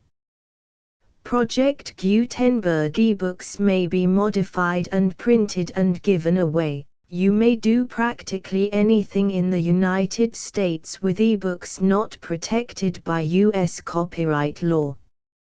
Redistribution is subject to the trademark license, especially commercial redistribution. Start. Full license. The full Project Gutenberg license. Please read this before you distribute or use this work to protect the Project Gutenberg trademark symbol mission of promoting the free distribution of electronic works, by using or distributing this work, or any other work associated in any way with the phrase Project Gutenberg. You agree to comply with all the terms of the full Project Gutenberg trademark symbol license available with this file or online at www.gutenberg.org/license. Section 1.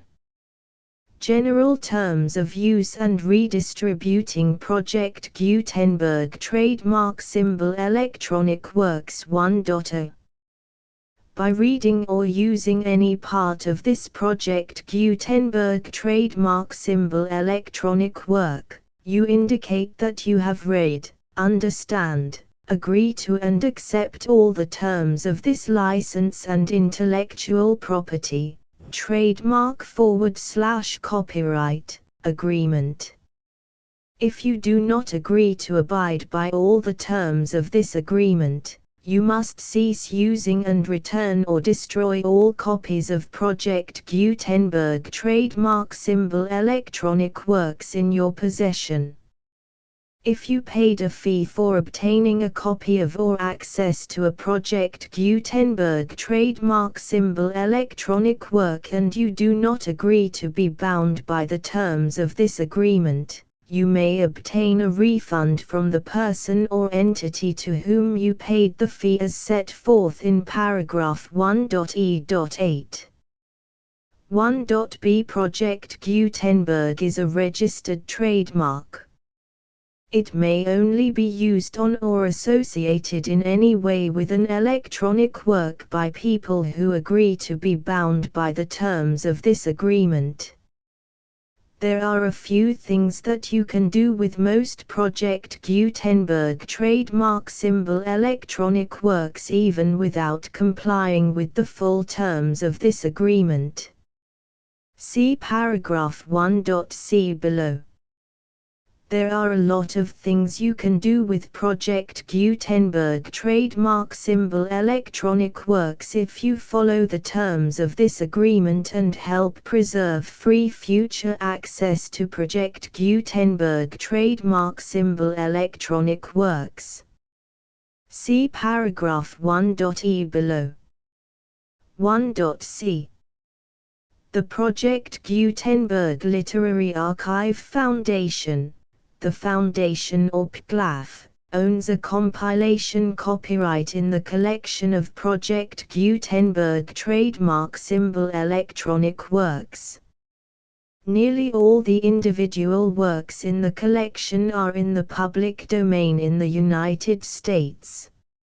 If an individual work is unprotected by copyright law in the United States and you are located in the United States, we do not claim a right to prevent you from copying, distributing, performing, displaying or creating derivative works based on the work as long as all references to Project Gutenberg are removed. Of course, we hope that you will support the Project Gutenberg trademark symbol mission of promoting free access to electronic works by freely sharing Project Gutenberg trademark symbol works in compliance with the terms of this agreement for keeping the Project Gutenberg trademark symbol name associated with the work. You can easily comply with the terms of this agreement by keeping this work in the same format with its attached full Project Gutenberg trademark symbol license when you share it without charge with others. 1.d. The copyright laws of the place where you are located also govern what you can do with this work. Copyright laws in most countries are in a constant state of change. If you are outside the United States, check the laws of your country in addition to the terms of this agreement before downloading, copying, displaying, performing, distributing or creating derivative works based on this work or any other Project Gutenberg trademark symbol work. The Foundation makes no representations concerning the copyright status of any work in any country other than the United States. 1.e Unless you have removed all references to Project Gutenberg. 1.e.1. The following sentence, with active links to, or other immediate access to, the full Project Gutenberg trademark symbol license must appear prominently whenever any copy of a Project Gutenberg trademark symbol work, Any work on which the phrase Project Gutenberg appears, or with which the phrase Project Gutenberg is associated, is accessed, displayed, performed, viewed, copied or distributed. This ebook is for the use of anyone anywhere in the United States and most other parts of the world at no cost and with almost no restrictions whatsoever. You may copy it, give it away or reuse it under the terms of the Project Gutenberg license included with this ebook or online at www.gutenberg.org. If you are not located in the United States, you will have to check the laws of the country where you are located before using this ebook. 1.e.2 If an individual Project Gutenberg trademark symbol electronic work is derived from texts not protected by U.S. copyright law, does not contain a notice indicating that it is posted with permission of the copyright holder, the work can be copied and distributed to anyone in the United States without paying any fees or charges. If you are redistributing or providing access to a work with the phrase Project Gutenberg associated with or appearing on the work, you must comply either with the requirements of paragraphs 1.e.1 through 1.e.7 or obtain permission for the use of the work and the Project Gutenberg trademark symbol trademark as set forth in paragraphs 1.e.8 or 1.e.9. 1.e.3 If an individual Project Gutenberg trademark symbol electronic work is posted with the permission of the copyright holder, your use and distribution must comply with both paragraphs 1.e.1 through 1.e.7 and any additional terms imposed by the copyright holder. Additional terms will be linked to the Project Gutenberg trademark symbol license for all works posted with the permission of the copyright holder found at the beginning of this work. 1.e.4 Do not unlink or detach or remove the full Project Gutenberg trademark symbol license terms from this work, or any files containing a part of this work or any other work associated with Project Gutenberg trademark symbol. 1.e.5 Do not copy, display, perform, distribute or redistribute this electronic work, or any part of this electronic work, without prominently displaying the sentence set forth in paragraph 1.e.1 with active links or immediate access to the full terms of the Project Gutenberg trademark symbol license. 1.e.6 You may convert to and distribute this work in any binary, compressed, marked up, non-proprietary or proprietary form, including any word processing or hypertext form. However, if you provide access to or distribute copies of a Project Gutenberg trademark symbol work in a format other than plain vanilla ASCII or other format used in the official version posted on the official Project Gutenberg trademark symbol website, www.gutenberg.org, you must, at no additional cost, fee or expense to the user, provide a copy, a means of exporting a copy, or a means of obtaining a copy upon request, of the work in its original plain vanilla ASCII or other form. Any alternate format must include the full Project Gutenberg trademark symbol license as specified in paragraph 1.e.1. 1.e.7 Do not charge a fee for access to, viewing, displaying, performing, copying or distributing any Project Gutenberg trademark symbol works unless you comply with paragraph 1.e.8 or 1.e.9.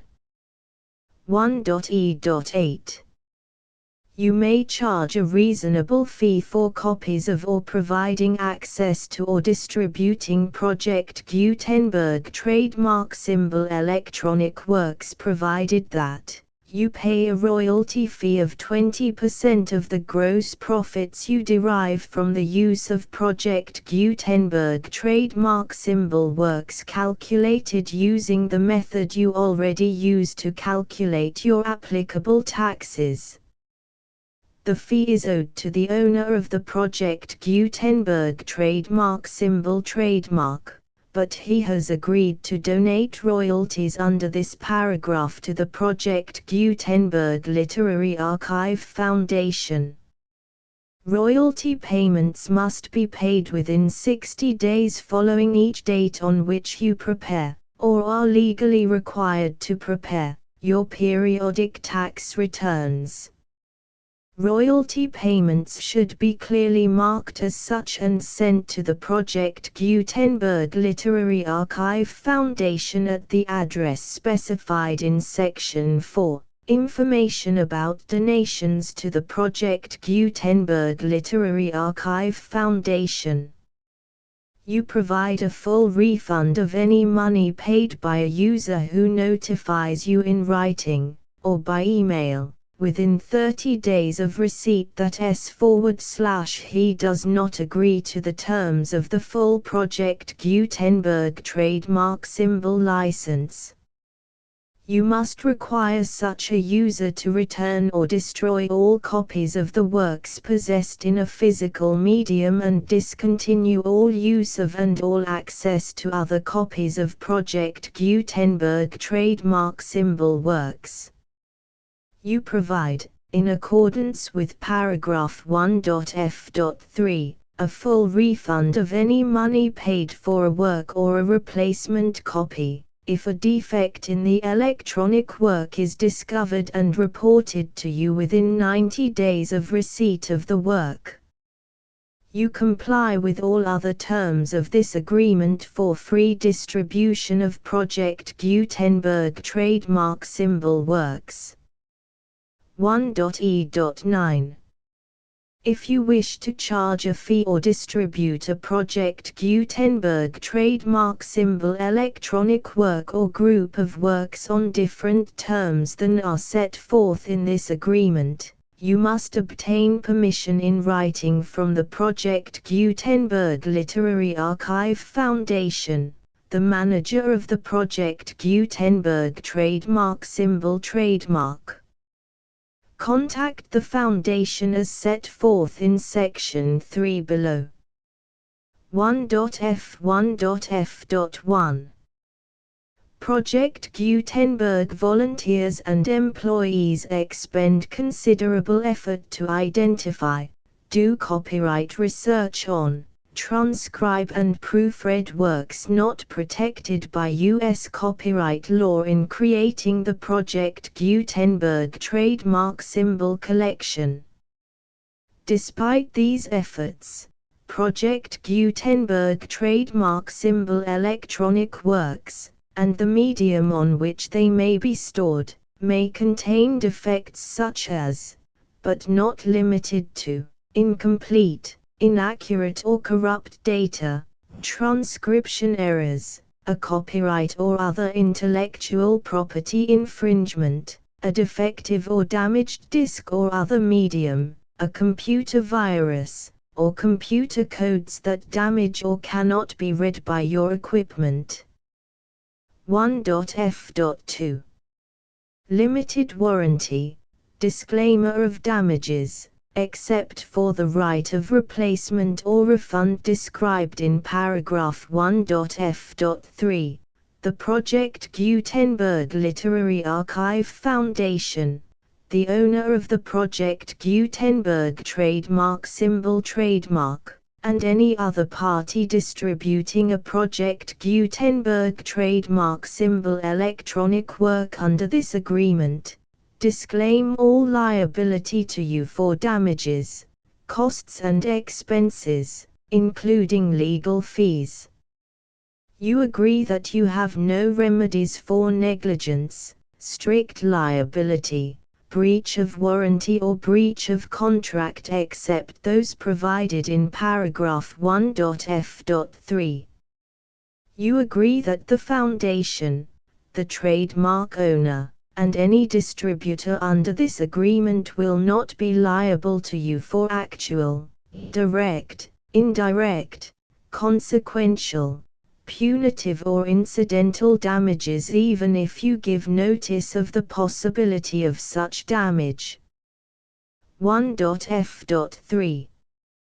Limited right of replacement or refund. If you discover a defect in this electronic work within 90 days of receiving it, you can receive a refund of the money, if any, you paid for it by sending a written explanation to the person you received the work from. If you received the work on a physical medium, you must return the medium with your written explanation. The person or entity that provided you with the defective work may elect to provide a replacement copy in lieu of a refund. If you received the work electronically, the person or entity providing it to you may choose to give you a second opportunity to receive the work electronically in lieu of a refund. If the second copy is also defective, you may demand a refund in writing without further opportunities to fix the problem. 1.f.4. Except for the limited right of replacement or refund set forth in paragraph 1.f.3, this work is provided to you as is, with no other warranties of any kind, express or implied, including but not limited to warranties of merchantability or fitness for any purpose. 1.f.5. Some states do not allow disclaimers of certain implied warranties or the exclusion or limitation of certain types of damages. If any disclaimer or limitation set forth in this agreement violates the law of the state applicable to this agreement, the agreement shall be interpreted to make the maximum disclaimer or limitation permitted by the applicable state law. The invalidity or unenforceability of any provision of this agreement shall not void the remaining provisions. 1.f.6. Indemnity. You agree to indemnify and hold the foundation, the trademark owner, any agent or employee of the foundation, anyone providing copies of Project Gutenberg trademark symbol electronic works in accordance with this agreement, and any volunteers associated with the production, promotion and distribution of Project Gutenberg trademark symbol electronic works, harmless from all liability, costs and expenses, including legal fees, that arise directly or indirectly from any of the following which you do or cause to occur. A. Distribution of this or any Project Gutenberg trademark symbol work. B. Alteration, modification, or additions or deletions to any Project Gutenberg trademark symbol work, and C. Any defect you cause. Section 2.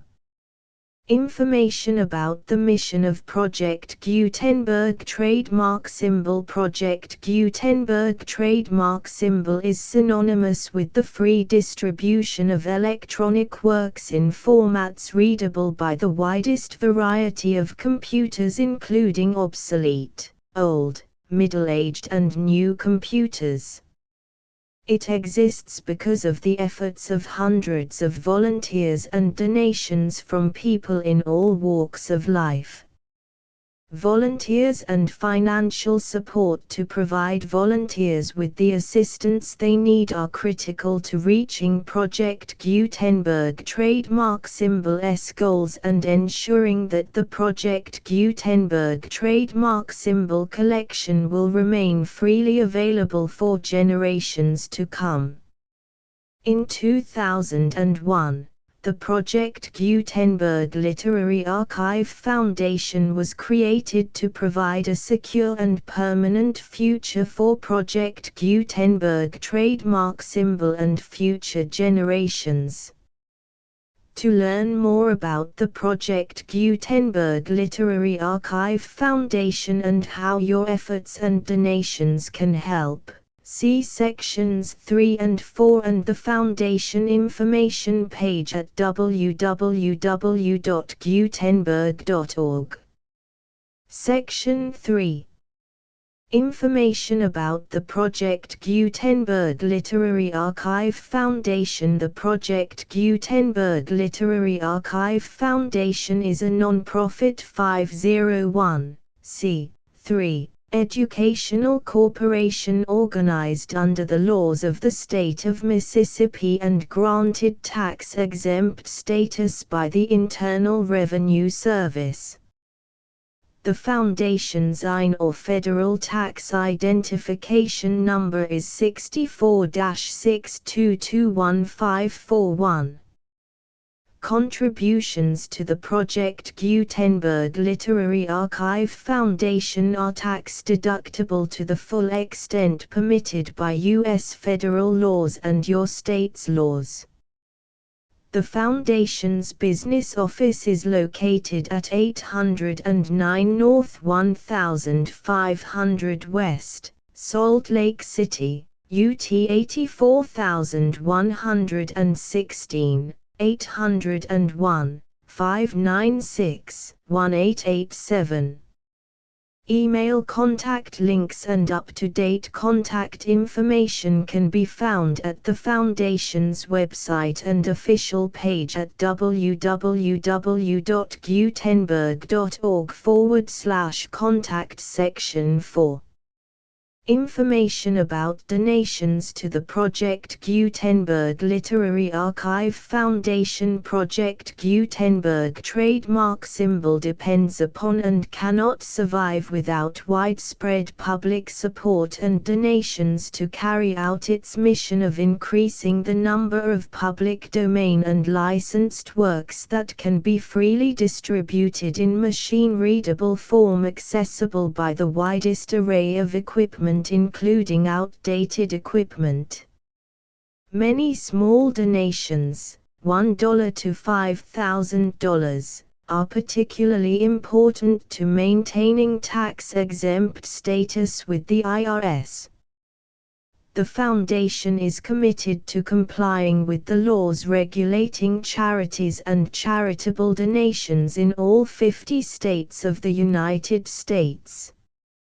Compliance requirements are not uniform and it takes a considerable effort, much paperwork and many fees to meet and keep up with these requirements. We do not solicit donations in locations where we have not received written confirmation of compliance.